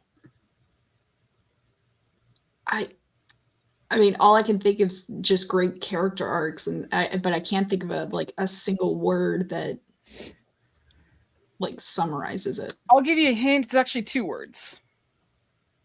Yeah, no, now you just opened the door for me on the possibilities. Thanks. Oh, wait. I'm gonna lean on chat a little bit. Okay. What is morally gray? What is morally gray is incorrect, but that was a very nice choice. Mama Maggie, do you have any guesses? Anti-hero was the thing that came to my mind, and I haven't come up with anything else. It's okay. Anti-hero was my first guess as well when I heard this question. And all right, so no points go for subversions. The answer is subverted villain or misunderstood protagonist. So close. I definitely thought anti-hero as well. All right, and I think the question goes to Natalie. Sorry, in this household, I am very close with the mute button. Alternative writing 200. All right. This format tells a story entirely through documents like letters, reports, or transcripts. Oh God. I'm thinking of it like in movies, it's like found footage. But You're right. That is the movie version. yeah, I just can't. Dang writing version.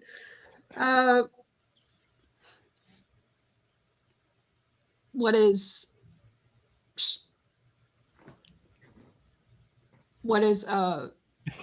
formal writing? I don't know. What is formal writing is close, but no cigar. If neither of them can guess it, you'll get half points. Mama Maggie, Rach, any takers?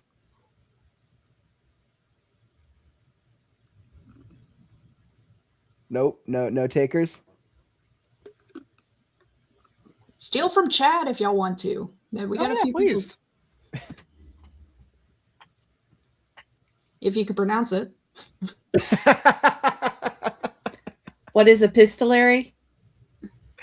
And what is epistolary is correct. epistolary writing. Nat, Good you got job, Kat. 50% of the words. I so would have you're never got that. Okay, let me just throw that out. I've never It's heard okay. that word in my No. life. I never would have either. I was like, epistolary. I feel like I've heard it somewhere. Good job. So that is 200 points to Rach. All right. And then Excellent Rach, point, Nevermore. A great example is Dracula because it's like diary entries and letters Yeah. back and forth. World War Z could be considered that because it's a series of interviews. Yep, the book, absolutely. Oh yeah. Huh. All right, Rach, the question is yours.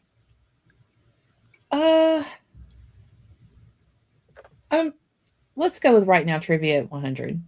All right, right now trivia. When did Kaufman start? Right now. Ooh.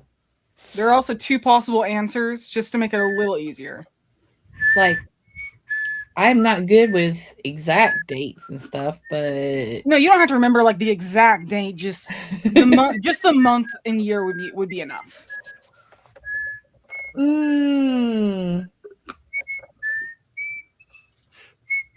I'm just gonna guess September 23. September of 2023 is not correct.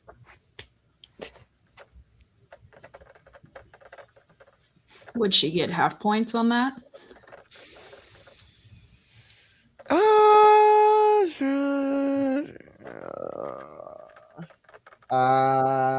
I don't know. So what do you think? This is a this is a good call. I don't think so. I think it's still I think a little like too a whole far. one. Natalie or Mama Maggie? Mama Maggie, what's the guess? I'm guessing I know it was 2024 and I want to say it was January or February because you started the 2 years of streaming when you started working on Scarecrow, and I'm pretty sure that I found you May of then 24. All right, and the guess is January of 2024. Mama Maggie, the points go to you. I was scrolling through your page to see when your first live stream was. I'm like, come on, scroll. You know, Natalie, all you needed to do was go to live streams and then click on chronology, oldest video. I know it's an easy way to check out YouTubers. Okay, so before we go on to the next round, let's get a quick check-in on the points. Where are we from our official and our unofficial scorekeeper? I have 1 point. Technically, you have 100 points. You got the best points. You got the right now points. Yeah, I got 1. I have 1. you have 100. You have 100. Who said that means Rach got the epistolary, right? Rach, yep. I have. Okay, I didn't have that It one. was actually chat. Yeah. Hey, it's still chat. It was chat, but we do allow comments from chat. It's phone a It's friend. like call a pal, phone a friend. Yeah. And that's like, who wants to be a millionaire. All right. So I have, for unofficial, I have Mama Maggie at 100, myself at 300, and Rach at 400. We are the same. Woo! So we're both wrong. Wait, give me that score one more time. Mama Maggie 100, myself 300, and Rach 400. All right. Well, you know what? We still have over half the points available. Mom Maggie, you can always catch up. We have all those 500 points available. All you have to do is win 1/500. So let's continue on and see just how this race goes. All right, Mama Maggie, the question goes to you. Well, let's world building for 300. This term describes how geography affects society, such as trade routes or climate. I know this one, but I can't think of the word. Oh. I use this so much and I can't think of the word.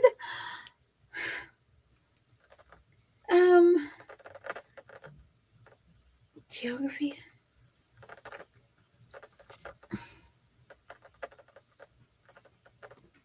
This term describes how geography affects society, such as trade routes or climate. I'm going to phone a friend. Jenna says geopolitics, so I'm going to say geopolitics. Geopolitics is not correct, but very, very good guess. Geopolitics, man, that is geopolitics. All right, do we have any other guesses? Any other takers?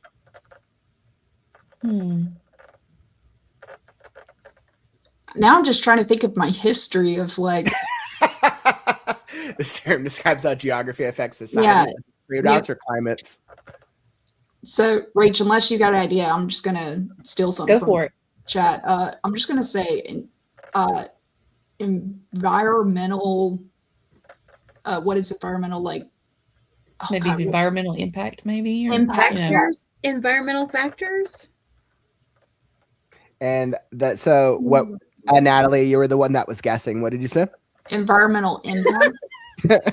Well, All right. like And environmental impact is pretty. Oh, so what do you think? Is that I'm going to say it's close enough. I would say it's close enough. Environmental influence. So Nat, we will give that to you.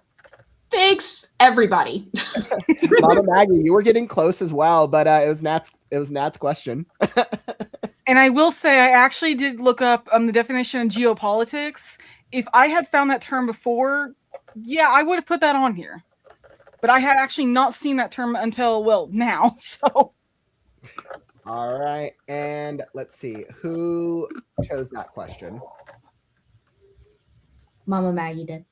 I just went. It's Natalie's turn. All right, Nat, the question goes to you.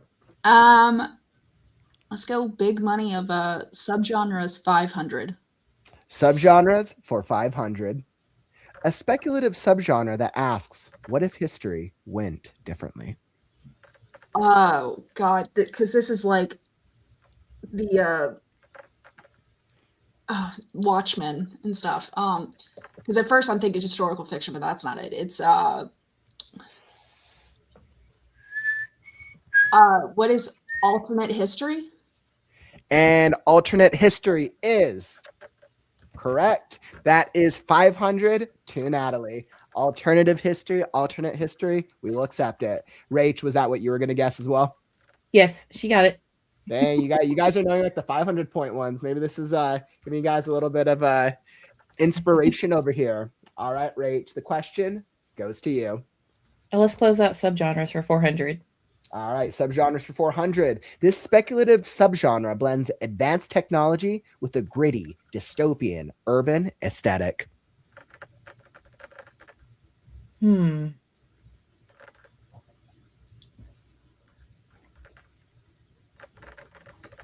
What is cyberpunk? What is cyberpunk is correct. That is 400 to Rach. Congratulations. I feel like there was like two it could have been. Cyberpunk, great answer. All right, Mama Maggie, the question goes to you. World building for 400. All right, world building for 400. This world building mistake happens when a setting exists only to serve the plot, not the people living in it.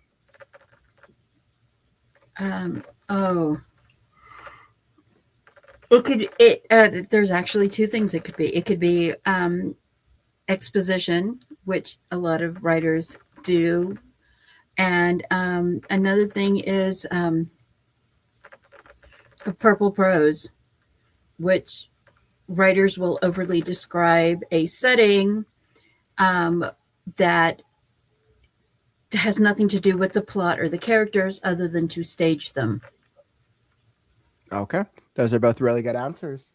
That is not correct, but I feel like those were very good explanations. I might be willing to give quarter points for that if we can't get another guess. What do you think, Sol? I'm looking up exposition and it doesn't match what the answers I've got. Our team of expert is fact checking. All right. Natalie, Rach, any guesses? Do we have any takers? I can't think of the words. I'm gonna take. See, this is the proof Like, I that see I am not a examples. professional writer. I see examples in my mind, but I don't know what it's actually called. What examples do you have? Because I think that I actually enjoy hearing the examples of this stuff. Yeah. So, and then I swear I'll give my answer. Ish. I was thinking kind of on the side of the worlds were put in place first would even be like, and it's not even, for me, it's obviously not a mistake because it's very well, received, would be like the world for Twilight and that kind of thing. So it's like everything that goes into it is to get to that goal instead of talking about, the societal things going on. So that's just me. So I guess is world centric, or what is world centric? But I am enjoying reading chat. What is world centric is not the answer, but it does include 1/3 of the word.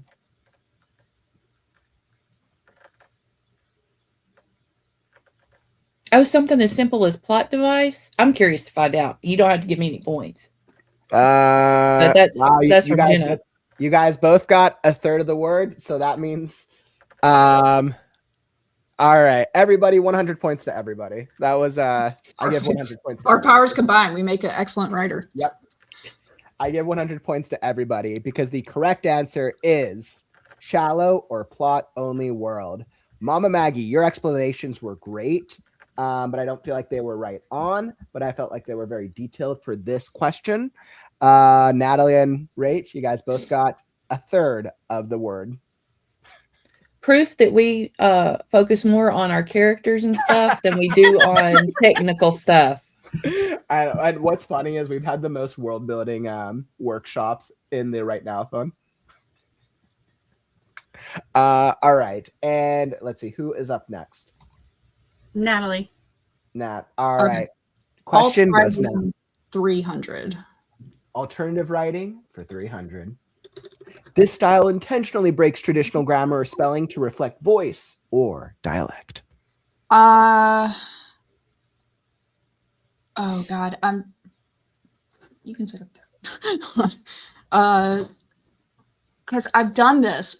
It's funny because I do these things and then I don't know what they are, the name for it. Same. Yeah, I do it a lot. I'm gonna say what is like M dash, that thing that like is stopping a sentence, Hopefully I'm using the right word. No. That is incorrect. Mama Maggie or H, do you have a question? I do. All right, go for it. Rach, and your guesses? What are colloquialisms? I use them all the time. Too much, maybe. That is not the answer that I have here. But that does sound like that would be the right answer.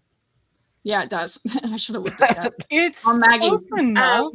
It's kind of related. It's not what we have, but I feel like that actually is the right answer. That is a working answer for that. I think I would give it for that one. I want to say what is passive voice, but I don't think that's right either. Because I use dialects and stuff like that in my writing and colloquialisms all the time. I think Jenna got it the closest. So let's throw it up. Rach will give it to you, but it was phonetic or dialogue writing. But I do feel that colloquialism is actually very much similar and close enough. Yep, gotta agree with that. So we'll give 300 to Rach. Woo, I knew a term. And fun fact, colloquialisms, even though they sound the same, are not the same region to region. Because getting the milk for free in the Western culture means promiscuity, but getting the milk for free in Asian culture means to take the credit for someone else's work. Interesting. And also, there is in some areas, getting the milk for free means that a person is on welfare. Interesting. That one I did not know. So yeah, there's different colloquialisms are a fun thing, but if you're writing a fantasy world, be careful using colloquialisms if the item that the colloquialism is about does not exist in your fantasy world. Like if you use like watching the clock as a colloquialism, but you're in a world that doesn't have clocks. That kind of defeats the point, doesn't it? Takes the reader out. Yeah. All right. And let's see. I want to say that Rach, I believe you're up next. Subversions for 500. All right. Subversions for 500. This subversion challenges the idea that character death must always be tragic or meaningful.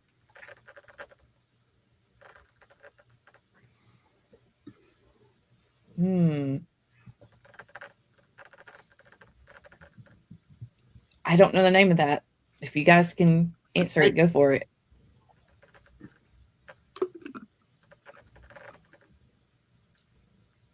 All right, Rach is passing it off at Nat or Mama Maggie. Subversion. This subversion challenges the idea that character death must always be tragic or meaningful. I don't know what this is called because I kill people meaningless. I kill planets in my world. I don't even know. Somebody's gonna die, and this character gets the bad luck. Do you have a guess? Because I was going to steal. I don't have a guess. I'm going to call it a meaningless death. What is a meaningless death? Meaningless death. That is close. Yeah, but we're not playing horseshoes or hand grenades.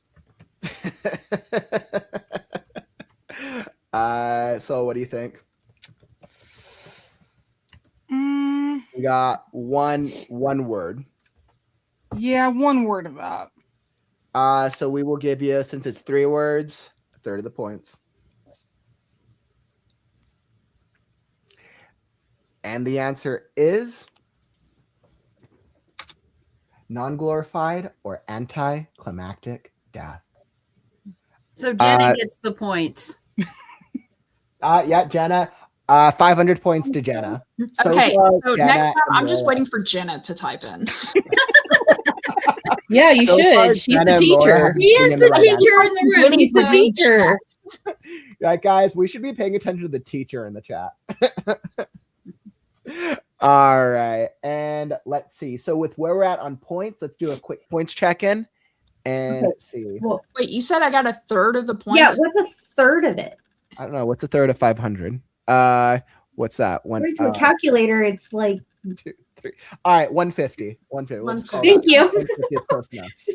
There's not enough sleep for that. I know. I'm not doing math right now. Okay. Oh, wait. I was about to give Rach 150. Forget. I'm sure she would appreciate that. For unofficial, Mama Maggie is at 200. I'm at 1350, and Rach is at 1200. All right. Ooh, so it's getting close here. Okay. And it's verified by official, apparently. All right. So we are going to go into a speed round so we can try to get some more of these questions. So if you do not get it, you do not get the points and it does not pass on. All right, Mama Maggie, the question goes to you. World building for 500. World building for 500. This approach reveals the world gradually through character experience instead of exposition dumps. What is exploration writing? Exploration writing is incorrect. The answer is organic world building. No points go to you. Nat, the question goes to you. Subversions, 200. Subversions for 200. In this trope twist, a character expected to rise to greatness instead chooses a quieter personal path.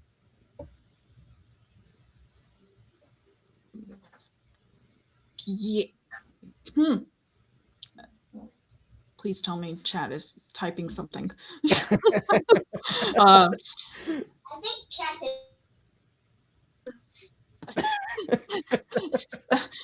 That wasn't Elvel, but that is anime. The rise to greatness instead choose a quieter personal path. What is hermit? And hermit is incorrect. The answer is refusing the call. Rach, the question goes to you.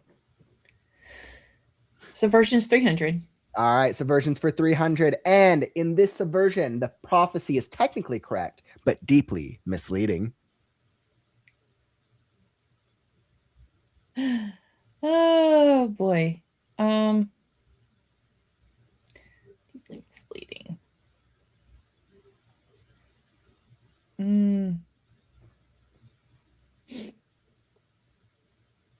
Not sure.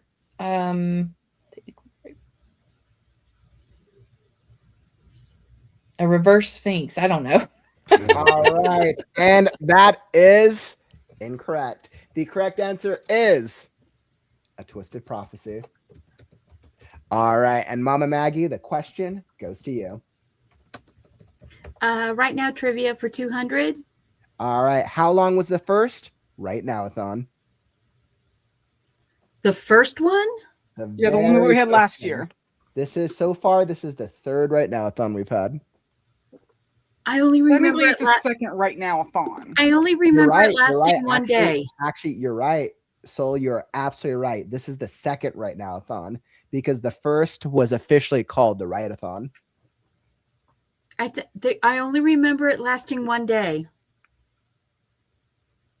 All right. And the answer is 24 hours, 200 points to Mama Maggie.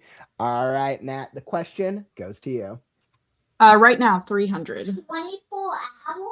All right. During November 24's Adventure Right Now, what story format was the project in? All right. During 24's Adventure Right Now, what story format was the project in? I don't know, and my brain is drawing a blank. I got nothing between these ears. All right. And the answer was branching narrative, as we did. Choose your own adventure. This was Adventure Right Now, where me and Soul wrote the Hermes the Cat story. It was both in an adventure format in form of a book, and I've also been trying to turn it into a choose your own adventure text game. And I heard y'all talking about this. All right, Rach, the question goes to you. Go back to alternative writing for 400. All right, alternative writing for 400. This approach tells a story out of chronological order. Nonlinear writing. All right, and nonlinear writing is correct. We will take that.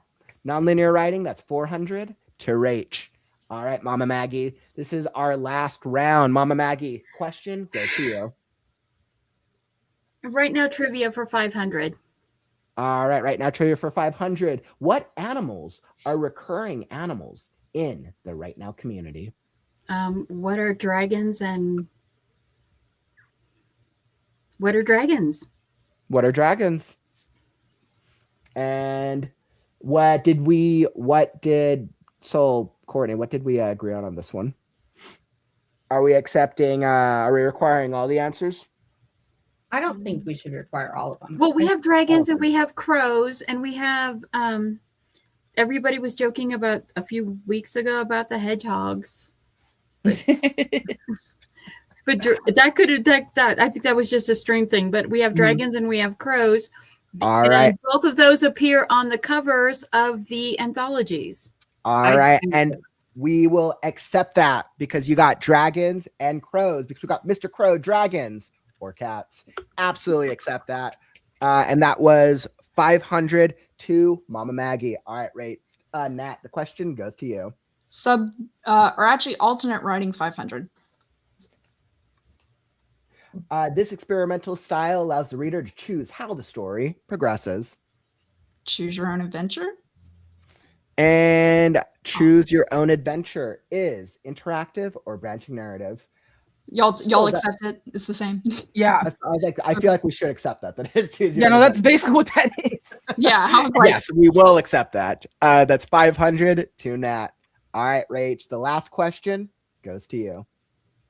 Well, let's end it on right now trivia. All right, right now trivia for 400. What is Kaufman's outro? You don't need to remember the whole thing, just a phrase from it. I hope I can just say right now. I was like, wait, do I say that on the outro? I was like, I've only said it 733 times. All right, Rach, what's your guess right now? Yeah. All right, and the answer is what is the unfortunately this brings us to the end of the stream. Don't forget, words are wind, but stories are forever. I'm Kaufman, and I'll catch you on the morrow. I always remember the right because I do the right now open. I do the right now opener. It's the opener. Mm-hmm. It was a good guess. Okay, and that wraps up. So, what is our official points at? Our like poor 400 subversions. Can I just see the question and we'll let Chad answer? Yes. This trope subversion reveals that the mentor figure is flawed, wrong, or actively harmed. Ooh, don't know that one. Okay. What is Hogwarts? Made you laugh, I win. They didn't. Well, mentor / writer in that one. All right. And Who the is Dumbledore? Oh, wait, what? No. False or fallen mentor. Thank you. I like trivia way too much to let a question just hang. Okay. And with our official points, where did we end up at? I failed gloriously. I will. Chad wins. Chat wins. Who wins? Or you want to say it? Yeah. Or... I have Mama Maggie at 900, Rach at 1600, and Natalie at 1850. Ooh, because y'all gave me the choose your own adventure. I'm just saying that's the only reason. When it was actually interactive. Well, that's what that is. So I mean, I know. All right, congratulations, my friends. I feel like this is the hardest version of the Right Now Jeopardy we've done. So absolutely, congratulations. You guys all had some great answers. There was like 50% of those that I didn't even know the correct answer. It's like a lot of them we knew, like, because we do it, but the specific terminology, I was like, we know the concept thing. We just don't know the academic names. I know. Yeah. Oh man, what a fun thing. The three of you guys, thank you so much for participating, being the Right Now Jeopardy guinea pigs. I feel like the real win goes to Laura Nettles and who else? Jenna and Laura. I feel like were the two that were the real winners. Soul to come up with those questions. Bravo. I had fun with that. I loved doing all of those. Let me tell you guys, if there is a way we can make it possible for the chat to participate in Jeopardy in the future, we'll try to find a way. But we need to. I know. It's like, but how do you do a Jeopardy where anybody can go Google the answer at any time? Well, also I will say the speed was good. Like the delay gave us a chance to answer. And then chat can represent itself as a whole, where everybody in chat is one team. That's actually not a bad idea. It's interesting. We're going to think about that for our next iteration of Jeopardy right now. Everyone, thank you for playing. This is not the end of the Right Now-athon. We still got the last and final chapter of the Right Now-athon. So come and join us. Let's see. We need to drop the chapter 5 link in the chat. So go join us. We have some exciting stuff lined up for the last session of the WriteNow-athon. I'm going to be interviewing an indie bookstore owner, and we're going to be answering your author questions. How do you get into bookstores? What is the process? How difficult is it? What do you need to know? So that way, the next time you get your book published, you can have the knowledge you need to get into an indie bookstore and better understand what the process is like. So join me for that interview. That's going to be next up. We're going to be talking about publishing with the day job. We got that panel lined up. We have a couple other really fun things, cookies and bookies. I'm looking forward to that. And the major Right Now keynote announcement. Something huge. What is the future of Right Now? So come join us over in chapter 5 of the WriteNow-athon. Let's do it. I think we need to drop it in the chat before we close the stream. I sent it to you. I just wasn't sure when you were gonna post it, so I sent it to you. Yes. We can go chapter 5. What's that?